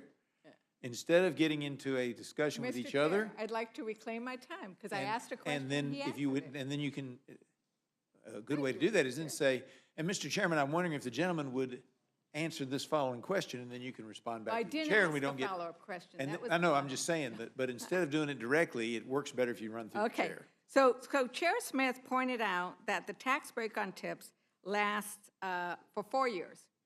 Maybe I'll ask the ranking Representative Moore here. How many years will the tax cut for Americans earning over $600,000 a year last? Those will be permanent. So those will be permanent. So Chair Smith, I would suggest that the next time you go to dinner and brag to the waitress how you're delivering a tax cut for them, point out that she's only getting it for 4 years, but somebody earning $600,000 and more is going to get it permanently. And I would point out that whenever you talk to your constituents, that you would tell them that you voted against tax relief on tips, tax relief for overtime. Basically, 91% of your districts has the guaranteed deduction, and that's going to be slashed in half. So these are things that when you vote no, you're voting against a child tax credit, have a refundability at $1,700, which this does, down to $1,000. 1,000 is what the refundability on that child tax credit will be if you don't vote for this bill.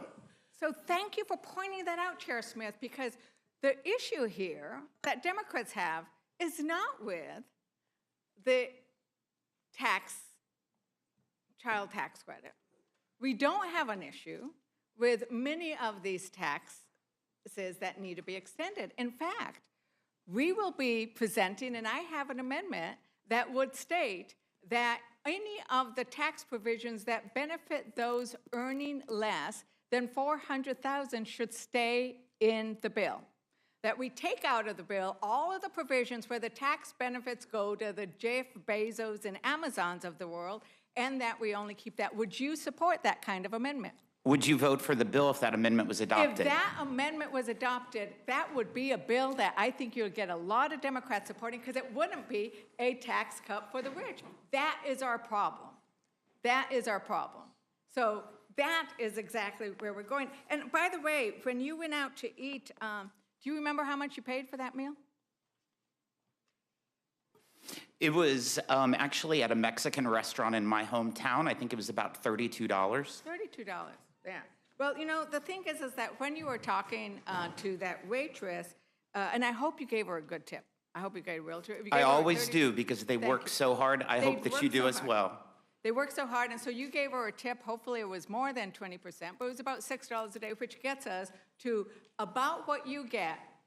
You were able to pay in a tip what a hungry veteran or a hungry mother would be able to get in food stamps a day.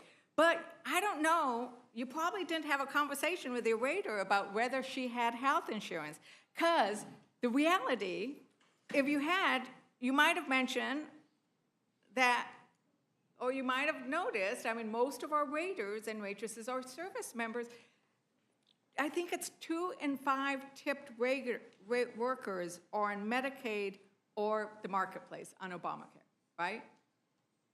So the thing is that while you're giving a temporary 4-year tax break to your waiter, you can be taking away their Medicaid coverage or maybe their ACA. Maybe the waiter earned too little money to get Medicaid, so he's getting his health care through the Affordable Care Act.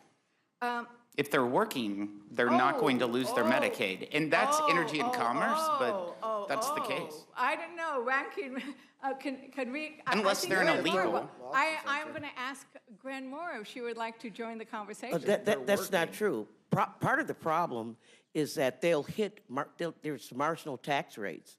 So in my state, for example, you qualify for Medicaid or Badger Care if you're at or below 100% of the poverty level. So you could go to work for minimum wages, that would push you over the 100% of the poverty level. You know, if you made $16,000 a year, you would no longer be eligible for Medicaid. You'd be working yourself into poverty. You're working yourself into poverty, and we have heard over and over again from people who are working not 1 job or 2 jobs, we don't pay enough money, especially for states who have a federal minimum wage and don't have a living wage. But, you know, if that worker wasn't getting Medicaid and they were on the ACA, they're getting perhaps tax credits, the premium tax credits, right? Ranking Member Pallone. And if a waiter is earning around $39,000, right, and is getting Affordable Care Act premium tax credits, they would see their bronze plan premiums rise by over 500% in 16 states. In Nebraska, that waitress's premium would go up from about $190 to $2,200. So that's why when we look at this bill, you can't talk about this bill, thank you for smiling. Isn't it awful the way that happens, Mr. Chair? You can't talk about this bill as just the tax provisions sit in isolation of everything else. And that's why when we talk about this bill, who is losing out? And it's people below that 40% who are earning 40% or less, because they're going to be paying more for their ACA payments. They're going to lose their Medicaid. They might lose their SNAP. It's when you put it all together, and this is what we're talking about, values, right? Because the reality is Republicans are tossing some short-term tax benefits to raiders, and they're giving away diamonds that last forever to the wealthy. So Chairman Thompson, I don't know if you've been out I don't know if you got to go to a wonderful Mexican restaurant, but you might not. If I just wanted to talk about what it would take, like when you went shopping this weekend, or if your wife does the shopping, were you able to have, what did you have? Were you able to go and buy some eggs, buy some steak, maybe some chicken, some avocados? You wanted to make your own tacos?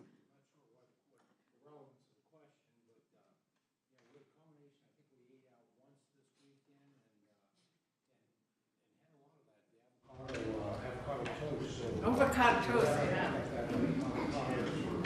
I can't give you the recipes. I'm more of the, I'm the secondary team when it comes to cooking. I'm the taster. But I can tell you those avocados, if we sent somebody who was on SNAP benefits into a store to buy groceries for 3 meals a day, she would not be able to buy an avocado, and she would not be able to eat. And I'm sure you're aware why. In Mexico, where most of the avocados come from, we have a problem right now. A lot of the avocados are grown in the area that are heavily in presence of the cartels. And so USDA is trying to work on that to make sure that, there's adequate proper inspections within the grove. So that's really impacting the supply of avocados right now. Right, but they're expensive. Basically, the point They're more is. expensive than ever right now because of that. So much is Just more give me the expensive than reasons for ever. it. So much is more expensive than ever. In fact, we now have a tracker that tracks how things are more expensive than ever. People might want to check it out. But that's the problem, is that it's not just avocados. I went in Clayton, New Mexico, another one of my beautiful rural towns.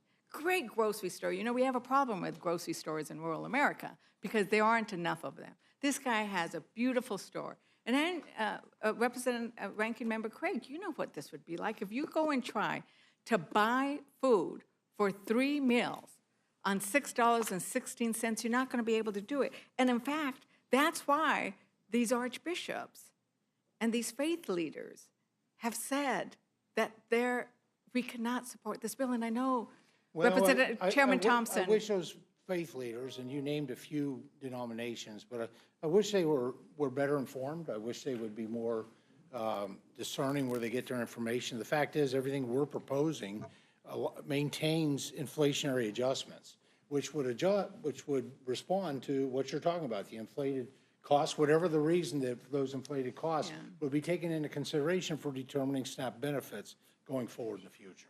Well, I think they're fairly informed. And I want to give a shout out to my own Archbishop Rester. And I think where he's basing it on, and I know you, a man of great faith, and believe, and you know Matthew, right?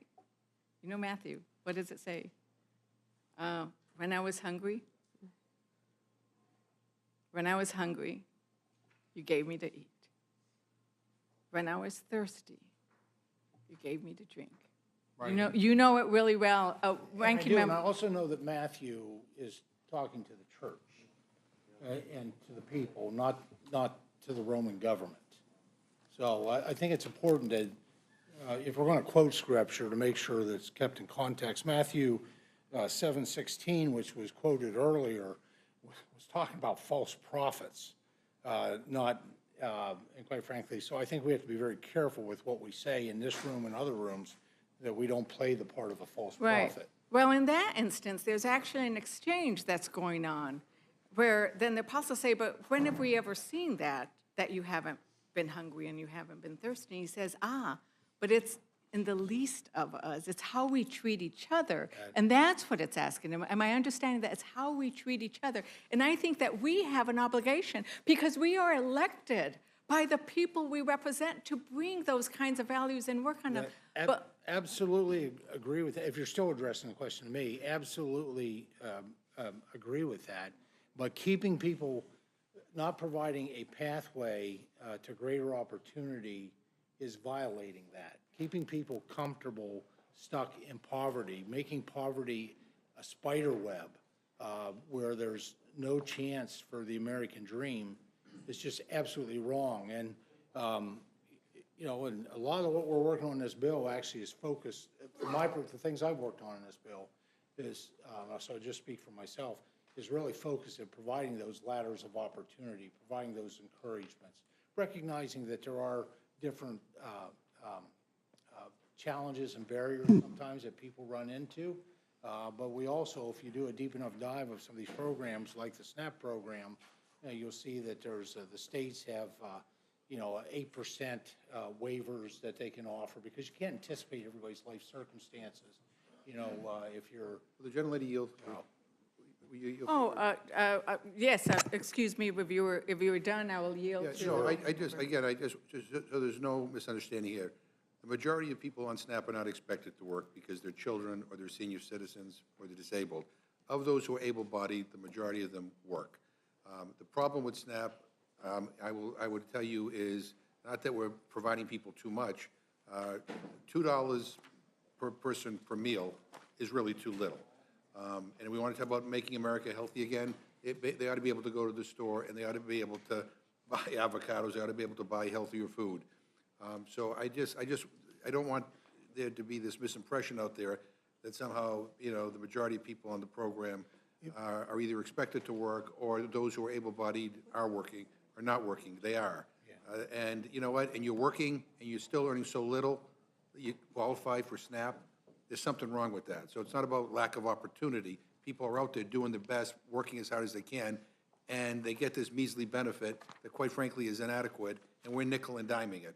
So I thank the gentlelady. I yield back. Yeah, and If I may- we may do want to just- hear what you're saying, so can you get closer to the microphone? Sure, Thank you. and just to qualify, the most recent data shows that basically 30% of able-bodied adults without dependent children are working. 30%, 70% of just, and we're just talking about the demographics of an able-bodied adult without a so they don't have a disability, they do not have dependent children. 70% are not working currently they're on the SNAP program. Ranking Member Craig, you wanted to join the Well, conversation. I'd just like to also offer some fiscal year '24 data. More than, almost 70% of SNAP participants are in families with children, and more than 37% are in families with members who are older adults or disabled. So, look, the ranking member said most able-bodied folks in America who can work, who are on SNAP, are already working, number of children. But I keep coming back to this concept that somehow the Senate sent us a bill, and we can't ignore it.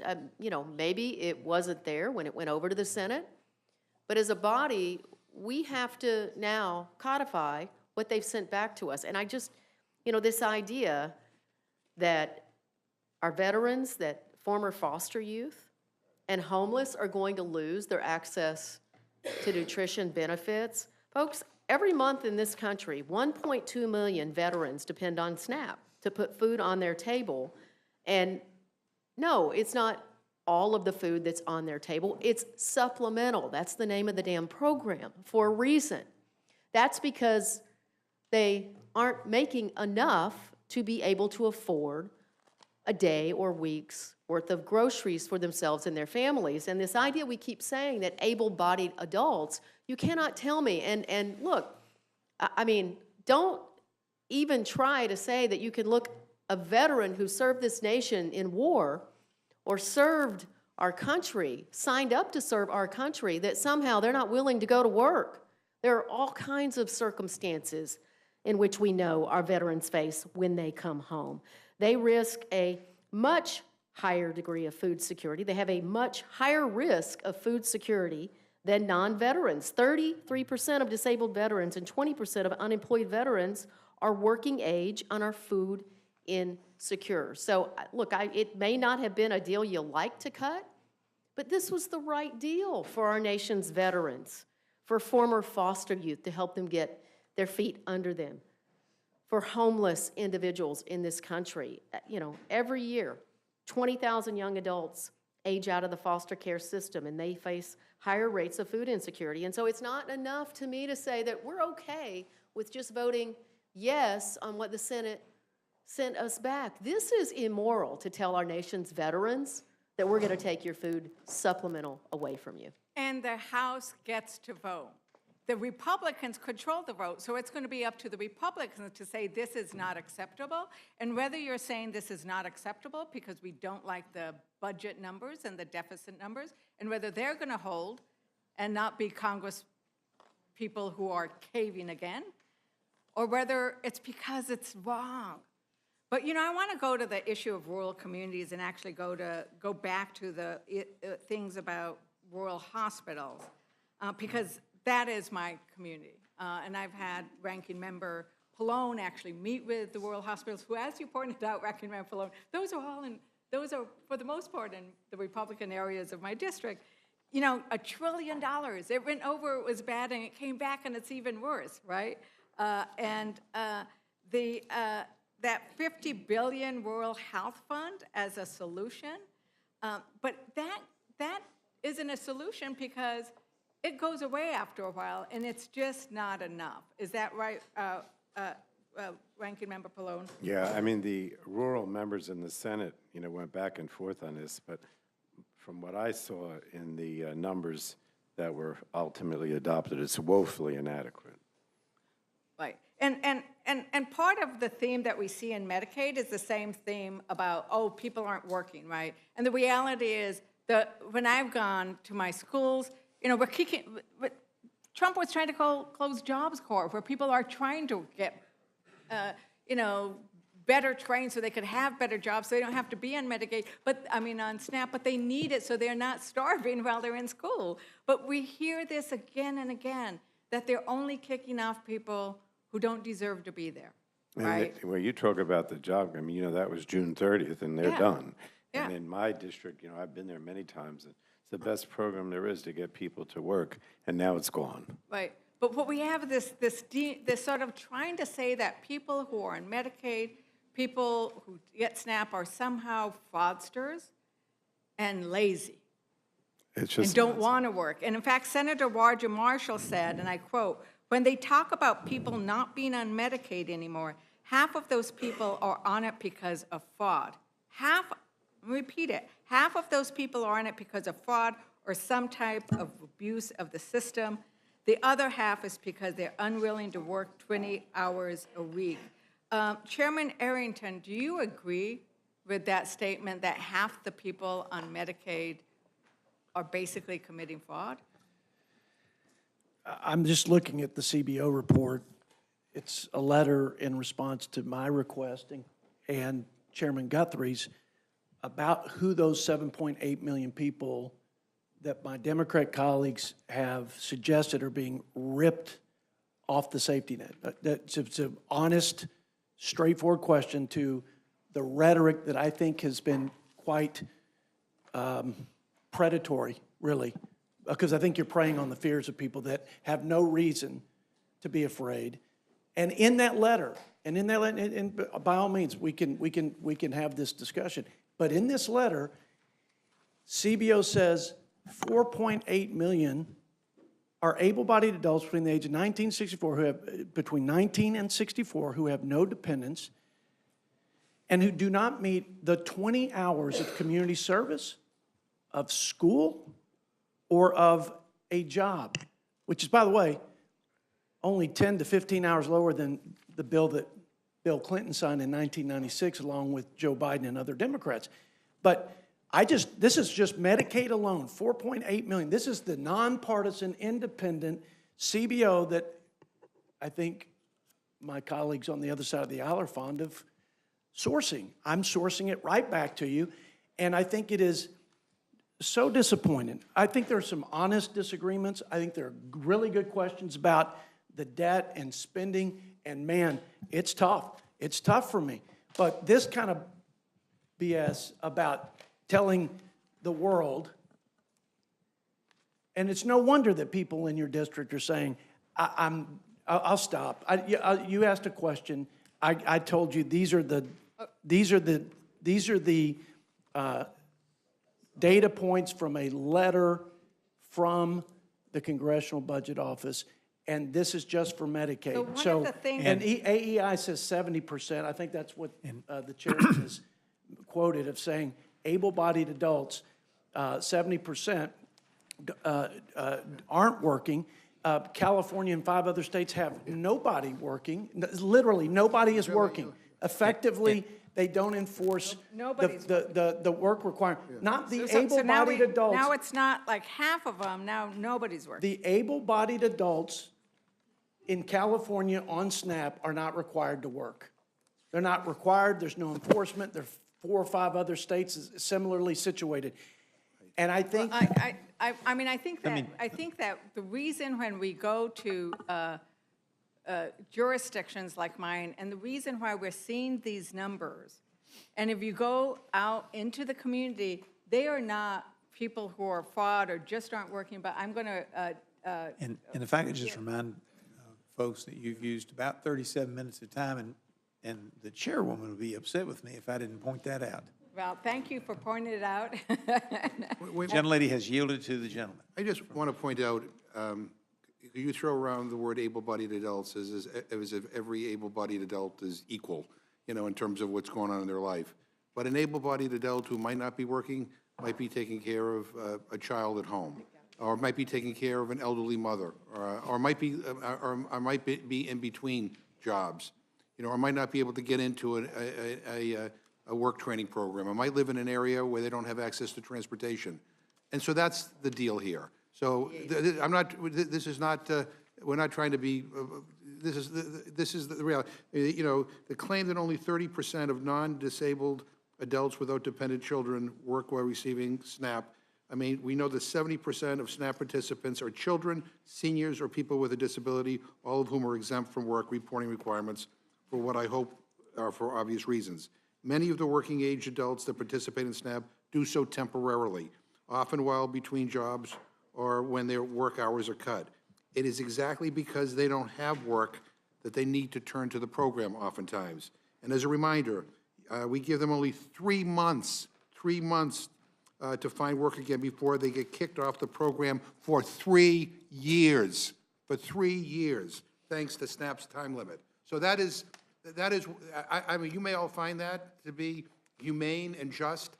We don't. And so there's a difference in terms of values and in terms of what we believe is right. I thank the gentlelady. Thank you. And I just also want to point out that, as was discussed earlier, that a lot of the reason why people will fall off of Medicaid is because it becomes very complicated, right? And we've had hearings where we've heard people talk in New Mexico. I mean, the SNAP application is like, the average SNAP application is 17 pages long, and in some places 21 pages. It's like Republicans who always talk about wanting to cut regulations, they don't mind putting more regulation and more paperwork and a mountain of paperwork on working people. But I would also point out that this is a crazy one, that the moratorium on simplified eligibility, so to try to make things easier, there was actually a rule that said, let's make the application sort of more streamlined, simplified, eligible, so it works. And that actually, they're barring that in the Senate bill. So not only are they trying to sort of make it harder for you to eligible, but they actually are getting rid of the rule to make it easier to apply for these things. Because I'm running out of time, I just wanted to touch quickly on tax credits, and I'll try to be quick. So I wanted to just touch quickly on the issue of the energy tax credits and the fact that we are seeing energy costs rise.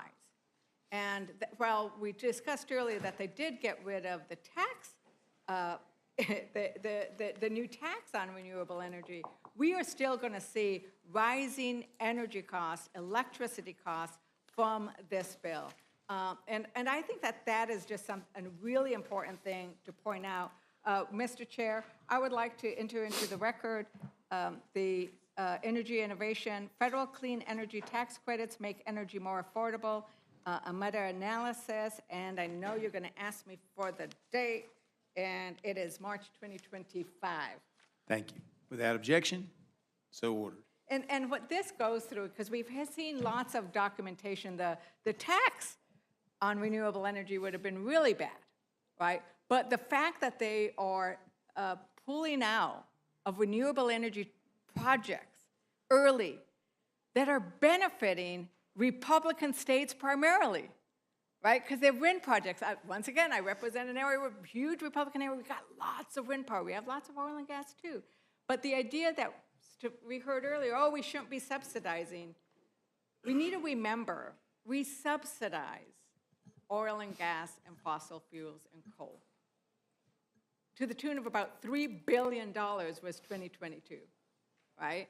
And now they're decreasing the royalty rate on oil and gas. They're going to make another, I think, another $6 billion. So we are constantly subsidizing fossil fuel. And it's sort of like the Republicans, it's like renewable energy is where it's at, right? That's the next frontier. And we need to do a lot. It needs to be a little bit of everything. But what they want to do is say, oh, no, we don't really want to use electric lamps. We prefer the gas ones. We shouldn't really put any of our correspondence in email. We should send it all by paper post. I mean, let's keep the horse and buggy. Who wants a gas-fired car? But that's what they're doing, right? That's what they're doing. They're taking us backwards. And so I wanted to be able to give an opportunity. As you know, I'm the last Democrat. So I wanted to give an opportunity. Is there anything else that you wanted to raise, Representative Moore, with regards to this? The bill before. Thank you for this opportunity. I have heard the scheme of requiring work requirements, and it's a major economic solution to raising the $4.5 trillion in tax cuts. And again, I have been very aggrieved, the committee is aggrieved, that we are characterizing our constituents as lazy and bums in order to do it. Let me just mention some other people who will be losing health care that we haven't talked about. We've also claimed that illegal immigrants have been receiving health care. And that's been a feature of these testimonies and these discussions. I just want to say that legal immigrants who were brought to this country because of asylum, people who have U visas or V visas because they're facing violence, were people who were going to be able to get Medicaid. These are people that will no longer be eligible for Medicaid. There are legal immigrants who have lived in this country for decades. People, scientists, doctors, engineers, people have worked and paid into Medicare for 30, 40 years who will no longer be eligible for Medicare, even though they have paid into the system. Thank you, Representative Moore, and I'm going to try to move along. But I did want to make sure that Ranking Member Boyle, was there anything else you wanted to raise? I take it the Medicare issues, the regressive manner in which this is a transfer of wealth from the poor to the wealth. Did you want to add anything else? Because he's signaling me to stop you. To you, if there's anything else you wanted to add. No, I will just say briefly, is I know we've been here all afternoon, but given the importance of this piece of legislation, it is certainly warranted, and this might be our last bite at the apple. Let's not lose the forest through the trees. I come back to how I began this some 5 hours ago. The reality is that if this becomes law, 17 million Americans will lose their health care, millions more will lose their nutrition assistance, millions more will be impacted by these devastating cuts, all to help pay for tax cuts that are skewed toward the top 1%. That is the bottom line or the headline about what this bill is really about. There's a lot there, 1,000 pages. We're still figuring out some things that were added minute by minute on the Senate floor as horse trading was going on. Nothing can obscure that overriding reality. Millions of lives will be adversely affected by this legislation. I yield back. Thank you. And the last thing is, it's not just the skewing up to the wealthy, because there are some trees that are really problematic. And I think that it was discussed earlier, the elimination of a tax on firearm silencers and short barrel rifles and shotguns that would cost $1.7 billion. And that would be a lot of families that we could feed with the SNAP programs. 396,000 families could be fed with just what they're giving away for the silencers, right? The mafia tax, I don't know. Is there anything else you'd like to add, Ranking Member? I would just like to bring us back up to a high level on the Supplemental Nutrition Assistance Program. This is the most effective anti-hunger program that this country has ever seen. Every dollar we invest in this program returns $1.50 to our overall economy and about $1.80 in rural communities across our country. And when you cut $200 billion in SNAP benefits to this nation, you are literally taking around $25 billion directly out of the pocket of this nation's family farmers. But that's not all, because it affects the entire food supply chain. It's the truckers who drive the food to the grocery stores. It's the clerks that puts that food on the shelves. And of course, it's the hungry children and seniors and veterans that we are trying to support as a nation. So I want to say to all of my Republican colleagues, I hope that you will seriously reconsider, especially because at the end of the day, you are doing this for no other reason to give tax breaks to the already rich in our country. Thank you. Thank you very much. I hear often from the farmers, the small farmers in my district. I have small farms, not the kind that need a $38 million estate tax benefit, but they are hurting because they sell the Double Up Bucks programs. I love the Double Up Buck program. They do too. It's how they make their living. Thank you for the indulgence, and Mr. Chairman, the last Democrat yields back. Yeah, gentlelady yields back. Now recognize Mr. Langworthy for any questions. Sorry. Apparently the list is. I am not going to ask any questions. I want to salute each of our committee chairs for the diligent work that has gone into the hundreds of hours of putting this together over the last 14 months into this reconciliation process. I really want to salute Chairman Guthrie for the work of the Energy and Commerce Committee. My colleague brought up the Clinton-era work reforms, and these are bringing accountability and fundamental fairness. And as I travel around to businesses and talk to workers on factory floors, they are saluting the fact that the people, that can work and choose not to work will now have to work for benefits that they work hard to provide for their families every day. So I think that it's to take a lesson from a Democratic president and bring it into the future is something that is going to help us bring fundamental fairness and equity across the program. So thank you, and I yield back. Gentleman yields back. Now recognize Mr. Scott for his time for question. Thank you, Mr. Chairman. There's been a lot of long-winded discussion here today. I thought I might read for the general public just from the bill. Modifications to SNAP work requirements for able-bodied adults. Now, regardless of what you've heard from other people, this is what the bill says. Exception 6(0) of the Food and Nutrition Act of 2008 is amended by striking paragraph 3 and inserting the following. Exceptions. Paragraph 2 shall not apply to an individual if the individual is under 18 or over the age of 65. So if you're under 18 or over the age of 65, none of the SNAP changes impact you. That's what's written in the bill. Medically certified as physically or mentally unfit for employment. So all of the discussions that you've heard from the Dems about us kicking disabled people off SNAP benefits, they're just not true.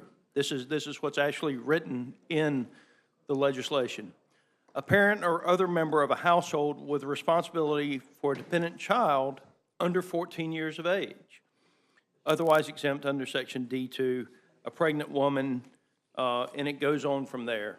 So anybody under 18 anybody over 65, anybody who is medically certified as physically or mentally unfit for employment is exempt from any of the changes. So all of this talk that we're kicking disabled veterans and all off of SNAP, it's just a flat-out lie. Now, with regard to the matching funds, what we have said here is that if you have an error rate of less than 6%, the federal share of the cost of the allotment described in paragraph 1 for that state in a fiscal year shall be 100%, and the state shall be 0%. If you're a business owner and you've got a 6% error rate, you know what you are? You're bankrupt. The federal government owes it to the American citizens to have better than a 6% error rate on people's SNAP benefits. So I want the American citizens to know you're not being told the truth by the dramatic statements on the other side. If you're disabled, you're exempt from the changes. Under 18, exempt from the changes. Over 65, exempt from the changes. That's what's written in the language. I don't have any questions for any of the members. And Mr. Speaker, I yield back. Madam Chair, I yield back. Thank you very much, Mr. Scott, for clarifying the record. Mr. Griffith, you're recognized. Thank you, Madam Chair. We've had a lot of discussion about the bill, and folks earlier in the afternoon were saying that nobody had time to read the bill, and I'll just say we got it in my office around 11 o'clock. I had it printed out. I had 245 pages read before I got here, and I finished up the rest of it while Ms. Scanlon was talking. So a lot of folks have had an opportunity, and when we get to the floor, everybody will have had an opportunity to read it. It does help that I read the first bill as well, so there were sections where I got to it, and looking at the cheat sheet, it was identical to what was there before. So I don't make myself read the same chapter twice, but I did read it. Now, that said, I do want to ask my chairman, Chairman Guthrie, a question. Chairman, I think we can pretty well rest assured this is not the last bill that will ever pass the United States Congress. Do you agree with that? I agree with that. And as a part of that, we're always trying to improve things on Energy and Commerce Committee. So as we move forward, will you commit to work with me and others on the Energy and Commerce Committee and in the House as a whole to analyze the ongoing status of the health of our rural hospitals and rural health care in general and rural health care providers so that we can improve access to health care in rural communities? I will. And I suspected those would be the answers to the questions, but I just want to underline for everybody that even when we disagree, we're all trying to move things forward. And sometimes when we disagree, things don't work out exactly the way people intend. And I know that in my district, as a result of some of the policies in the Affordable Care Act, we had 2 hospitals that closed down. One of them has since reopened. And but we're all working towards this goal, and I appreciate you, Chairman Guthrie, agreeing that at least in the Energy and Commerce Committee, and I think all the others as well, that we're going to continue to move the United States forward. And as we see opportunities to improve, whether it be telehealth, which you and I have talked about a number of times, or other ways that we can improve health care in rural communities, we're going to do it. Isn't that correct? That's correct. All right. I yield back, Madam Chair. Thank you. Thank you very much, Mr. Griffith.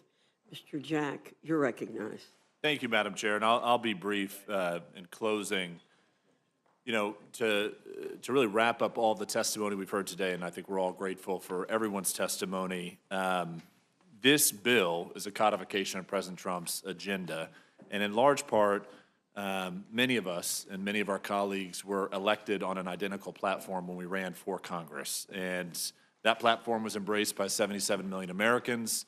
It earned an 86 electoral vote margin in the 2024 presidential election. So I'd love to start with my good friend Chairman Smith. If you'd just like to, again, wrap everything up in your testimony today, how is this codifying President Trump's agenda? So I would totally agree, Representative, that this is following the priorities that the president laid out when he was running for office and 77 million Americans supported. We're delivering on no tax on tips, no tax on tips, 70% of Americans support that. We're delivering on tax relief for seniors. 83% of Americans support that. We're delivering on no tax on overtime. 71% of Americans support that. And we're also making permanent the expiring provisions of the 2017 successful Trump tax cuts. And 62% of Americans support that. This is the largest tax cut in U.S. history. It is also the largest cut of mandatory spending in U.S. history. That's phenomenal. And it is also the largest investment in securing our borders in U.S. history, creating the Golden Dome. All these things that the president campaigned on, it is in this bill. It is absolutely in this bill. And I know people were talking about suppressors earlier, and I think it's really important. The reason why that's became an issue is because of pistol braces. The Biden administration put pistol braces under the short barrel shotguns, which they shouldn't be, and it did. And for the first time in a century, we eliminated a tax on the Second Amendment. I think that's a huge win. For the first time in history, parents are going to be able to have school choice. And I think that's super important. So this is a bill that is delivering on what members of the House campaigned on, members of the Senate campaigned on, and clearly what the president campaigned on. Very well said. Chairman Guthrie, same question to you. How is this bill, in closing, a codification of President Trump's campaign Well, that gets to all the above and energy dominance. There's a provision in here for making sure that we invest in critical minerals, we invest in delivery of energy. And President Trump was very strong. This said that America was going to be energy dominant, and it's important that we are, given what's going on in the Middle East, and this bill delivers. Thank you, Chairman. Chairman Arrington, same question to you, my friend.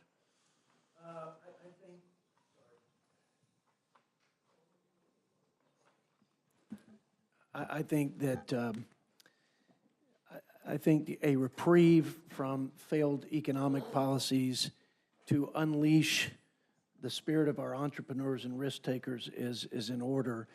And our economy is the foundation of everything great about this country, including our way of life, our quality of life, certainly our global leadership. So, you know, there's always going to be more cuts for a budget chairman. There will always, cuts that I'd like to see materialize. But you've got to work on both ends of the equation. You've got to grow the economy while you're bending the curve on spending. And so I think it's substantial, the impact that these policies that President Trump implemented and executed on in the first Trump administration, and now we're doubling down on them. And I suspect, just like the first round, all boats will rise on the tide of prosperity. I think that's the key feature, quite frankly, of this. But the fiscal reforms are no small things. And again, I think they are there to serve as a sort of a win-win-win. Win for the program sustainability, win for those who are trapped in dependence, and a win for taxpayers who should not subsidize people who refuse to work, like the 4.8 million people that on Medicaid per CBO, or people who are here illegally. And so a lot of good things in here, and I appreciate the question. Thank you, Chairman Arrington. And lastly, Chairman Thompson, to you, how does this, your section of the bill, codify President Trump's campaign priorities and agenda? Well, thank you so much for the question. You know, President Trump knows that food security is national security. And that all relies on really the success of those hardworking families all across our country that are producers. Those folks that are farmers or ranchers or foresters. And this bill, and those families have, I mean, they're at probably a 50-year low in terms of economic challenges. From inflation to all the different things that have happened over the past number of years. And it's really put them in a challenging situation. We saw that in December when many of them, for the first time in a family's history, were not going to be eligible for taking out a loan to be able to produce a crop or produce a herd or produce a flock. This, the one big beautiful bill, the agriculture title, really, I call it Farm Bill 1.0. It makes historic investments in reference prices. It adds base acres for farmers who have not been eligible for. It modernizes the dairy margin program. There's investments in the conservation programs, in crop insurance, in the trade programs of market access program and foreign market development program. We double those. It has investments in research, investments in animal health, including our large animal veterinarians, and the three-legged stool when it comes to animal health. That's our laboratories, that's vaccination polls that we have started in previous farm bills, and our large animal veterinarians, and so much more. Specialty crops. This is most significant specialty crop.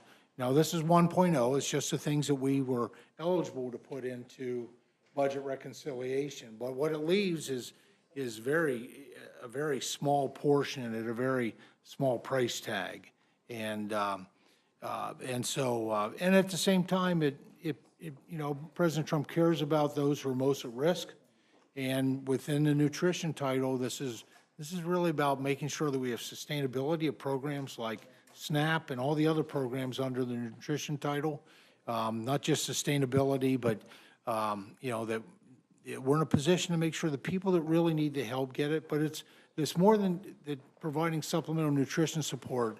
It's providing a hand up towards the American dream, with the investments that we make, which is about $1.1 trillion over 10 years. That's the nutrition portion of the Farm Bill.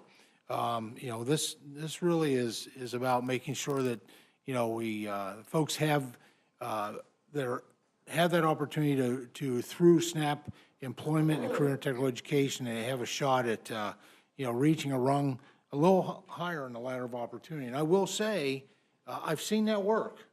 In my travels around the country, and I've done 115 listening sessions with 42 states, 1 territory, I've seen it work. And when it works, everybody, our farmers, our grocers, our truckers, all do better because families are able to actually find they have more income. And at the end of the day, they're able to buy, they're not limited by what they're able to afford because we've given them a shot at the American dream, which comes through the dignity of work.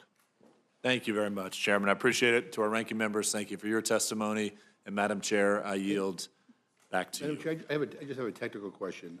Yes, sir. Before you came in, Mr. Scott was reading about a provision on who's exempt from the work requirements under SNAP, and I was wondering where he was reading from because, the House version of the bill that you voted for took it from 18 to 7, and my understanding is that the Senate bill moved it to 14. So you said 18, and so I'm wondering, did something change? I'm on page 17.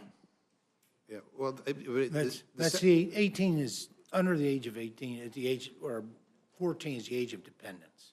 Right, which is, right. He said 18, so it's actually 14. He might have misspoke. Well, 18 to 64 is when the requirements kick in. Yeah, so. Right, if you're 30, if you have a 14-year-old at home, you have to work, right? 14 or under, you're exempt. I don't know, yeah. Anyway, A parent or other member of a household with the responsibility for a dependent child under 14 years of age. Yeah, right. I thought you said 18, I'm sorry. No, so it's 14. Okay, 14, yeah. So you have a 14-year-old child who has health issues, whatever. Not You true. still have to work. If they're disabled, it's different. Right, well, or somebody who's is troubled in school, or whatever, who's not classified as disabled. Again, life is complicated. Thank you. Medically certified as physically or mentally unfit for employment is exempt, and this is just the exemption from the work requirement. So the 14-year-old is alone all summer. Okay, thanks. Well, you're working, Can I yeah. make a clarification? Well, and as I pointed out, there are many people who work full-time because they have to, and they choose not to be dependent on other people. They have 14-year-olds sometimes at home all summer long, too. And there were people who work full-time who still are eligible for SNAP. And that's a reality. And there are some who choose not to be eligible for SNAP or other taxpayer-funded programs. Ms. Houchin, you're recognized. Thank you, Madam Chair. I'd just like to commend our chairs for their hard work and leadership, Chairman Smith, Guthrie, Chairman Arrington, Chairman Thompson. Two of my chairmen are at the panel today, Budget and E&C, so thank you. What? Pick your favorite? I can't. I like you. I like all my children. No, I'm just kidding. But I do want to note that this is a bill. The One Big Beautiful Bill is a bill for hard-working Americans. It's a bill that will still protect our most vulnerable. There's been a lot of rhetoric from the other side about this bill that I want to just allow a couple of our panelists to respond to. One is on coverage loss. The Democrats keep throwing around numbers, exaggerating coverage loss numbers. In fact, the number of people that Democrats have said are going to lose access to health care, even when this bill was still in the House, went from anywhere from 13 million to 17 or 18 million. It was just a number that kept getting thrown around. But when I read the CBO analysis, that's not what I see. Chairman Arrington also pointed this out earlier. Chairman Guthrie, can you, and Chairman Smith, can you explain where those exaggerated numbers are coming from? And doesn't that include policies that the Democrats themselves have chosen to let expire that aren't even in this bill?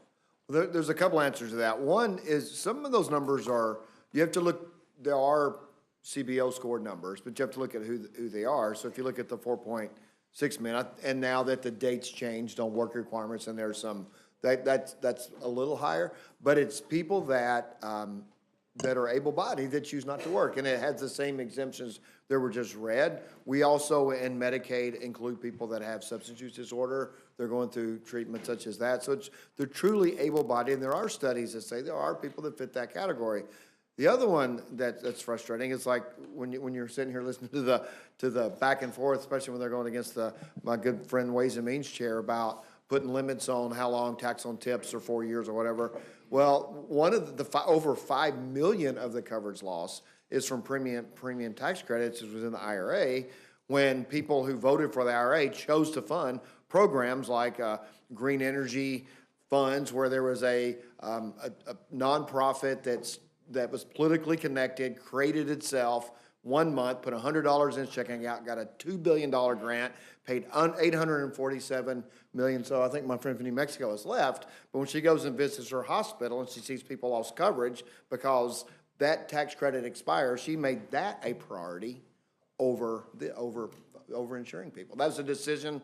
I mean, if the shoe fits on both sides of the feet, and if she's going to say that's your priority there, it's her priority as well, and she has to own it.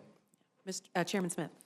Yeah, I would follow up with Chairman Guthrie. According to CBO, the numbers that they provided, they said 4.8 million would lose their health insurance who are able-bodied adults who just choose not to work. And so that is what CBO showed in regards to that. But it also provided, CBO said that 1.4 million will lose it because they're illegal immigrants.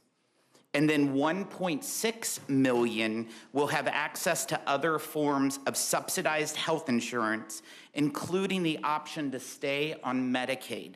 And then 1.3 million are already ineligible for the program period, but they're on the system. And these are numbers from CBO, which I think is quite important. And if you look at people losing Obamacare in this bill, according to CBO, 1.8 million are illegal immigrants.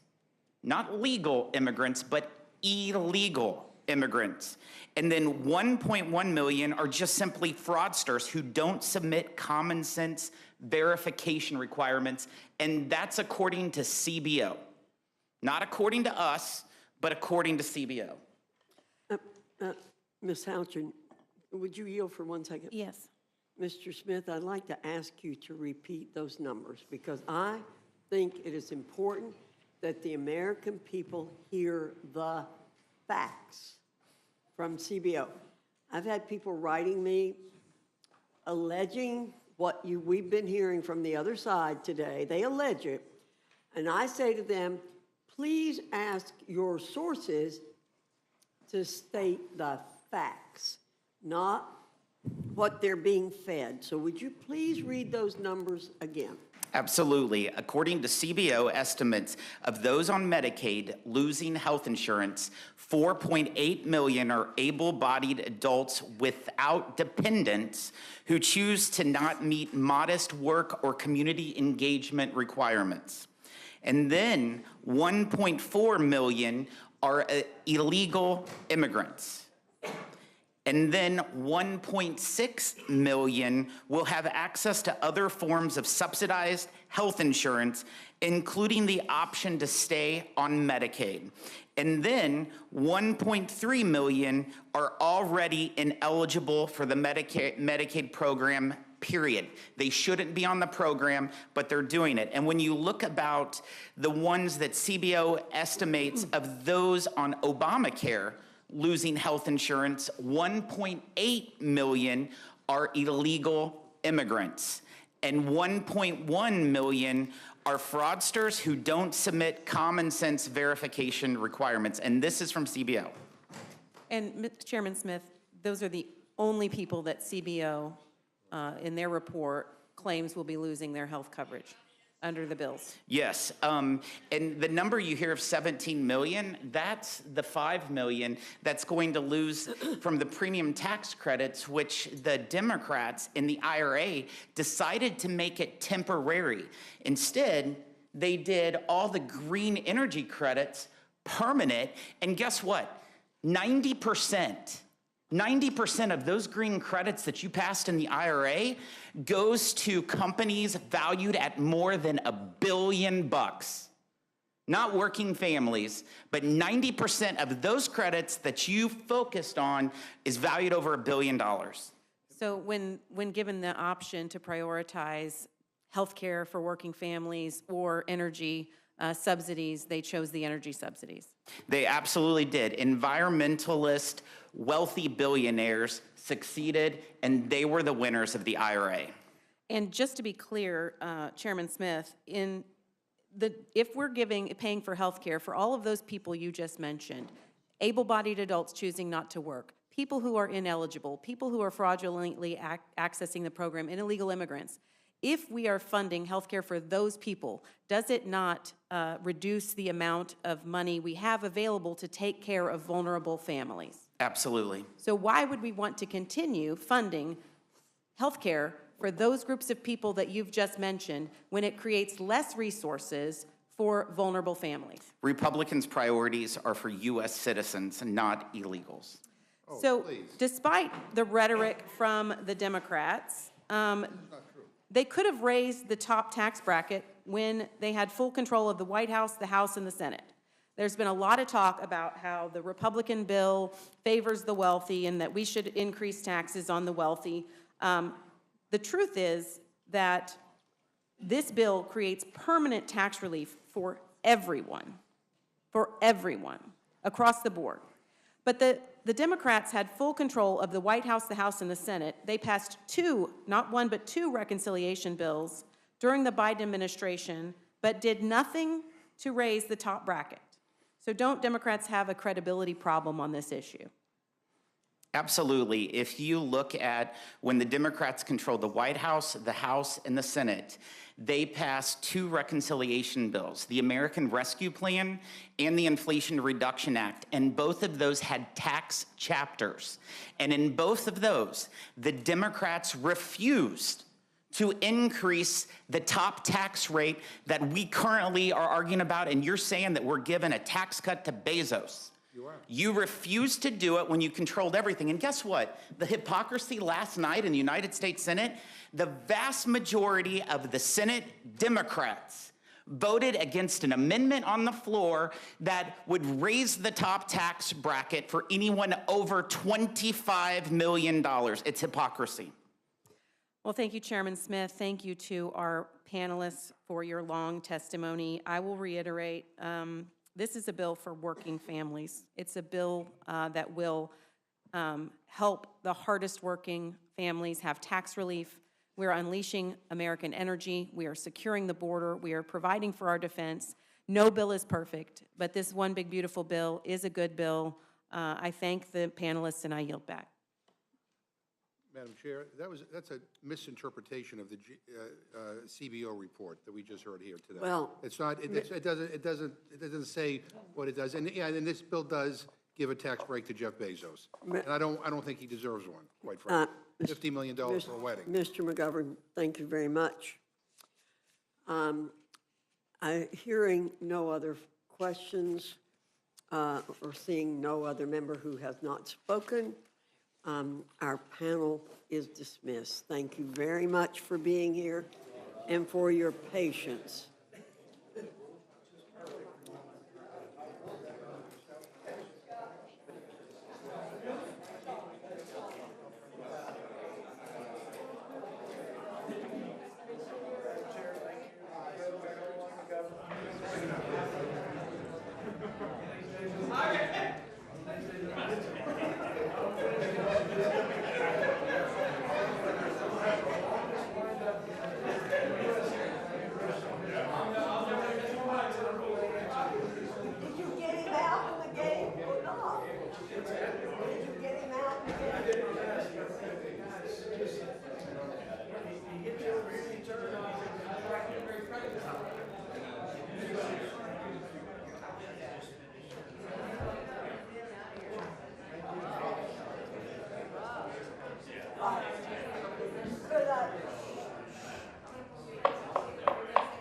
I need to call out some names. Mr. Moylan, Mr. Carter, Ms. Dingle, Mr. Olszewski, Mr. Cisneros, Ms. Randall, Ms. Elfreth, Mr. Dexter. If you all could take seats, excuse me, Ms. Dexter, pardon me. If you all could take seats up here, sort of in the order I've called you. Moylan, Carter, Dingle, you're there, Debbie, number 3. Olszewski, Mr. Carter, you're over that way.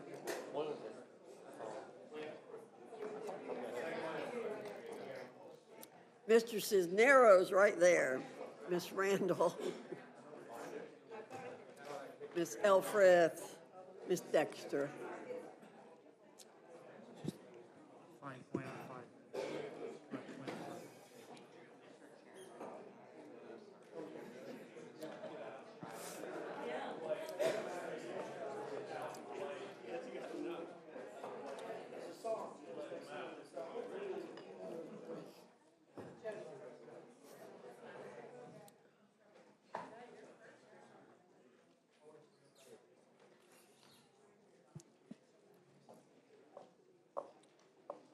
Thank you all very much.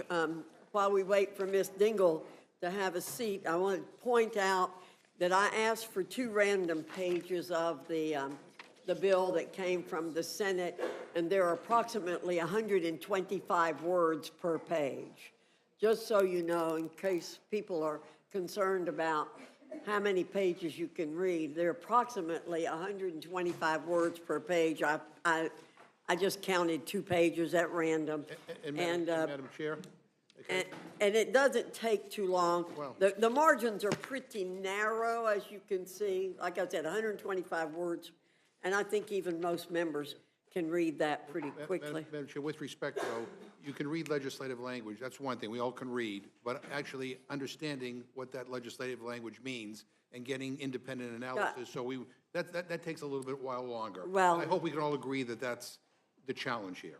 Well, for those of, I think most of us have been around a little while and have some sense about how to handle that legislative language. Section 8. I'm going, you all can put your written testimony into the record. I think all of you have been here before. Put your written testimony into the record. We hope you will keep your comments to 5 minutes. And I thank you very much, Mr. Moylan. You are recognized. Thank you, Madam Chair, Ranking Member.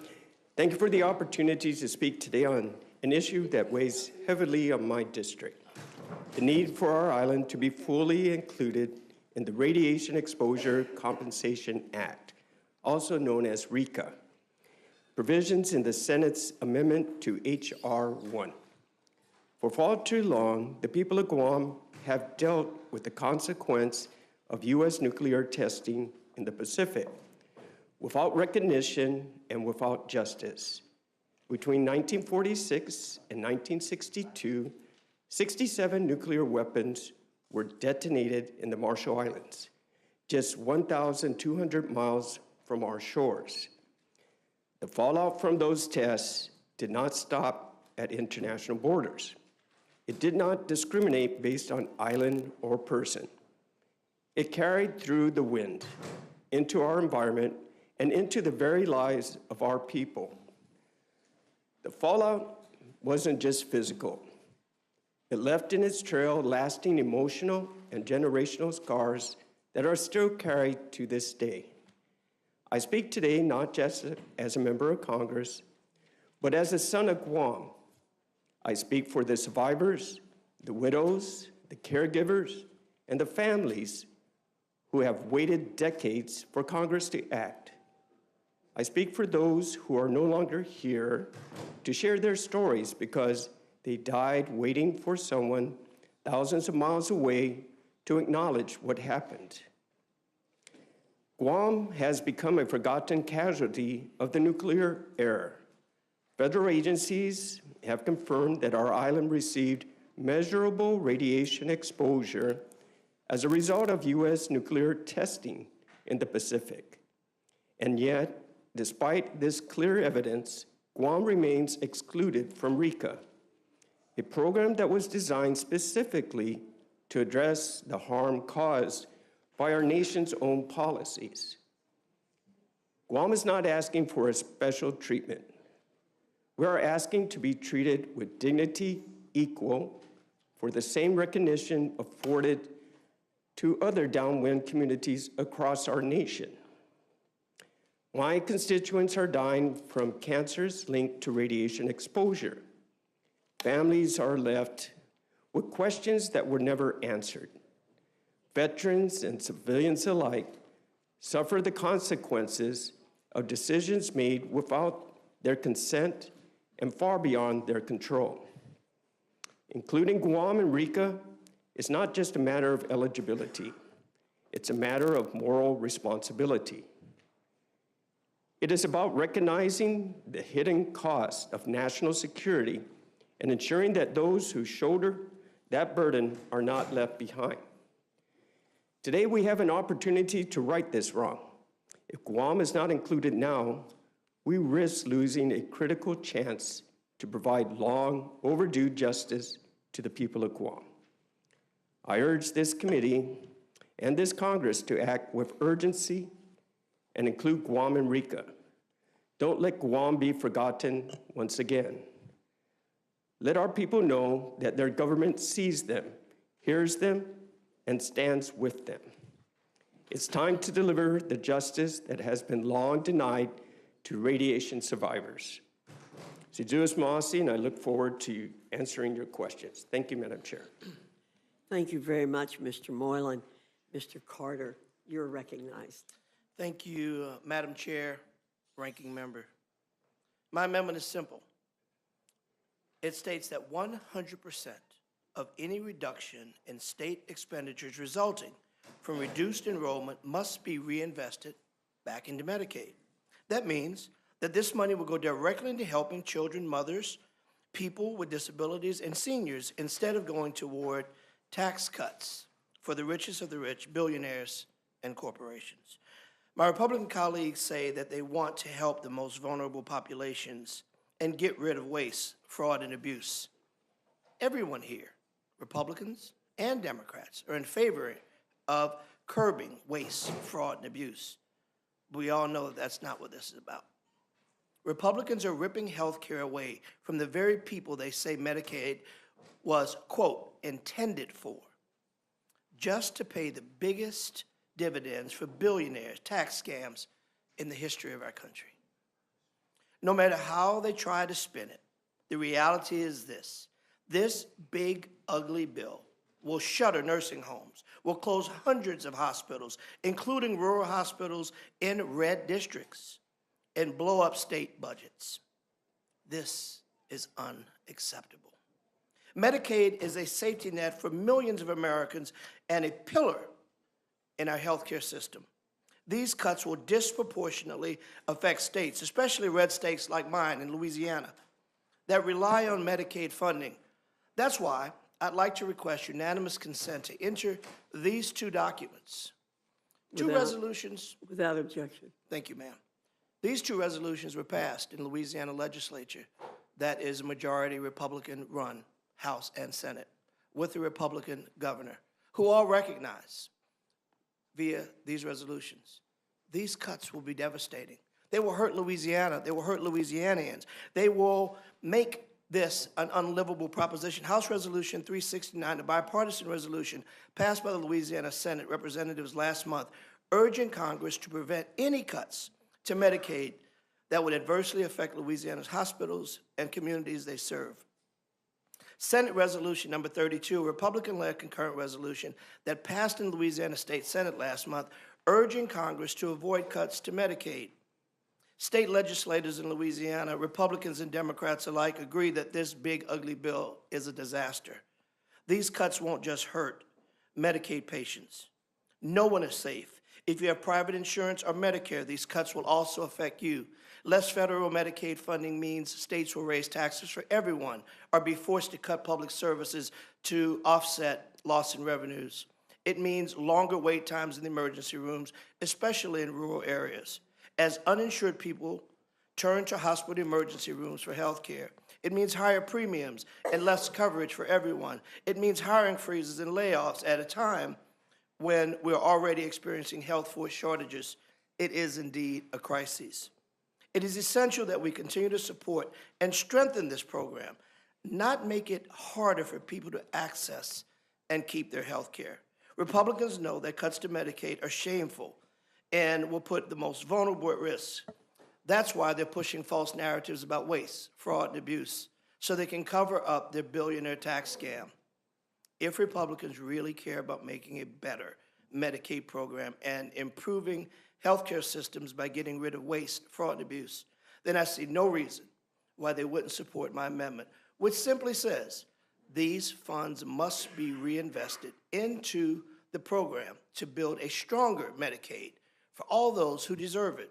In fact, during the almost 27-hour-long markup in Energy and Commerce in May, I asked my colleague from Georgia, Mr. Carter, what percentage of funds will go back into Medicaid? He said, and I quote, all of it. Well, ma'am, where I'm from, all of it means all of it. So there really should be no issue with supporting my amendment. I urge my colleagues to vote yes and even co-sponsor this amendment that makes good sense for the American people. I yield back. Thank you, Mr. Carter. Ms. Dingell, you're recognized. Thank you, Madam Chair, Ranking Member McGovern, and all the members of the committee. For months, I've raised serious concerns about this Republican reconciliation bill that will enact the biggest loss of health care coverage in American history. CBO's most recent estimate is it'll strip health care from 17 million Americans. I have almost 15,000 letters here from the governor's office sent me of people in Michigan who are scared to death they're going to lose their Medicaid and what it'll mean to their families. I would love to enter it into the record, but... Without objection. Thank you.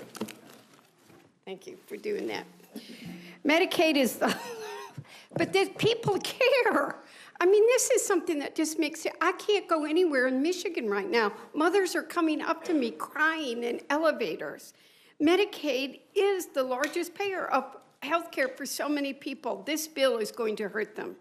It's also the largest payer of long-term care in America, which is why I filed an amendment to ensure Medicaid home and community-based services, or HCBS, are not cut or reduced as a result of this bill.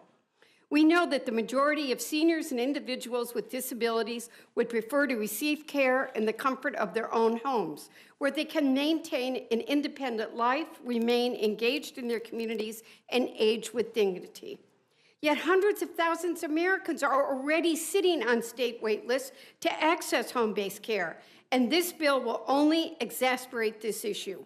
No one should have to sit for years on a waiting list to get the care that they deserve, and the fact of the matter is, home care is cheaper than nursing homes. It saves the government money. Let's be honest, our long-term health care system is broken, and until someone you love is using it, you don't realize how bad it is. We cannot talk about reforming our long-term health care system without addressing the need to increase support for the home care workforce, who often work long hours for low pay, no benefits to provide care to people we love. And that's why I'm strongly opposed to a provision that would prohibit independent provider home care workers providing HCBS services from being able to make deductions from their pay for health insurance, skills training, and other employment benefits, despite the fact that this does not impact Medicaid spending and has consistently been deemed legitimate by the Centers for Medicare and Medicaid Services. I have filed an amendment to strike the provision, which will ensure that the care workforce is protected and maintain stability for those who rely on care. I've also filed an amendment in support of President Trump's most favored nation drug pricing executive order that was issued in May 12th. In fact, I offered this exact amendment supporting President Trump during the Energy and Commerce Committee markup last month. The president, by the way, thinks this is in the bill. I've heard him say it on television. This amendment supports President Trump's executive order that aims to lower medication costs for Americans by preventing drug companies from charging Americans higher prices while giving discounts to other nations. No one in America should have to pay higher prices for medications than patients in other nations, which is why I was shocked when every Republican in Energy and Commerce voted against this amendment that supports the president's own prescription plan. And even more shocked when I did way too early the next morning and they played that clip. And they thought that this provision was in the bill. It's not. I'm ready to support President Trump on this. It simply doesn't make sense. This logic is backwards and absurd, and we need to lower prescription drugs for Americans. And before I end, I want to express my serious concerns about this bill clawing back critical funding that protects our environment, our public lands, and our wildlife, especially endangered species. I have filed an additional amendment to strike the rescission of funding for ESA recovery plans. As a co-chair of the Endangered Species Act Caucus, protecting our nation's wildlife is one of my top priorities. I'm deeply concerned that provisions included in this bill will cause our nation to backtrack on the progress we've made in species conservation. I want to remind my colleagues that for 50 years, the Endangered Species Act has protected and brought back many of our beloved species from the brink of extinction and has a 99% success rate. You got to do this and work in a bipartisan manner to start addressing conservation early. Thank you, Madam Chair, and I yield back. Thank you, Ms. Dingell. Mr. Olszewski, you're recognized. Thank you, Chairwoman Fox, Ranking Member McGovern, members of the Rules Committee. You know, despite promises from the administration and from this congressional majority to lower prices for struggling Americans, this terrible bill will do the opposite, making things indefinitely and infinitely harder for families that are struggling just to make ends meet. Just one awful and cruel example. $300 billion in SNAP cuts for 42 million households who rely on the program to put food on the table each and every day. 20,000 of those families live in my district. 80% of these households include a child, a senior, a disabled person, or a veteran. Let that sink in. As we've been discussing, the Senate just passed their version of the bill, one that expands work requirements for SNAP and shifts $64 billion of administrative costs to the states. It also granted, as you all discussed earlier, at least temporarily, an exemption to both these impossible burdens to just 2 states, Hawaii and Alaska. We have to start by asking ourselves if this bill is so awful that it requires outright exemptions to certain states in exchange for votes, as has been reported by multiple media outlets and discussed in this room. Why are we passing it in the first place?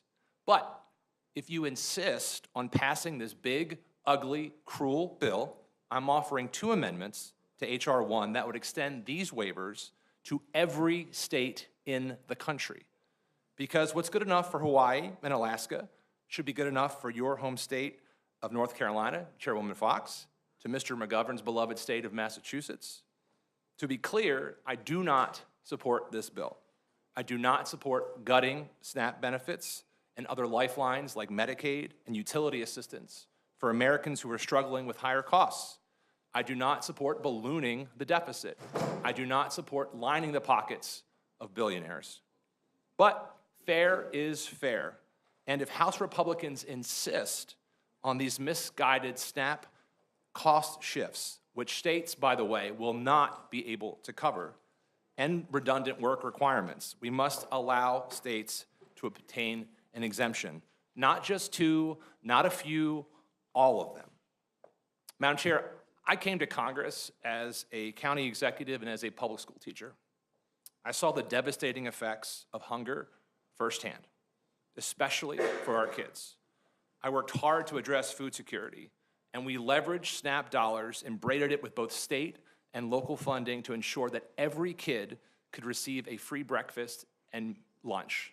No stigma, no judgment. We just fed hungry kids. In fact, I was at an event this morning at a library where we were offering summer meals to our young people because it's the right thing to do. And so with our community partners, we're making a huge difference. We're feeding our kids. But this heartless bill threatens to undo the progress we've made. It literally will take food from the mouths of our kids. So I ask my amendments be made in order and be adopted. And before I wrap, just one other point I wanted to make. There are absolutely provisions of this bill that I and fellow Democrats would overwhelmingly support. No tax on tips, no taxes on Social Security. I can assure you, Madam Chair, if these pieces of legislation were put forward, we wouldn't need reconciliation to pass them. I mean, no tax on tips passed the Senate by unanimous consent. So let's not put things that we can agree on a bipartisan basis as the reason to do all these other terrible, cruel things. I really thank you for the time, and I'm happy to answer any questions. I yield back. Thank you. Thank you, Mr. Olszewski. Mr. Cisneros, my neighbor down the hall. Yes, ma'am. Thank you, Chairwoman Fox, Ranking Member McGovern, and members of the Rules Committee. Well, here we are once again to discuss the same deeply flawed piece of legislation. No matter how hard Republicans try to cover up the truth, we know this bill is bad, and we know why. Millions of people kicked off their health insurance, millions of people losing nutrition assistance, funding for clean energy stripped out, adding $4 trillion to the national debt, and much, much more.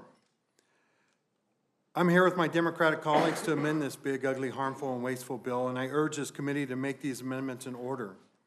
My first amendment seeks to provide funding for urban hospitals to offset revenue losses this reconciliation bill will cause due to the proposed Medicaid and marketplace actions. It's estimated that urban hospitals would see a total loss of $337 billion. This will lead to issues of overcrowding, infrastructure strain, worsening health inequity, and increasing healthcare costs and wait times. This amendment seeks to support health centers like the community safety net hospitals in my district. We cannot jeopardize the financial viability of these hospitals and risk their ability to provide quality care, especially for low-income, uninsured, and vulnerable populations.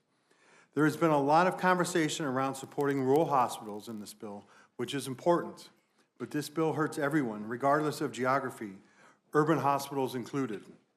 My next amendment seeks to help more small businesses receive the support they need to provide child care that attracts and retains employees. For the purpose of the employee-provided child care tax credit, this amendment would use the definition of small business concerns that small business and the SBA already use and understand. This definition is a smarter and more tailored way to ensure working-class families benefit from better child care options from small business employers. My third amendment would ensure Congress is authorizing the funds needed to hire and retain skilled workers at DoD child development centers and provide much-needed upgrades to modernize the infrastructure of these centers. My proposal would take funding from an unnecessary weapons program and use it to increase child care fee assistance for service members to $200 million. It would also add $1.3 billion for Army, Navy, Air Force, Marine Corps, and Space Force Child Development Center facility maintenance and include $1 billion for child care worker compensation. Our service members should not worry that the facilities where their children go to are understaffed or in desperate need of repair. My next amendment seeks to reassert congressional oversight at the Department of Defense as it relates to DOGE. Elon Musk and his chaotic reign over the U.S. government may not be in control of DOGE anymore, but that does not mean that we as members of Congress should neglect our duty to conduct oversight. I support increased efficiency in management at the Department of Defense, and I know many of my colleagues do, but that is not what this is. Simply put, my amendment would allow the department to access the first $100 billion of this bill's funding, but before the department can use the last $50 billion, it would require DoD to answer some basic oversight questions about how DOGE and the Department of Defense are working together. Up to this point, our questions to the department have yielded unsubstantial or non-existent answers, and the administration seems unable to explain the role of DOGE in the Department of Defense. At the very least, we should understand what this unauthorized department is doing to the Department of Defense, which has the largest portion of federal budget in the U.S. government. Finally, my last amendment points out what we all know, that nobody wants this bill. My amendment would revise the short title of the bill to the Nobody Wants This Act. On June 30th, ABC News reported on a poll of the big ugly bill that found the majority of voters opposing this legislation. Fox News conducted a poll of registered voters in mid-June, where a majority of voters, 59% to be exact, said they oppose this bill. Specifically, Fox News reported by a 21-point margin, voters oppose the federal budget legislation passed by the House of Representatives that the president calls the One Big Beautiful Bill. About half think this bill would hurt their families. Multiple other polls from a range of outlets, Pew, the Washington Post, and many more, show the majority of Americans don't want this bill. Republicans in Congress don't want this bill. Nobody wants this bill. I would hope that my amendment would help my Republican colleagues see that fact. With that, thank you, and I yield back. Thank you, Mr. Cisneros. Ms. Randall, you're recognized. Thank you, Chairwoman Fox, Ranking Member McGovern, and members of the Rules Committee for the opportunity to once again testify on this big budget scam. I'm here today on behalf of the hardworking constituents of Washington's 6th Congressional District, including more than 27,000 federal employees. I'm here on behalf of the 1.8 million low-income children and adults who rely on Medicaid in my home state. But I'm also here today on behalf of the 72 million Americans across the country who rely on Medicaid. Because what has been made abundantly clear in the last few months is that those Americans who live in states with Republican leadership are not being listened to by their members of Congress when they are sentenced to losing their health care. A senator from Iowa, in response to concerns from her constituents at a town hall over Medicaid cuts, said, well, we're all gonna die. Apparently, she doesn't care that 700,000 Iowans rely on Medicaid or that 36% of Iowa's children rely on Medicaid. The senator from Kentucky said they'll get over it. But does he know that 1.4 million Kentuckians rely on Medicaid and that 44% of the births in Kentucky are covered by Medicaid? Medicaid covers also 68% of the nursing homes in Kentucky. I guess the senator isn't worried about selling out those constituents because dead people can't make phone calls and turn up at town halls. The senator from South Carolina, as recently as this week, said we aren't cutting Medicaid, which is an outright lie. In South Carolina, 1.3 million children and families rely on Medicaid. And yet, after passage of the bill this morning, he said, I feel great. The gentleman from Louisiana's 4th District said, if you're going to be on the public wagon and you're able, you should try to help pull it. He also claims that Medicaid cuts are teaching a moral lesson to young men. 1.8 million people rely on Medicaid in Louisiana. Rural hospitals in his district, who also rely on Medicaid to keep their doors open, have been begging him to change his mind. I'm here because I actually listen to my constituents. I'm listening to Larry from Aberdeen, who wrote to me saying, I urge you to reject the Republican reconciliation bill, which would inflict severe harm on rural communities. Many families in these areas already struggle with lower incomes and higher levels of hardship. These cuts would exacerbate poverty and threaten local economies by risking hospital closures and declining businesses for local retailers. Protecting rural communities should be a priority. Do not support a bill that prioritizes tax cuts for the wealthy over the basic needs of our family. And I'm listening to Jessica from Tacoma, who said, I'm reaching out today to urge you to protect Medicaid. My daughter is one of the 80 million Americans who depend on Medicaid for health coverage. She's developmentally delayed, autistic, and profoundly deaf since birth. Without Medicaid, not only will she not have health care, but she will also not be able to work. She's a janitor who cleans public restrooms, but she needs a job coach to enable her to remember what to do. With the job coach, she does her job very well and has even won an award for efficiency. But Medicaid pays for the job coach. Congress says they want people to work. Please don't let them take away that ability from my daughter and people like her. I've filed 8 amendments with this committee, including one that would strike the entirety of the Medicaid provisions from this bill. The Vice President said that the minutia of the Medicaid policy is immaterial compared to the ICE money and immigration enforcement provisions. If that's the case, then there should be no problem removing these Medicaid provisions that will result in people literally dying. I also feel compelled to add that in this discussion about who is able-bodied and who is not, I think we haven't heard anyone comment on how frequently you have to recertify that you are disabled in order to continue receiving federal benefits.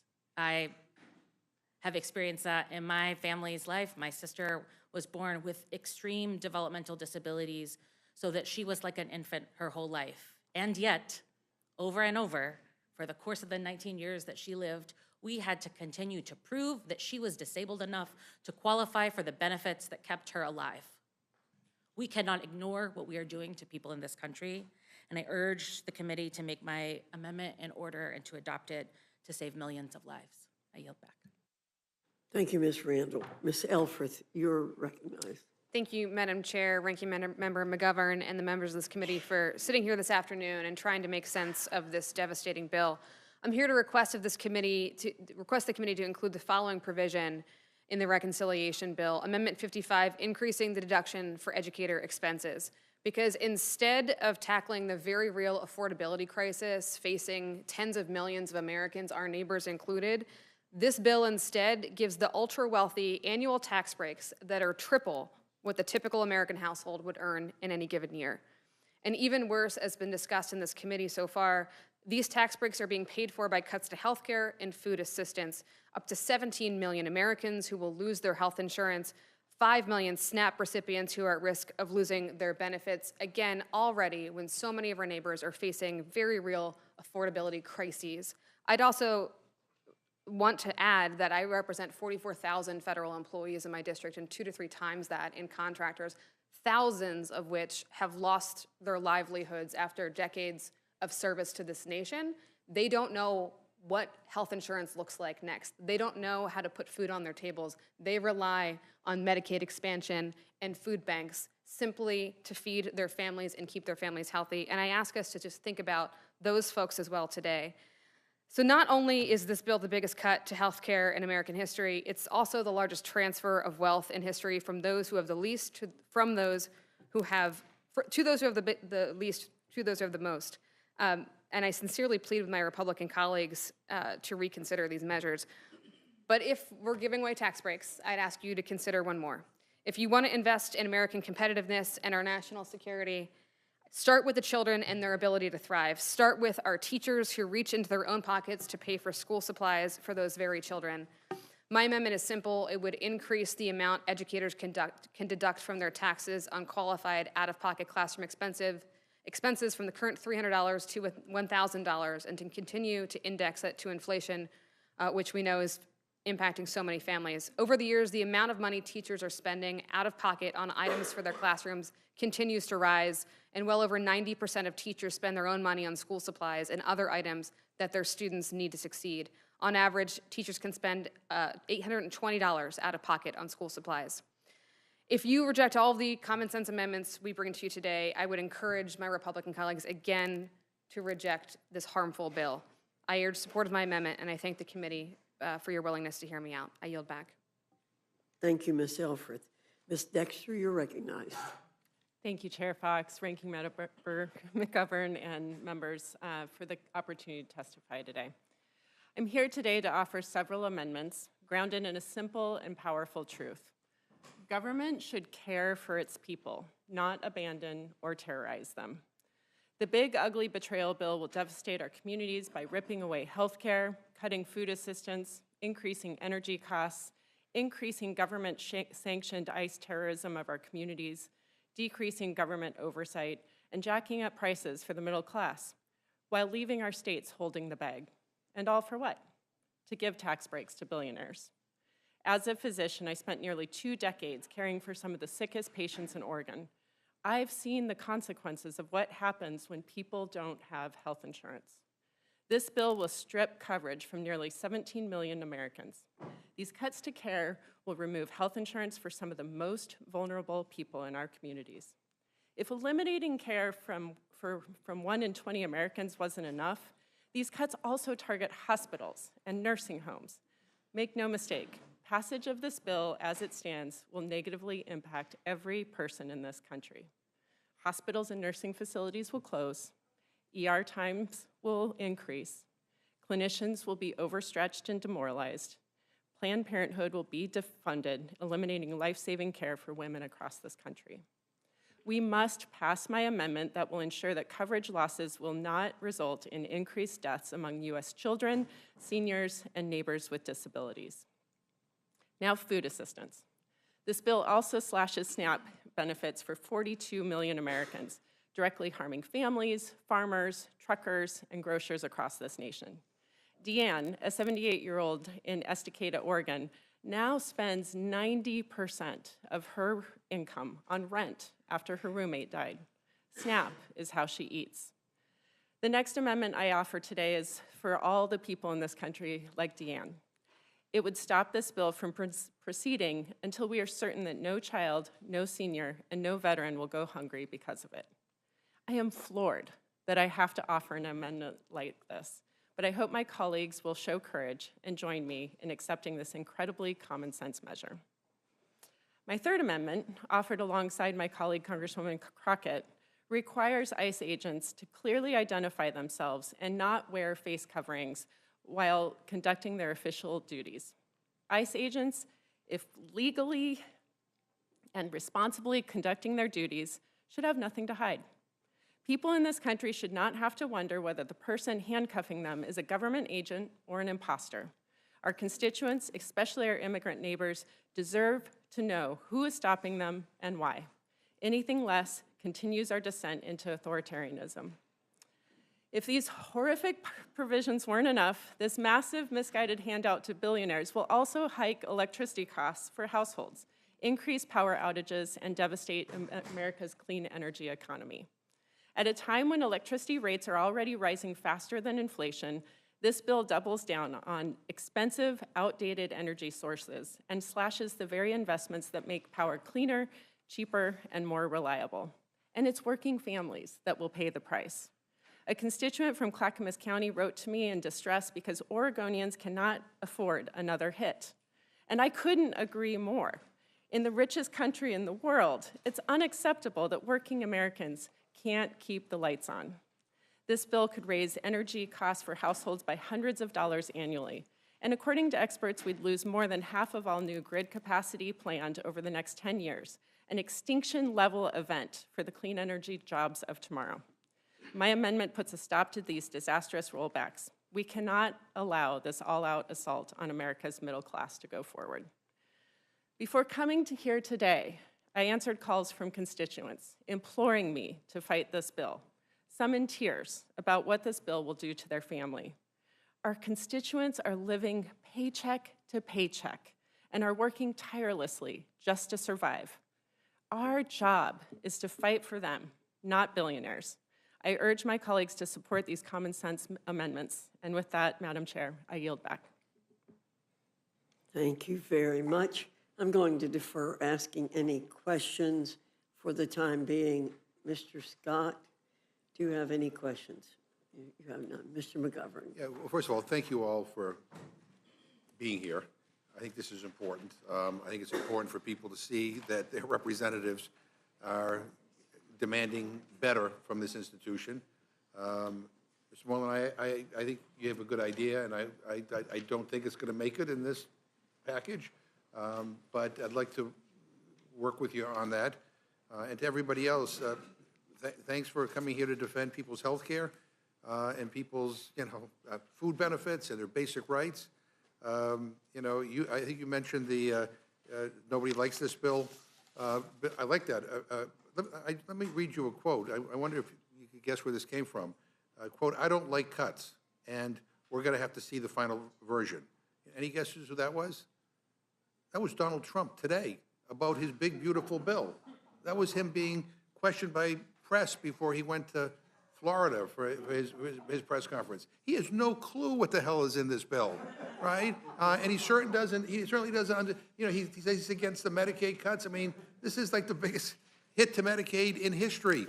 I mean, but I just want to say one thing. I don't know if you were here for the previous panel, but toward the end, I found it offensive to hear the rationale for the cuts in food benefits and the cuts in Medicaid. The chairman of the Budget Committee, the chairman of the Ways and Means Committee, and one of our members here, of course, they talk about fraud, waste, and abuse, but don't get specific about it. But then they went into this line about, this is all about going after illegal immigrants. And we were told that,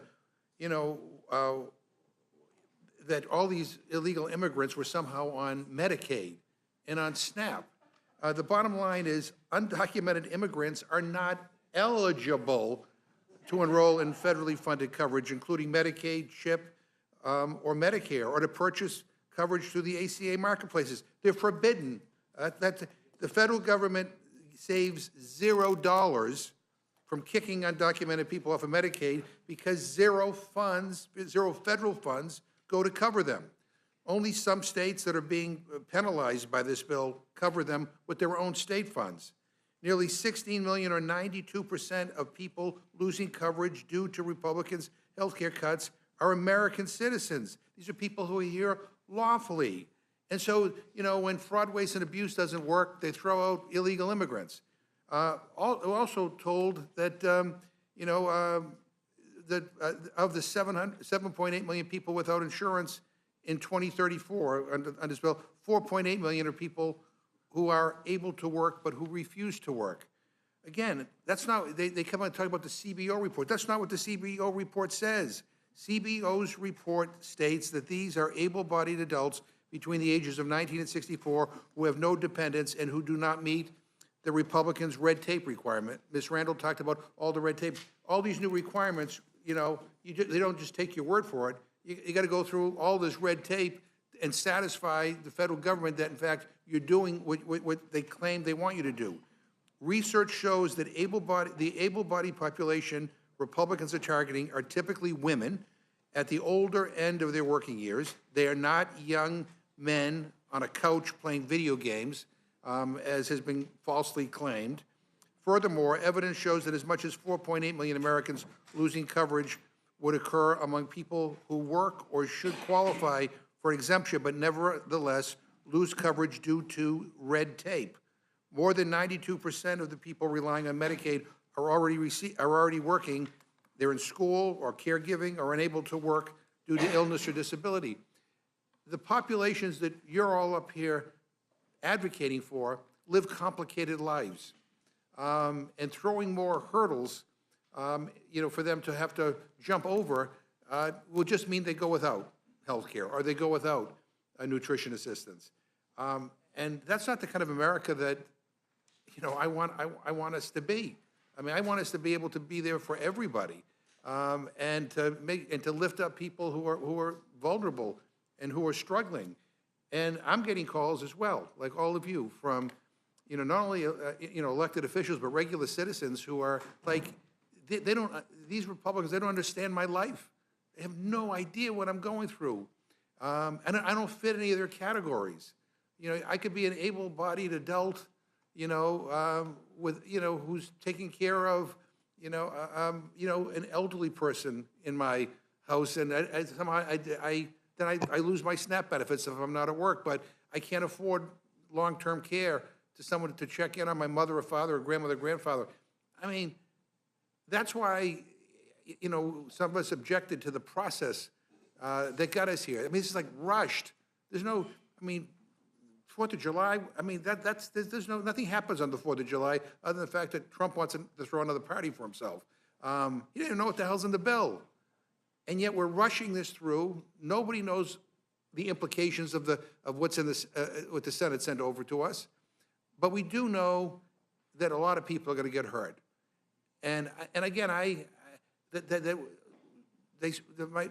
Republicans spent so much time demonizing struggling families, and yet they say nothing about the fact that Jeff Bezos is getting a tax cut, even though he could spend, notwithstanding the fact that he could afford to spend $50 million on his wedding. We talk about fraud, waste, and abuse. Because someone in the SNAP program might, instead of getting $2 per meal, might get $2.50 per meal. But there's no accountability at the Pentagon. When's the I said this morning. When the last time the Pentagon, the Department of Defense, passed an audit? Never. I mean, not a peep. But if it comes to food or health care, that's fair game.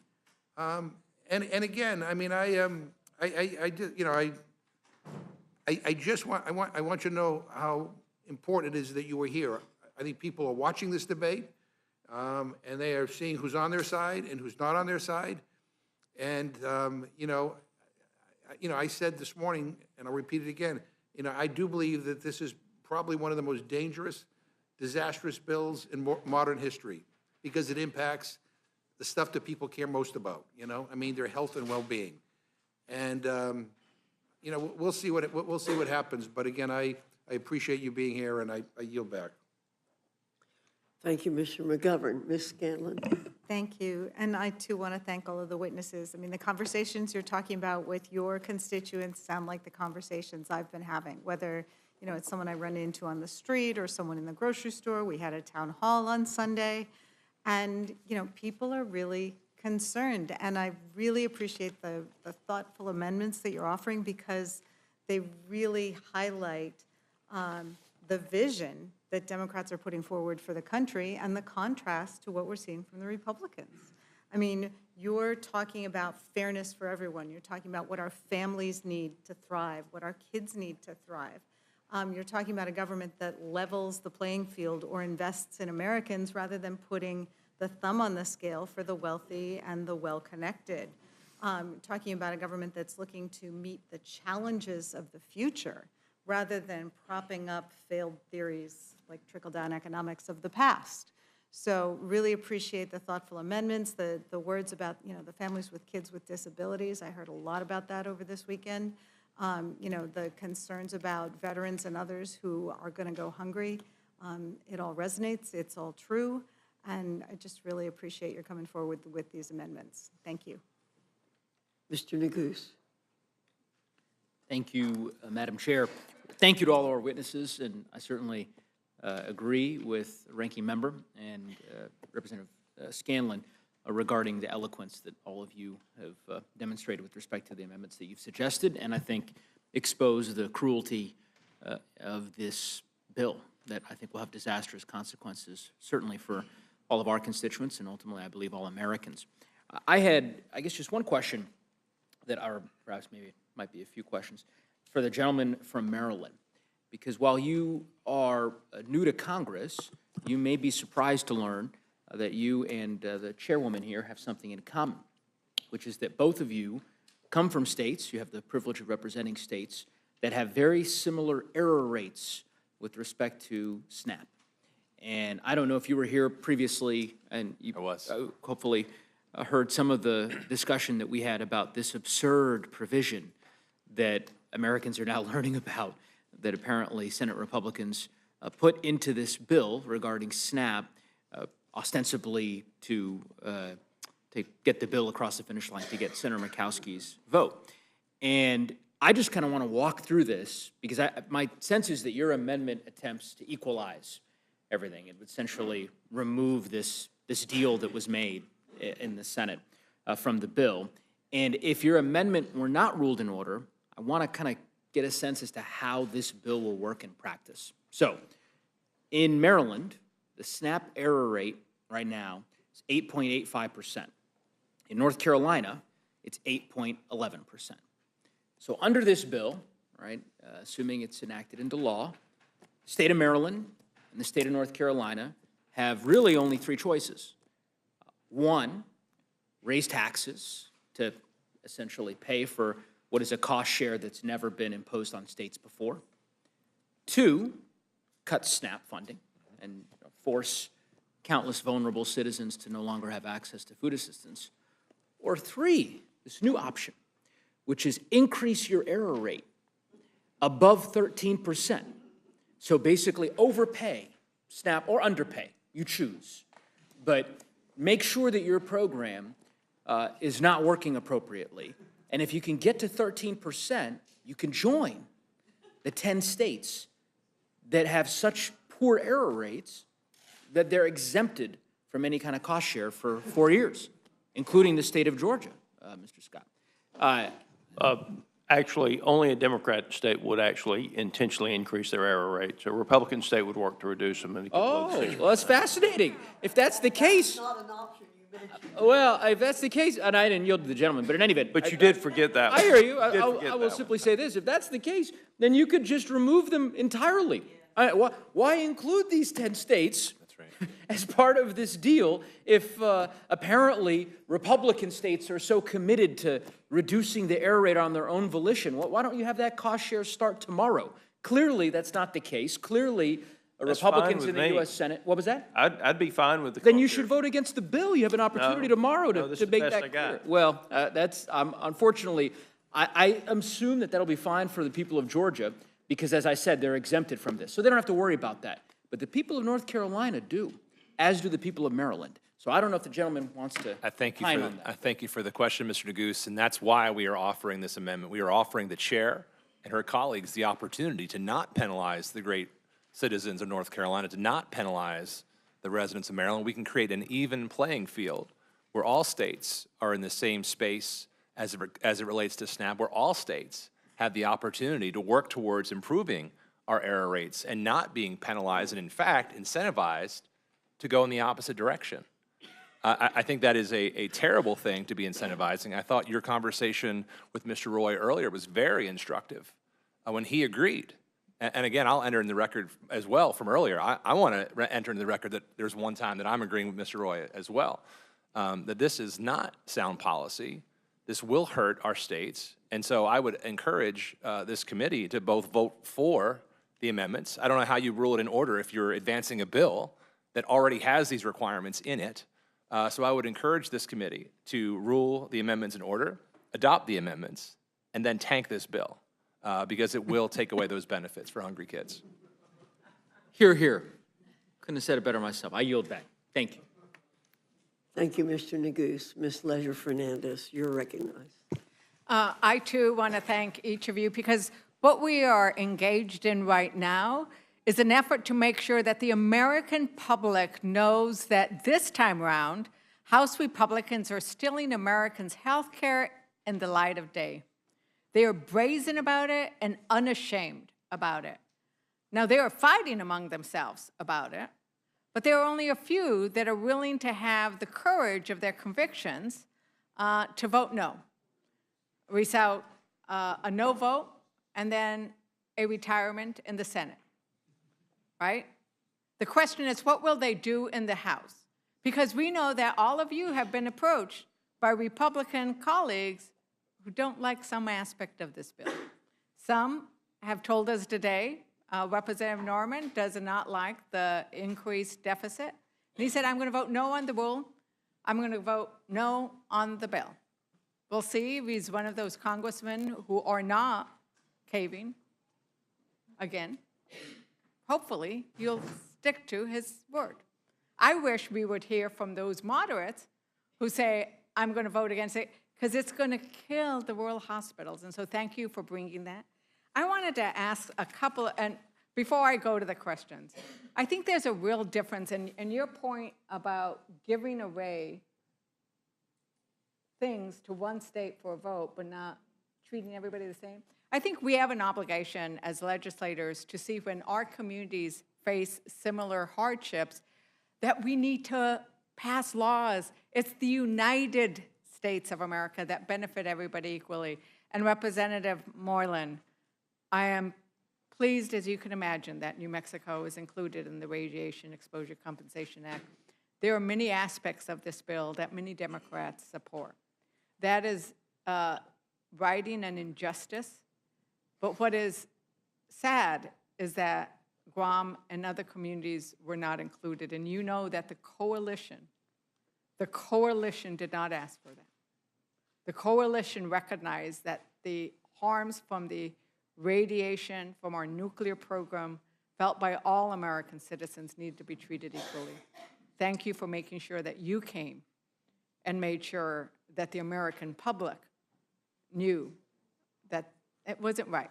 And this is one of those amendments that would be wonderful it could get in. I mean, it's your Republican colleague who's asking for this, right? And in fact, most of the compensation for those victims of radiation are actually Republican states and Republican districts. New Mexico is one of the few that's not. But anyway, a special plea that his get in because it's the right thing to do. But I wanted to, ask Representative Randall, you were pointing out some of the horrible things that have been said about people who receive Medicaid and people who receive SNAP because they are working. And this is going on. I wanted to read you this, that Tommy Tuberville, one of those other awful quotes, Senator Tommy Tuberville said, open quote, "These inner city rats live off the federal government," close quote.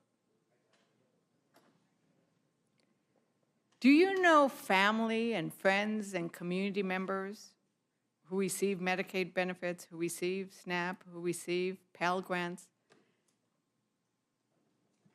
Yes, I do. And, you know, while a lot of my district is rural, I also have the city of Tacoma.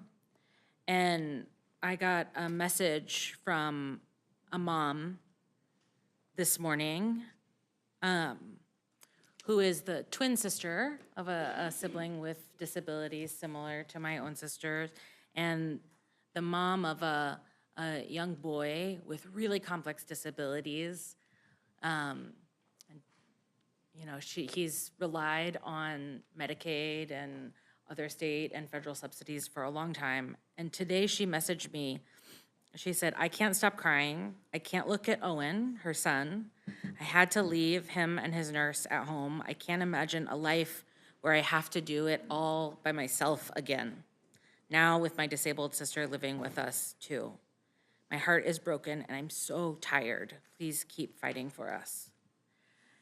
And I think that exhaustion from as parents of children with disabilities, of siblings who care for loved ones with disabilities, you know, folks who are taking care of their own parents as they age, that exhaustion and trying to do all the paperwork, get to all the appointments, make sure that you are keeping the person you love cared for and safe, and checking all of the boxes and cutting through all the red tape so that you can get them the support that they are entitled to. It's all exhausting. And to have debated here in our nation's capital whether or not you even deserve those benefits that you work so hard for breaks my heart. Right, and to call them rats, to say that half of them are engaging in fraud and the other half don't want to work, when they are these children and they are these families and they are people we all know. I mean, I would ask the entire panel, including Representative Moreland, do you all know somebody personally, a family member, a friend, who has used SNAP, who has used Medicaid, who has used Pell Grants? Absolutely. How about the audience? Is everybody here? I mean, really? I mean, that's why Americans are so upset about this. And that's why the American people don't support this bill. It is underwater, almost 2-to-1. And then when they hear about the bill, when they actually learn what it does, they get even madder. And Representative Dingell, you have always fought for the care economy, because the reality is, you describe it so eloquently, it is not just, it's also about the economy, right? That's why we need to make sure that we have the ability to both take care of our children, and they get Medicaid, and they get care, and they get the nursing home, but also those in the nursing home. Because if it's not somebody in the nursing, who's going to drop out of the workforce and take care of these beloved family members of ours? First of all, the long-term care system is totally broken, both for seniors, and the whole caregiving system is totally broken, quite frankly. Caregivers don't get benefits. They will work 2, 3, 4 jobs and still be living below the poverty line.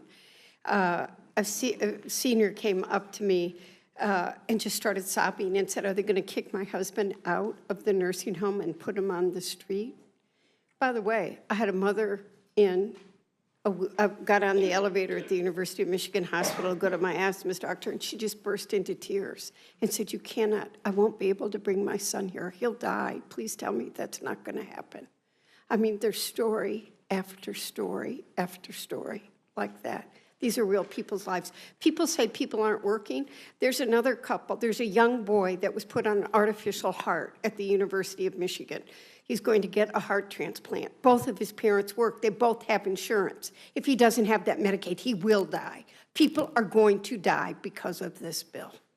Actually, and it has been estimated there would be 52,300 deaths that are policy deaths related to this bill. These are choices. So when you talk about being in favor of life, you could make policy choices. But let's talk about clean energy and renewable energy. Thank you for your amendments. Because it's not just, it's bringing the cost down of electricity, because they said they were going to bring the cost down and they haven't, right? I mean, although Trump thinks that gasoline is like, what did he say, $1 something? It's like, I don't know anybody's, once again, does anybody have gasoline worth $1 in theirs? No, you know, not a lot of truth comes out of that man. It's not $1.98, it's just not, right?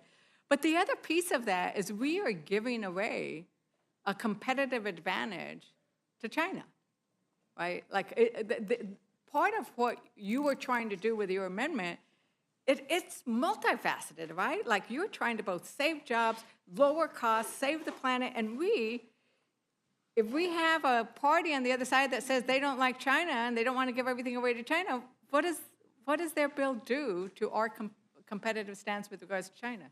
Yeah, thank you so much, Congresswoman, for that. The stipulation that any part that comes from China eliminates the project from being eligible, and that the projects have to be completed by 2027 if they're for renewable energy is just insanity, because even if they're in the middle of production right now, we know that delays in permitting and the supply chain and all these other things are going to disappear potentially because of the risk. People are going to stop investing in these energy projects because they're not going to have a sustained income or revenue from that. So we have invested millions, if not billions, hundreds of millions, if not billions of dollars across this country, and certainly in Oregon, where we need resilient electrical grids, we are in inordinate risk right now of blackouts and insufficient capacity with the loss of currently planned or in-process projects that this bill would kill. Right, and this is another area where Republicans actually want us to do this. They don't want us to have, the only energy we want to do is the energy of last century. They want us to have an all of the above approach. You know, I know that I'm going to get tagged for time, but very nicely, I'm sure, Madam Chair.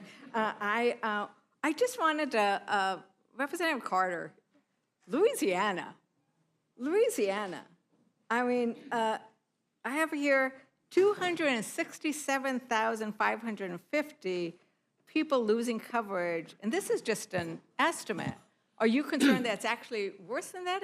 And we've seen the press reports about people in Louisiana begging the speaker not to move forward on this. As evidenced by the two resolutions that I entered into the record.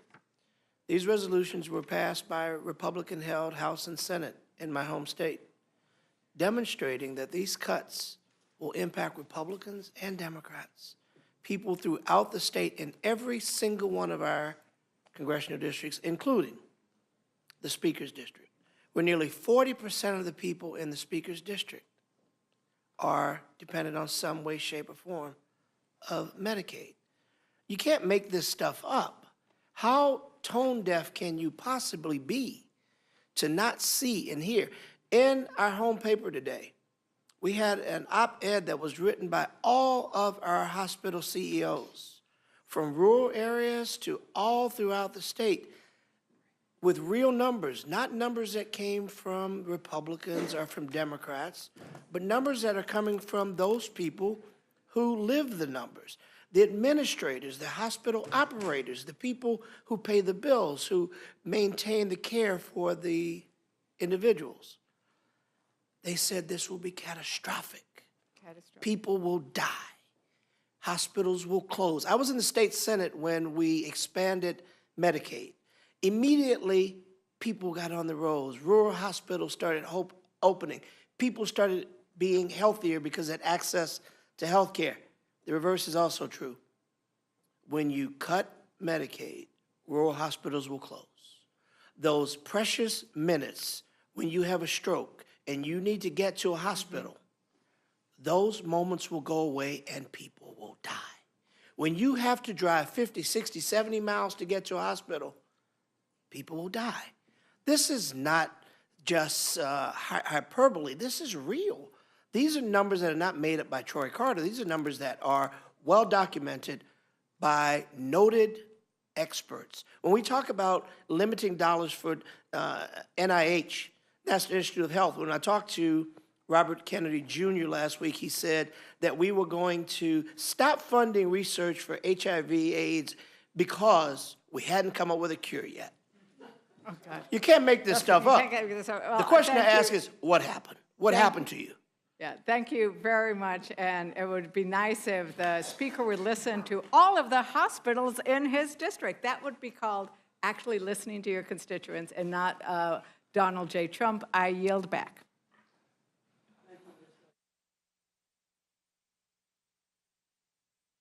Thank you, Mike. Before you all leave, I'd just like to mention thank you very much for coming. And as you leave, I'd like for the next group to come in, but there's going to be noise, so let me mention the names, and I'll ask you to sit in the order as these others. Hoyle, McBride, Hayes, Chantel Brown, Horsford, Ross, Menendez, and Sykes. So thank you all very much.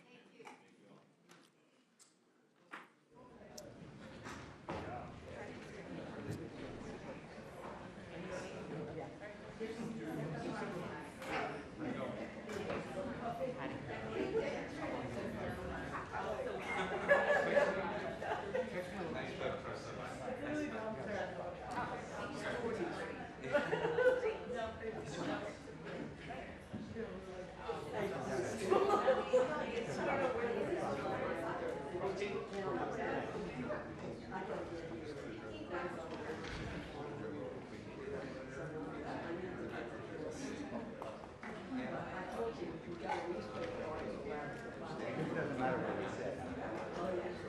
We're going to move up there and get it there real faster. I'm a rookie, as you can tell. Looking for all the angles. Exactly. Come on, right here.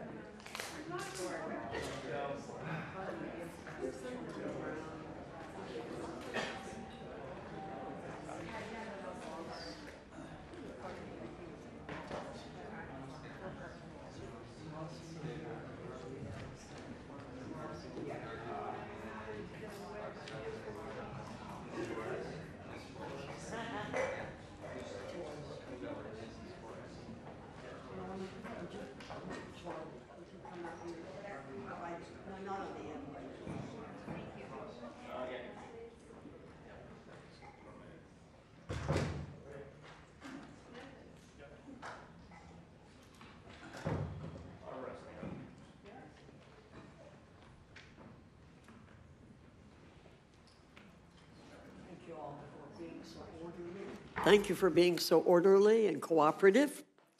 Representative Hoyle, you're recognized. Thank you, Madam Chair, Ranking Member McGovern, members of the committee.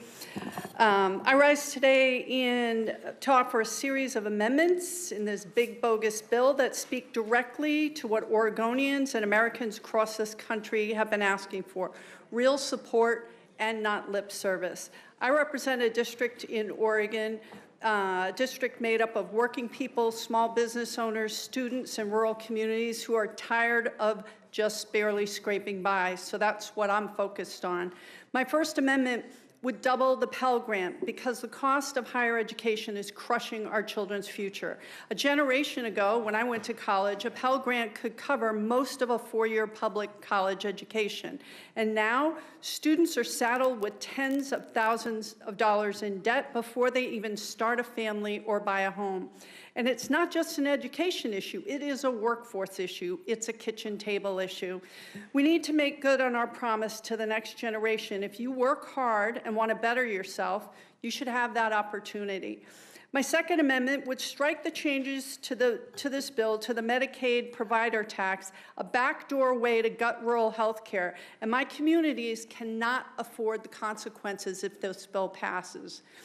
The current version of the bill leaves an $8 billion shortfall in rural hospital funding. In places like Coos Bay, Roseburg, or Gold Beach, that's not a line item. That's the difference between having a hospital and not having one. Rural hospitals are already struggling. In Oregon, 11 of our 33 rural hospitals are at immediate risk of closure, and they can't afford another hit. The Medicaid provider tax is a tool states use to keep these hospitals open. And it's not just our hospitals. My third amendment focuses on another critical rural lifeline, the timber revenue sharing. This bill would gut payments that counties receive from timber receipts, funds they rely on for schools, public safety, and basic services. These payments help keep rural governments functioning when the tax base just isn't big enough. But as timber production has declined, these payments have dwindled, and now this bill would gut what's left. This makes no sense whatsoever. My amendment would stop that and restore these revenue streams. If you're serious about helping rural America, you don't slash their health care and defund their schools in the same breath. And my final amendment would address the fact that this is a debt-busting bill. It would add the text of the Wall Street Tax Act, and it's simple: make Wall Street pay its fair share. Right now, high-frequency traders are moving billions of dollars in the blink of an eye, not to build anything or create jobs, just to skim off the top of a system that's already rigged. My amendment would place a tiny fee, 0.1% on these risky transactions. And to be clear, this is a tax that affects speculators, not retirees, not everyday investors. This amendment alone would raise over $700 billion. That's enough to fund Pell Grants, support rural hospitals, and more, while not blowing a giant hole in the deficit. Let me close with this. I don't just represent families like this. This is the kind of family that I come from. And if you took this bill at face value, you'd think that the average working American is looking for a handout. We don't need to be taught the value of work by a bunch of career politicians who've never missed a paycheck or had to choose between paying their rent and paying for food.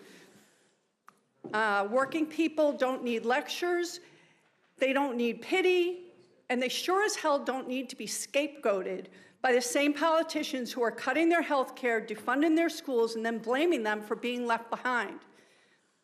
My constituents and the people across this country, they want work. They want to provide for their families, and they want a fair shake, and they don't want to be kicked while they're down. So pass the bill if you're gonna, but don't wrap yourselves in the stories of families like mine to justify it, because those are the people that are going to be hurt. My amendment offers a better way rooted in fairness and respect for the people that we represent, and I urge my colleagues to support them. Thank you so much. Thank you, Representative McBride. Thank you, Madam Chair, Ranking Member McGovern, and all of the members of this committee. Today, I join in defense of seniors, and specifically in defense of a CMS rule that makes coverage more affordable and accessible for seniors in Delaware and nationwide. The CMS rule helps lower-income seniors navigate the complicated web of eligibility rules and paperwork between Medicare and Medicaid. It streamlines enrollment in Medicare savings programs that help pay for Medicare premiums and out-of-pocket costs like deductibles and copays. In other words, this rule helps low-income seniors afford their Medicare benefits they've been promised after a lifetime of hard work. It streamlines eligibility and reduces paperwork. Today, I offer an amendment that is as simple as it is essential. If this budget is going to delay the implementation of that rule, then Congress should at least ensure that it won't make things worse for seniors.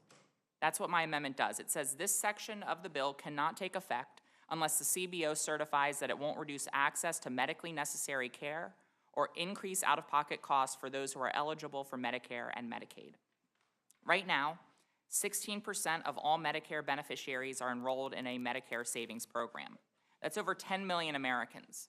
Nearly 20% of all Medicare beneficiaries are dually eligible for Medicaid.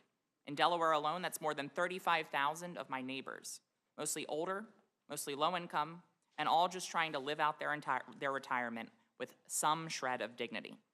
The 2023 CMS rule is a common sense fix. It allows automatic enrollment when someone is already eligible.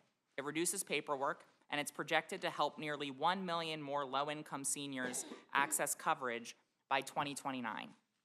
Delaying this rule, as this budget does the opposite. It means more paperwork, more confusion, more delays, and more seniors falling through the cracks. This budget is designed to slash coverage for 17 million Americans and create red tape so thick that even those who are eligible for coverage will fall through the cracks. And for what? To make it look like costs are being cut when really you're just shifting the burden onto the backs of retirees. The majority claims they're not touching Medicare, but this provision is a Medicare cut. It's a backdoor attack on benefits seniors have earned and need. It punishes people not for breaking a rule, but for failing to navigate a maze of them. It's the worst kind of austerity, bureaucratic cruelty dressed up as budget reform. It's not fiscal responsibility, it's using red tape to do the majority party's dirty work. I've heard from seniors in Delaware who already struggle to understand the paperwork required to keep their coverage. If this bill becomes law, they'll be asked to do more, to submit more documents, re-verify eligibility more frequently, and bear higher costs just to stay covered. And when they inevitably get tripped up, the system will let them fall. That's why my amendment is so important. It simply says, before this part of the bill takes effect, let's get a neutral assessment from the CBO. Let's make sure we're not making things worse for the very people who we're supposed to be helping. If this delay really won't harm access or raise costs, there should be no reason to oppose my amendment. But let's be honest. We all know why the majority doesn't want that check, because it will confirm what they would rather keep quiet.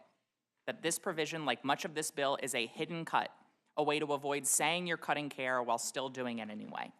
Let me just close with words from President Lyndon B. Johnson when he signed this program, when he signed Medicare into law.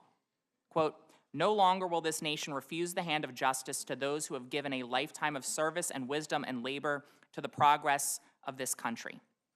That was the promise, a promise of dignity in retirement, of security in aging, of care that doesn't depend on your income or how well you can navigate red tape.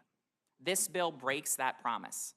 My amendment is a small check, a safeguard to protect seniors from needless harm. I urge this committee to adopt it. Thank you, and I yield back the remainder of my time.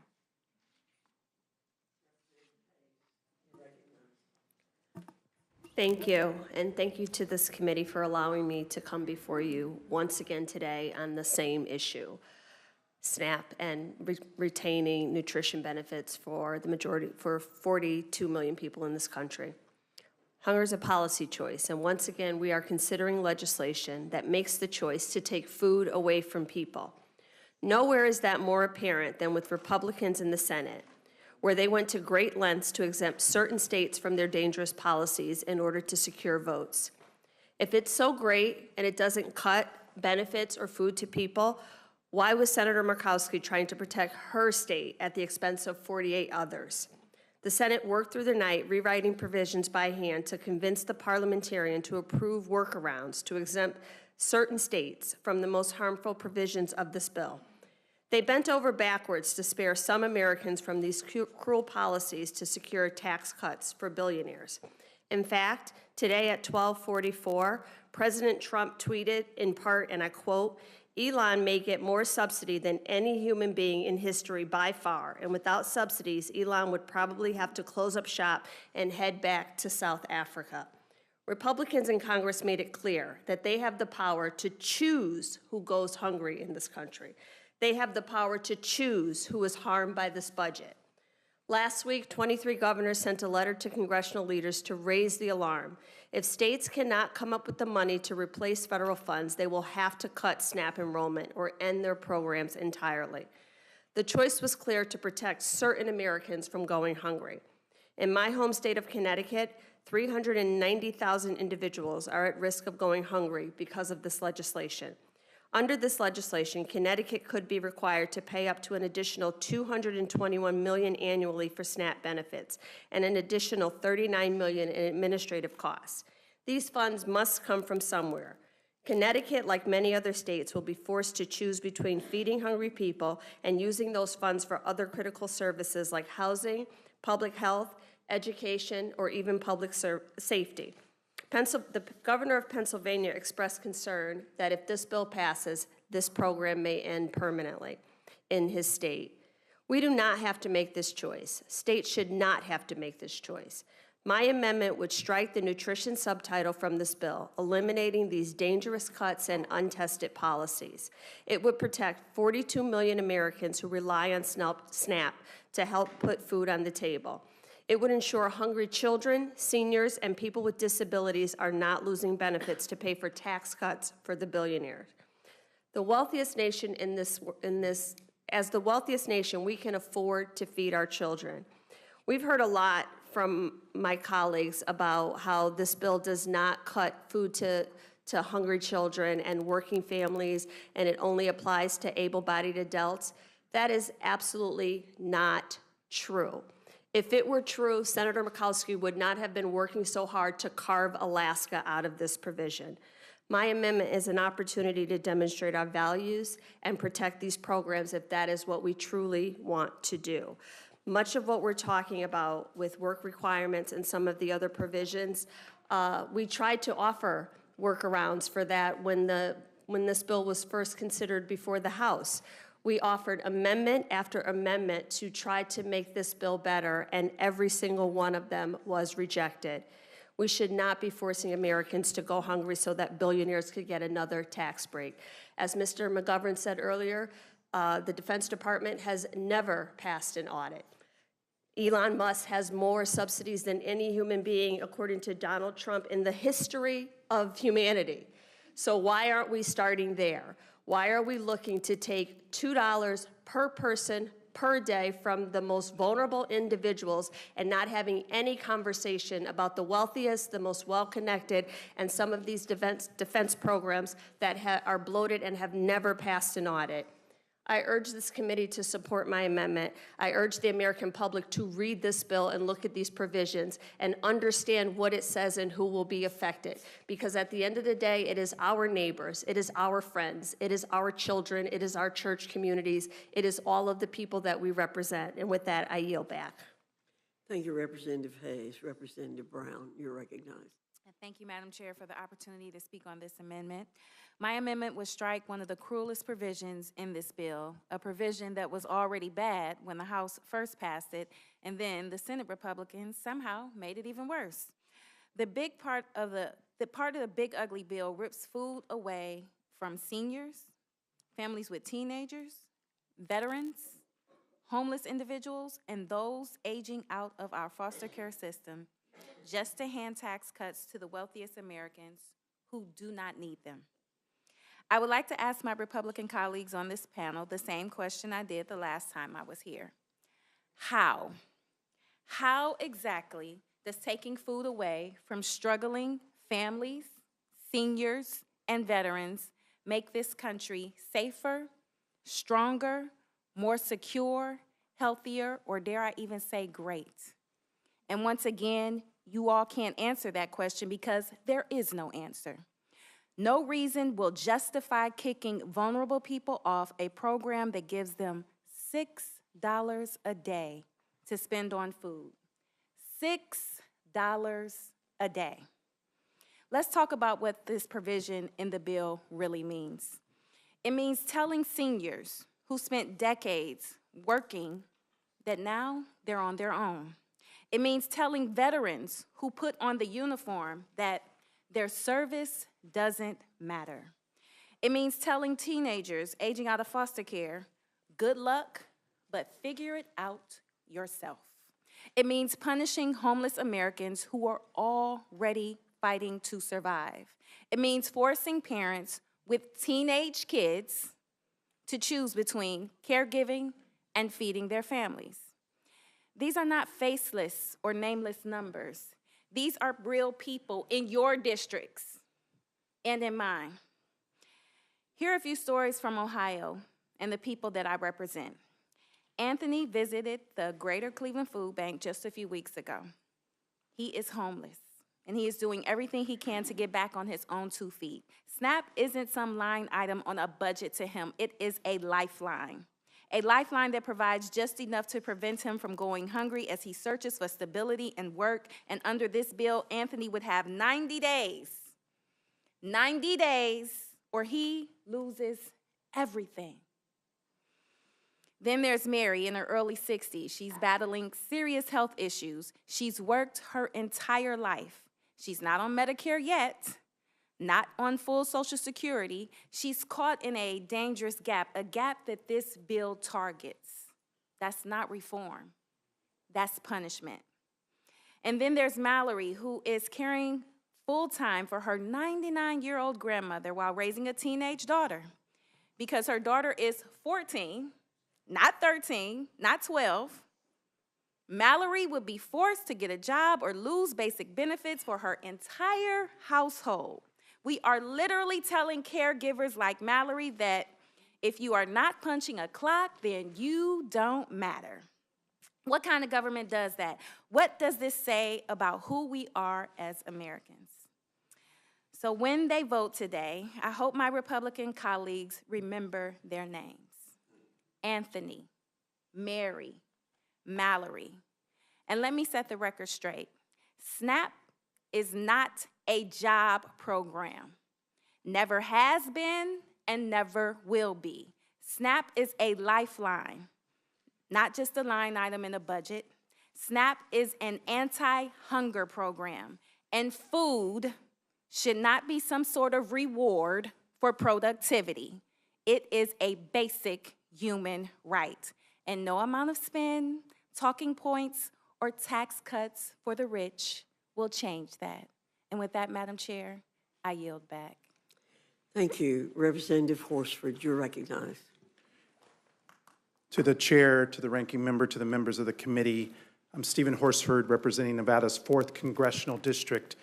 I want to thank all of my colleagues here today and those who have submitted 400 or more amendments to this one big ugly bill, and I'd ask the chair to make those amendments in order so that we can debate these issues on the floor in front of the American people, because they deserve to know who. Who are we here to fight for? I'm not here to fight for Donald Trump or Elon Musk. I'm not here to meet some deadline for the president. I'm here to represent the 750,000 people in Nevada who elected me to do a job, and that is to fight and to represent and to stand for the future of them and their families. And it's been months since my colleagues and I started sounding the alarm about how devastating the impacts of this bill would be. And guess what?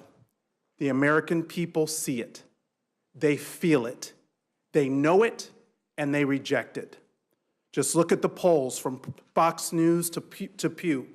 The minute voters learn what's actually inside this bill, their answer is loud and clear. No way.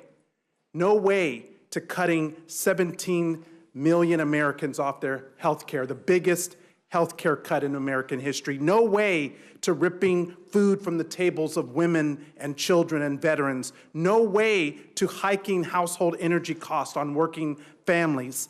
And no way to putting 3.5 million clean energy workers, folks who are building up America's future, out of a job, which would be the biggest job cut in history.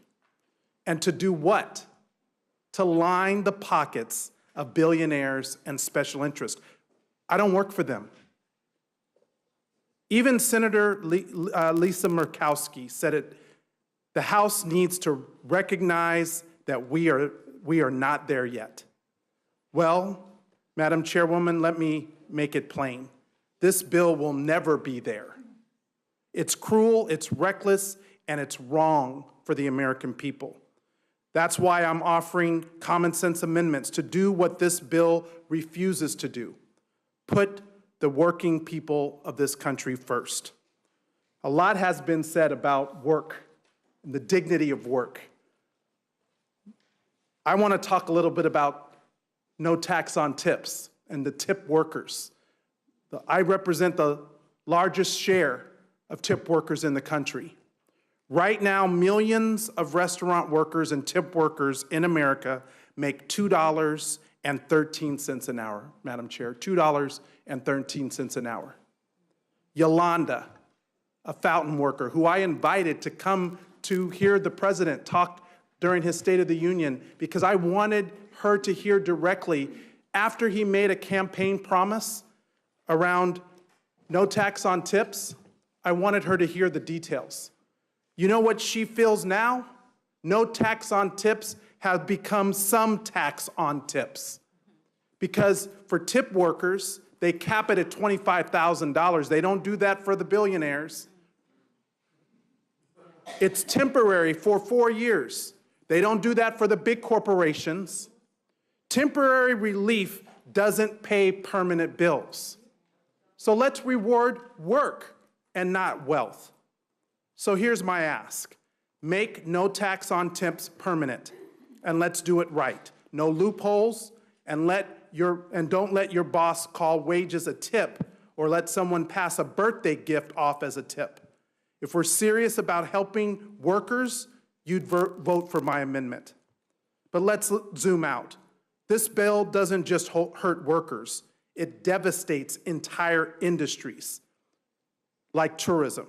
In my home state of Nevada and in states all across this country, tourism is an economic lifeline. But Trump's reckless blanket tariffs are crushing it. The numbers are staggering, $64 billion in losses to American tourism this year alone. And while they do that, this bill slashes funding for the Brand USA program, proven to generate huge returns for our economy. For every dollar invested in Brand USA, we get another $13.70 back in visitor spending. Yet Republicans are gutting it in this bill. Once again, they are creating economic uncertainty, not producing economic opportunity. Working families can't find homes that they can afford. Why?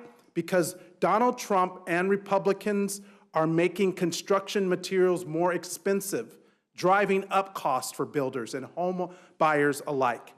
So I'm offering an amendment to help fix that, to support construction workers, reduce housing costs, and to make sure that first-time buyers actually have homes to buy. I know my time is over, but let me just say this.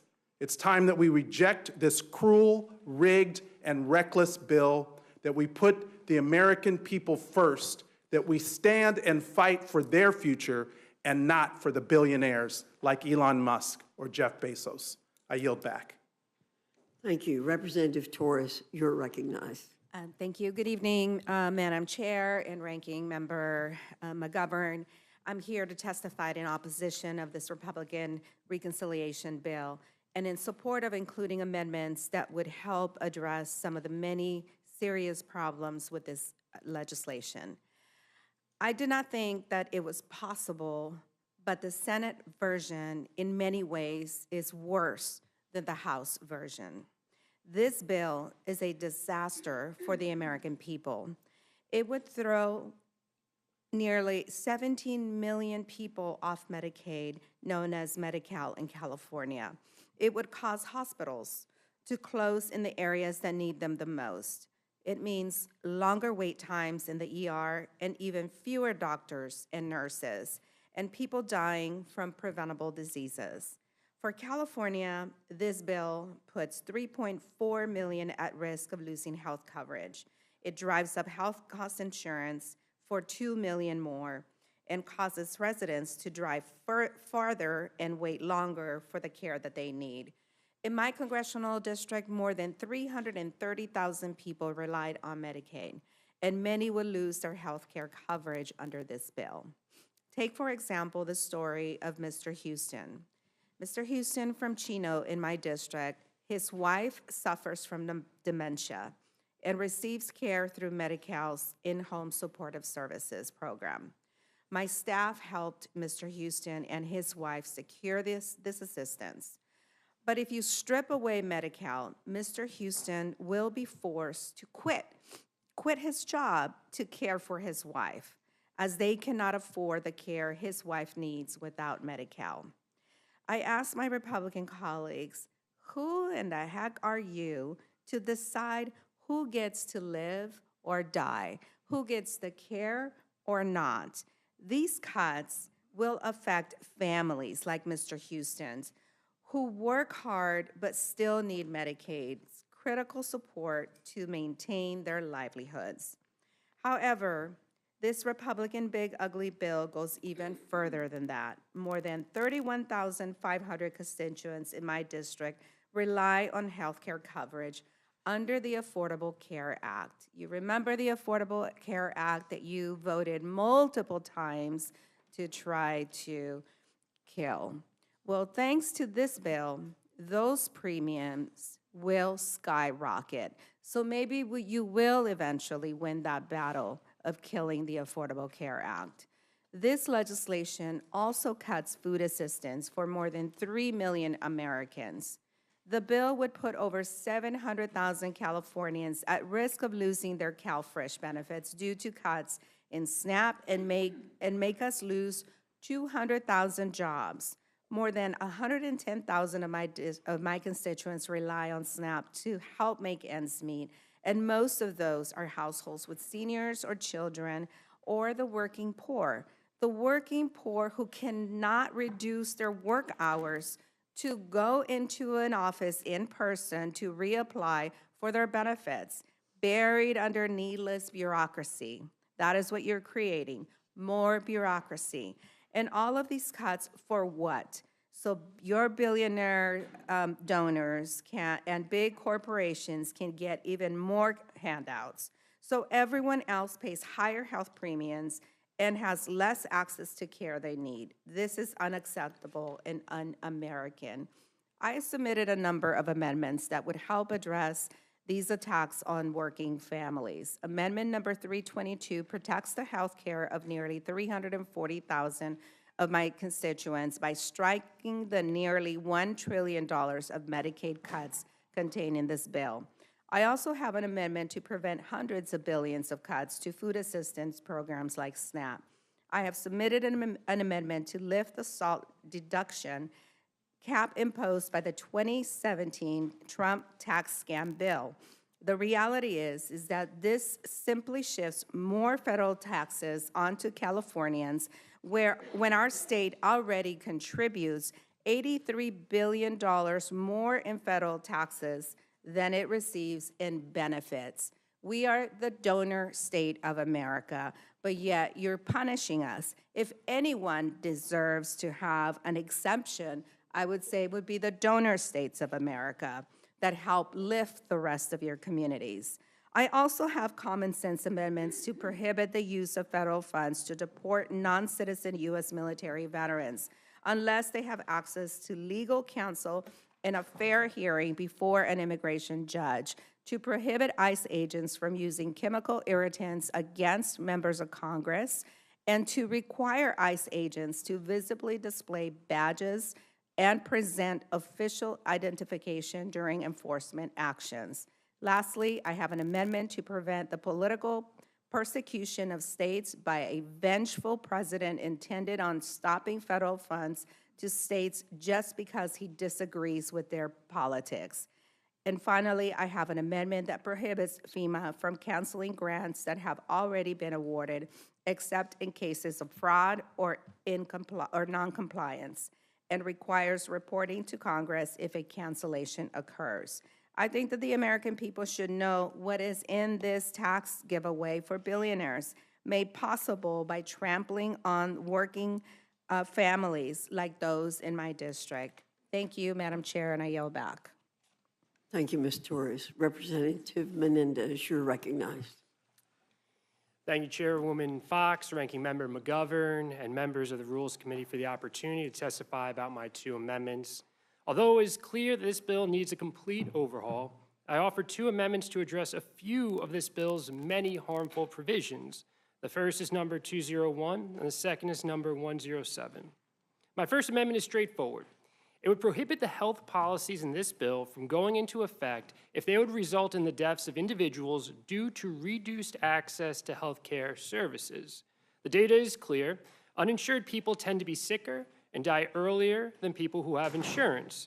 To put it simply, having health care coverage saves lives. Access to timely medical care saves lives. Access to affordable medication saves lives. But this bill will leave 16 million people, 16 million of our neighbors, without access to health care and life-saving health services and medications. My Republican colleagues are rushing to gut Medicaid to pay for tax breaks that only benefit the ultra-wealthy and giant corporations. I imagine it is why they have held debates, markups, and votes in the middle of the night. I imagine it is why they refuse to do town halls, because for us in the Democratic caucus who have done town halls, no one at those town halls says that health care is too accessible. No one says that health care in this country is too affordable, yet Republicans want to take health care away from 16 million people. And I believe that if the Republican majority was listening, they would not support this bill, because there's no way around it. This bill means that American people will die. Mothers, fathers, children who rely on Medicaid will lose their lives. And if you believe that that isn't true, then you can vote for my amendment to give an important and necessary assurance to the American people that they are safe when the Republicans are in the majority. My second amendment would strike the section of this bill that rescinds funding for reducing air pollution at schools. And I have to say it again. It rescinds funding for reducing air pollution at schools. We know that indoor air pollutants pose serious health risks to children, and air pollution can affect educational outcomes. In a classroom of 30 children, 3 are likely to have asthma. One study found a decline in children's English and math test scores for every increase in particulate matter in their school's air. And air quality at schools tends to be worse indoors than it is outside. Yet this bill rescinds much-needed funding that supports our children's health and well-being. My amendments are extremely common sense. No law should result in dirtier air in schools or more deaths and less access to life-saving care. I do believe that is something that we should all agree upon, which is why I'm hopeful that you will support my 2 amendments. Yet not one Republican voted for either of my amendments during the Energy and Commerce Committee markup on this bill, including our colleague from New Jersey's 7th Congressional District. That just proves the hypocrisy of what Republicans are doing with this bill. They say it's about putting America first, but they can't even get on board with preventing needless deaths. They can't even support protecting our children from dirty air in schools. We can only make America great if we put our great people first. And this bill fails to do that. This disgraceful bill abandons those who we have the privilege of representing. We serve in the most powerful legislature of the most powerful nation in the world. Congress has the obligation to protect our nation's land, air, and water, enshrine civil rights for those who have been denied them, and invest in America's future. We can leverage our nation's immense resources to meet the basic needs of every American. We can legislate for the future of our country and for future generations, one that is promising and hopeful to our children and grandchildren. But instead, this administration and congressional Republicans have abandoned their responsibilities to the American people by advancing a bill that fails all of our constituents, which is why we should all be voting no on it when it comes to the floor. But let me give a few examples to explain just how harmful this bill is. Congress authorized Medicaid because every American deserves affordable, accessible health care. Now, with health care costs at an all-time high, 17 million Americans will lose coverage under this bill's health care provisions. Congress authorized SNAP because no American should ever starve. Now, with so much work left to do to address food insecurity, malnutrition, and hunger, this bill cuts benefits that put food on the table for working families. Congress authorized tax credits for clean wind and solar power because transitioning to cheap, reliable, renewable energy sources will create jobs and power our homes. During a historic heat wave that is driving up electricity costs, this bill sunsets those tax credits. And as millions of families struggle to make ends meet, this bill explodes the deficit by providing trillions of dollars in tax cuts to corporations and the Americans who need the support the least. This Republican bill will hurt workers. It will hurt the American people, it will hurt the economy, and it will set us back instead of moving us forward. It is why it is so damaging and so hurtful to everyone that we have the privilege of representing. That's why I'll be voting no against it, and I yield back. Thank you, Mr. Menendez. Representative Sykes, you're recognized. Thank you, Chairwoman Fox, Ranking Member McGovern, and to all the members of this committee. Thank you for allowing me to come and testify before you today. Just a few weeks ago, we were gathered here to debate the House version of this reconciliation bill, with many of us staying up most of the night fighting for the opportunity to advocate for our constituents. Thank you for welcoming me back for the second time to the Rules Committee. My colleagues and I offered amendments to strike the cruel and harmful provisions in this bill that would raise costs for Americans, including our most vulnerable individuals and families who simply cannot afford to spend another dollar to even feed themselves, much less pay for a billionaire tax cut. A few weeks ago, the Republicans on this committee and in committees across the House voted against every single one of our amendments that would restore benefits to their constituents and lower costs, and voted to pass this legislation on the House floor. Last night, Senate Republicans voted against similar amendments despite constituents, businesses, and hospitals in their states begging them to cut these awful provisions, and yet they voted to pass this heartless bill on Senate floor. I've said before, there are no coincidences in Congress. And it is clear that this legislation and those who vote for it not only intentionally plan to cut health care for millions of Americans, but do so with determination. But we're determined too. So here I am, just a Congresswoman standing in front of Rules Committee, offering amendments that would prevent the devastation we all know this bill will cause for our constituents, including my amendment to strike the section of this bill that would cut Medicaid by $930 billion, an increase from the $880 billion from just a couple of weeks ago. In my district, Medicaid means an opportunity to live, and that is what I'm fighting for today. Nationwide and in Ohio, about 40% of births are covered under Medicaid. And for Black women in Ohio, Medicaid covers 71.5% of births. In Ohio, we have some of the highest infant mortality rates in the entire country. And for Black women and for Black babies, deaths are even higher than their white counterparts. upwards of 3 to 4 times higher. It is no surprise then that Medicaid expansion reduced maternal mortality in the states that expanded it, like Ohio. This is literally life-saving coverage, and yet this bill threatens to take health care away from an estimated 17 million people, including nearly 500,000 Ohioans. Worse still, this bill doesn't just take away health care from vulnerable families, especially in rural areas, it also defunds trusted providers in our communities, including in districts represented by Republicans. I'm talking about Planned Parenthood. Last week, we saw the Supreme Court rule that states could eliminate Medicaid reimbursement for the providers they disagreed with. This is clearly a political decision aimed at creating a nationwide abortion ban, but will have far-reaching consequences beyond access to abortion care. You should be able to see the qualified doctor that you trust and go to Planned Parenthood and get screened for cancer, receive birth control, and get a checkup. And this bill would prohibit Medicaid reimbursements at Planned Parenthood for all states. This will absolutely cause clinics to close, clinics like the one in Akron, which is one of the most active in the state, where people will go to get the low-cost care that they need. Well, you may be thinking, in my district, we are blessed to have several outstanding hospital systems. Other parts of the country are not as fortunate, particularly many of the rural areas, as my Republican colleagues represent. But this bill makes cuts to Medicaid at the provider level, cutting provider taxes and state-directed payments that allow states to fund their Medicaid program. In Ohio, this will be upwards of $16 billion. This means reduced services and hospital closures, which leads me to another group of people who will be impacted by this bill: the 22 million healthcare workers whose jobs are on the line. This includes more than 30,000 people in my district whose livelihoods are connected to the healthcare industry.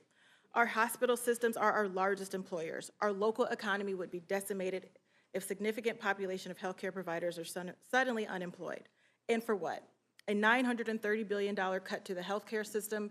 Also, billionaires can get a $910 billion cut to their taxes. Again, heartless.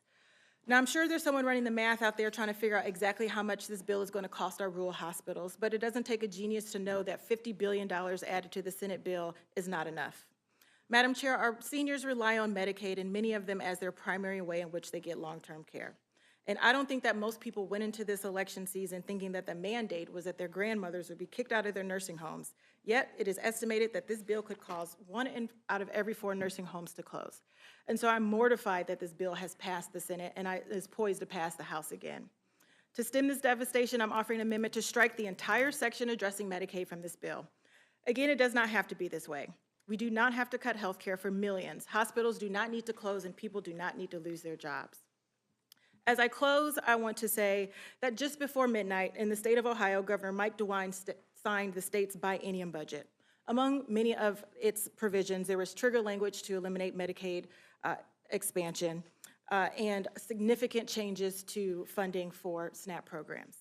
By 5 o'clock, I received an email from the CEO from the Akron-Canton Regional Food Bank, and this is what the email said. Currently, 1 in 7 people in our community may be struggling with hunger. That's more than 200,000 of our neighbors.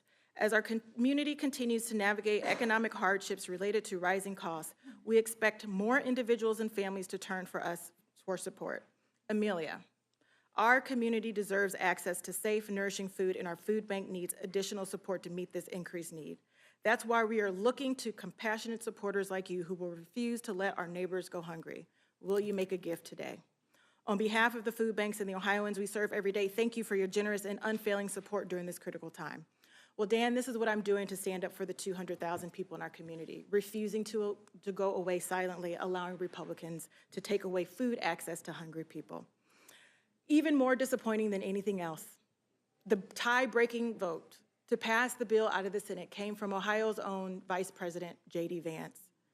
He voted against the will, against 3 million people who are on Medicaid in Ohio. That's 25% of the population. 1.4 million who look for food assistance. $9 billion in payments to hospital systems. The potential closure of 11 rural hospitals in our state. That is what our Vice President voted for the great state of Ohio. Mind you, a red state.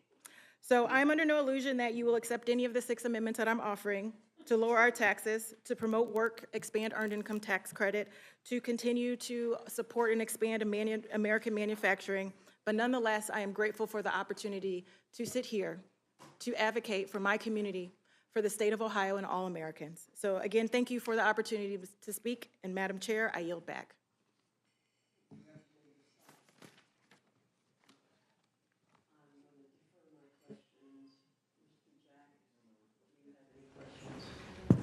No questions, thank you. Well, first of all, I want to thank all of you for being here. I want to thank you for your amendments. I would love to support all of your amendments, you know, on the House floor. I'm not very confident that they'll be made in order, but nonetheless, they're thoughtful amendments and they're good amendments. You know, one of the things that has bothered me about the process that has gotten us to this moment is that it's been lousy. I mean, this is legislative malpractice.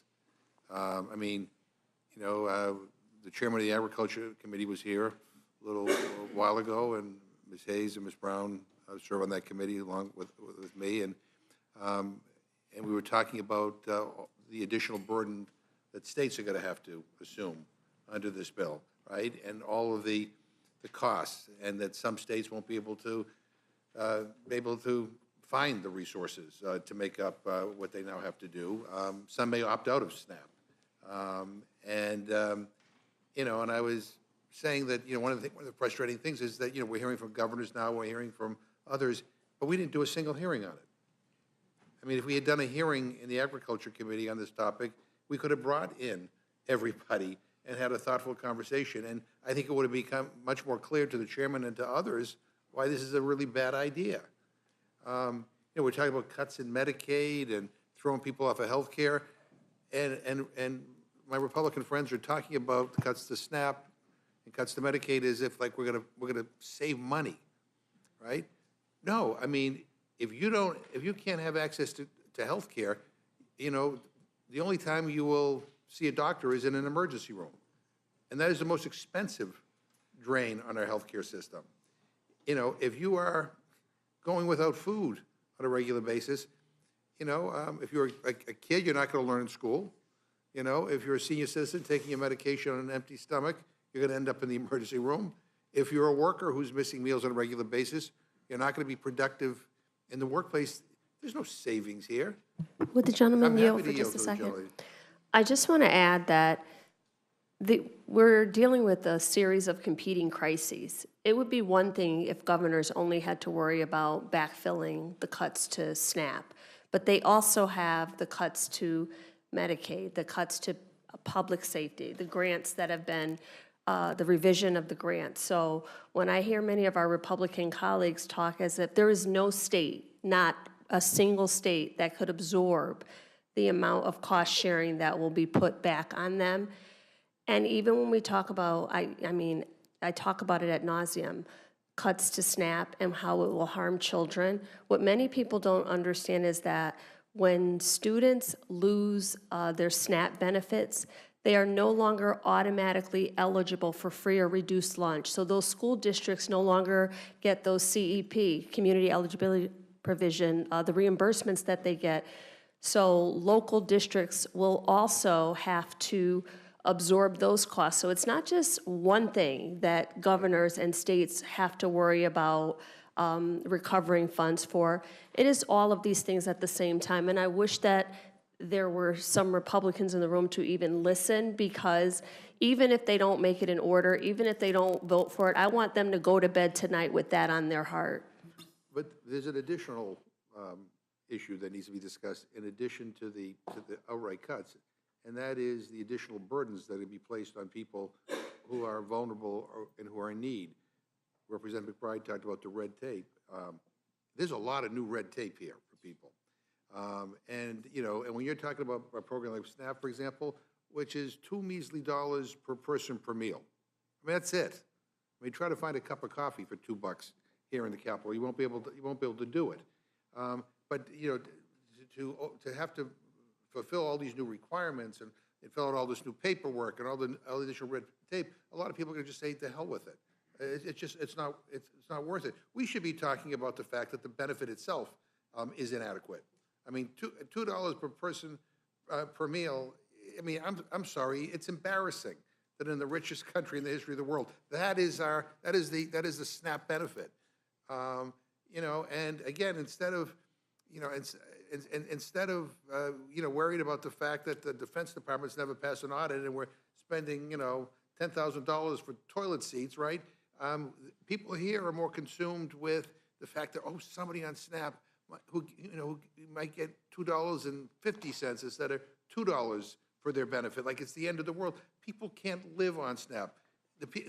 A lot of people on SNAP are working full-time, and they still can't put food on the table for their families. I mean, like, this is not some exorbitant benefit, and, and we're giving a tax cut to millionaires and billionaires. We're giving a tax cut to Jeff Bezos, who just spent $50 million at a wedding. I mean, we should have not seen this coming, because at Trump's inauguration, the people in the front row were Jeff Bezos and the richest people in the world, right? I mean, so they're getting what they want.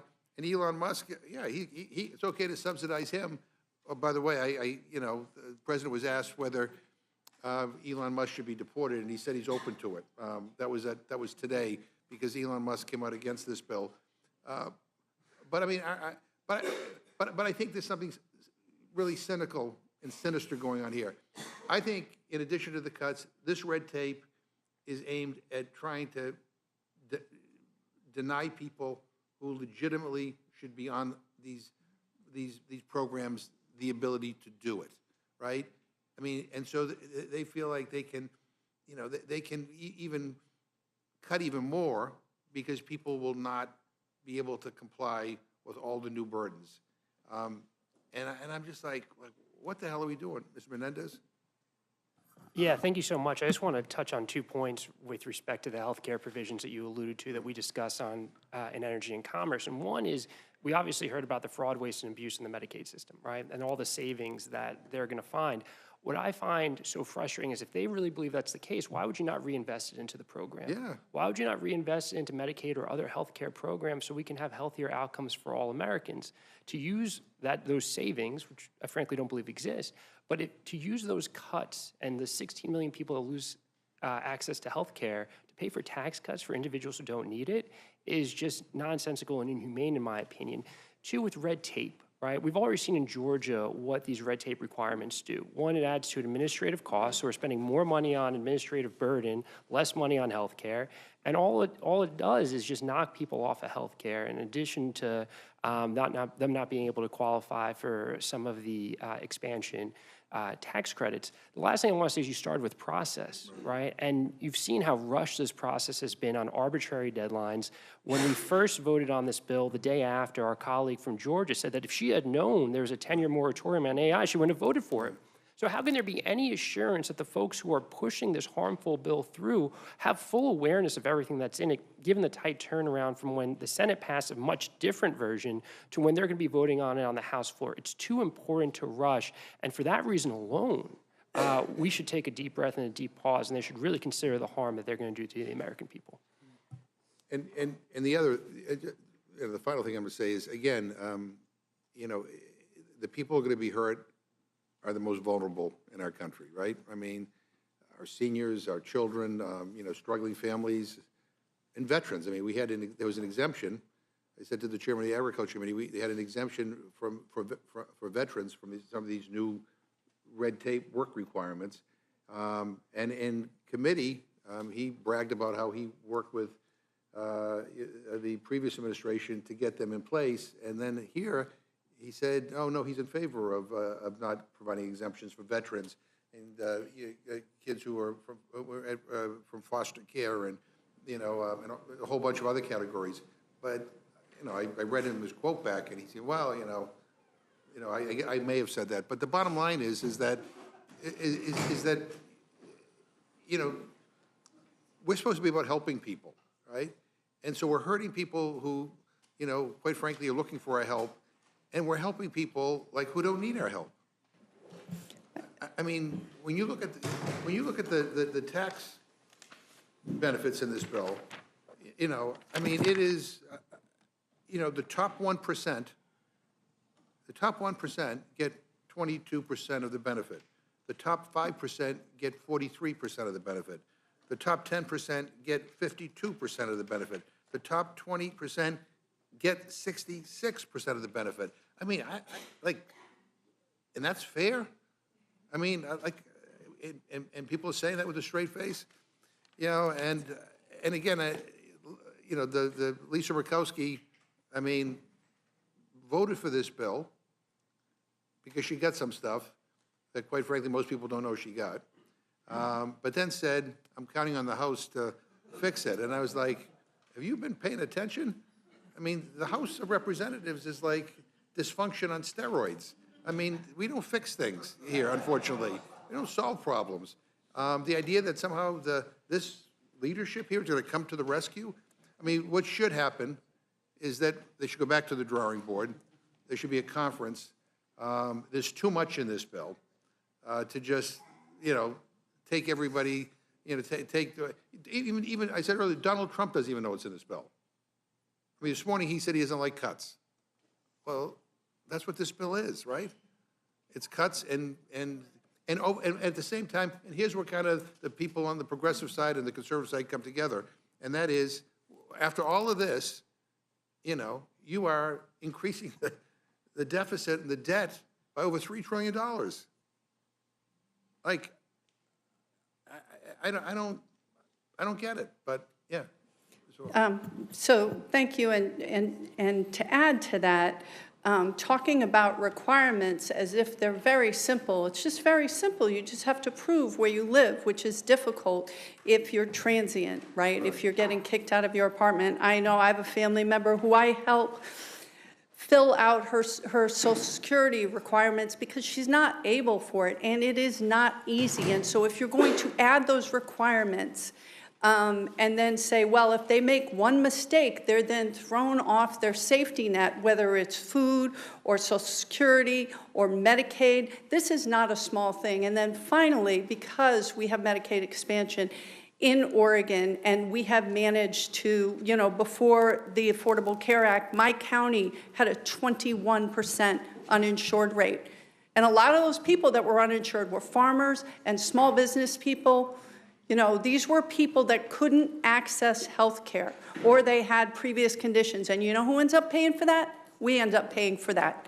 Because then they end up in the hospital, they end up in the ER, and the fact of the matter is this is going to break our system. But when we say these are very, very simple things that somebody could just fill out and just show us that they qualify, it's a trap. I'm not saying that we shouldn't have, we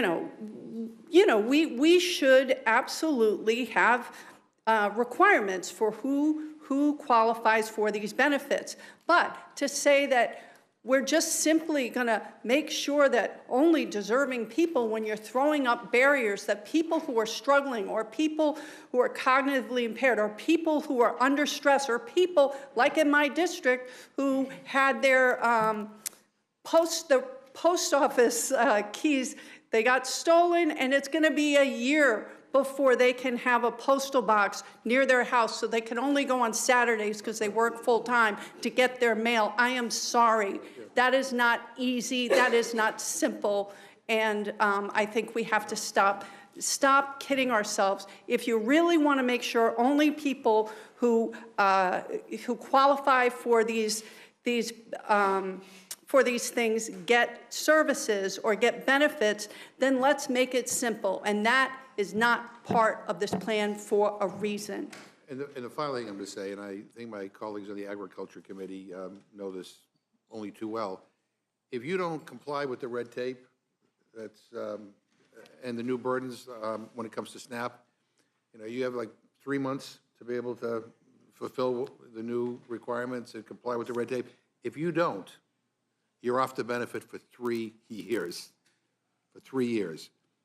I mean, again, I don't know who thought this was a good idea, but it's not only a bad idea, it's a rotten idea. And again, I thank you all for being here. I yield back. Thank you. Ms. Scanlon? Thank you, Madam Chair. I really thank all of you for coming and for offering your amendments. I know that the House Democrats have offered over 400 amendments to this big bad bill, despite the fact that you only had about an hour in which to draft them. And dozens of you have come to testify about those amendments in the hope of limiting some of the harms of this bill, which has been produced without our input. But it's also really interesting that people are coming to the Rules Committee from all different committees because you start seeing the aggregate impact, and there's been a little bit of discussion about that. We talked about the fact that, multiple groups, the Yale Budget Lab, the CBO have talked about the fact that the aggregate impact of this sweeping bill is to take money away from the 20% of the lowest earners in our economy and give it to those who earn more, with the combination of tax cuts, benefit cuts, increased energy costs. That's something that's coming out of this. We're all going to see increased energy costs, the paperwork costs, and that's before we even get to the costs of the Trump tariff wars. So this has a huge impact, particularly on the most vulnerable people in our economy. And I was really grateful, speaking of aggregate impact, when Rep. Hayes started talking about what happens with SNAP and how the decoupling of SNAP and the student lunch program is going to impact our student lunches. But let's think about the other part. If people are losing their Medicaid coverage, and we're talking about kids with disabilities, can you talk a little bit about what it's going to mean when schools are not getting reimbursement for the health care that kids with disabilities need in order to access special education? Well, I think it's all of these things. I mean, all of these programs are intertwined. When you talk about families who receive Medicare or even SNAP benefits would qualify for LIHEAP heating services. In Connecticut, that's a big deal. But to your question, students with disabilities receive many services at school. They're occupational therapists, they're speech pathologists, mental health services. Many of those funds are cut in this bill. So the idea that students don't receive any preventative care or any sustaining care, that they don't have the certified professional staff on site in schools to help not only identify these issues, but get them early supports and intervention so that they can stay in a classroom alongside their non-disabled peers where they can thrive. This bill cuts in so many different ways, so it's not just one thing. I think we operate on all of these different committees and everybody is focusing on the thing that applies to them, but there's an intersectionality between everything in this bill, and the common thread is that the most vulnerable people are affected. I just saw that the president has withheld billions of dollars in grants that were already awarded to local school districts for after-school program, for summer programs, for all of these things, money that has been allocated, appropriated by Congress, and they're stopping them with no explanation. So most school districts, by April, you're already planning your budgets for the next year. They don't have a July 1st deadline. You already have to plan ahead for the next year. Make sure you have enough teachers, make sure you have enough staff, make sure you have enough faculty. It's already too late for school districts. And I fear, and I think it is the intention, that many students with disabilities, with special needs, with exceptionalities who receive services at school to help them, just give them the accommodations to meet them where they are because they're still capable of learning. All of those things are going to be stripped in this budget. And it's such a dangerous proposition, and it's personal for me because every time a Republican Congress and this president are at the bat, they target public schools, teachers. In the last Tax Cuts and Jobs Act, there was a $250 deduction that teachers used to be able to claim on their taxes for supplies that they paid for out of pocket. That was what they decided to strip. So as a classroom teacher, I was spending thousands of dollars in my classroom and used to be able to claim $250 on my taxes. They stripped that to give tax cuts to the wealthiest, and we're doing it the same thing, just throwing crumbs at the most vulnerable communities to give the most, as your chart said, to the top 10%. Thank you for that perspective, and I think it is important. I mean, I spent a decade on our local school board. I mean, local public school education is really kind of the heartbeat of our country, and I'm just adding these things up as we're talking about it. So you've got the loss of school lunch reimbursement for a lot of kids. You've got the fact that the schools are going to have to pay people to do the new paperwork, so that's more personnel costs.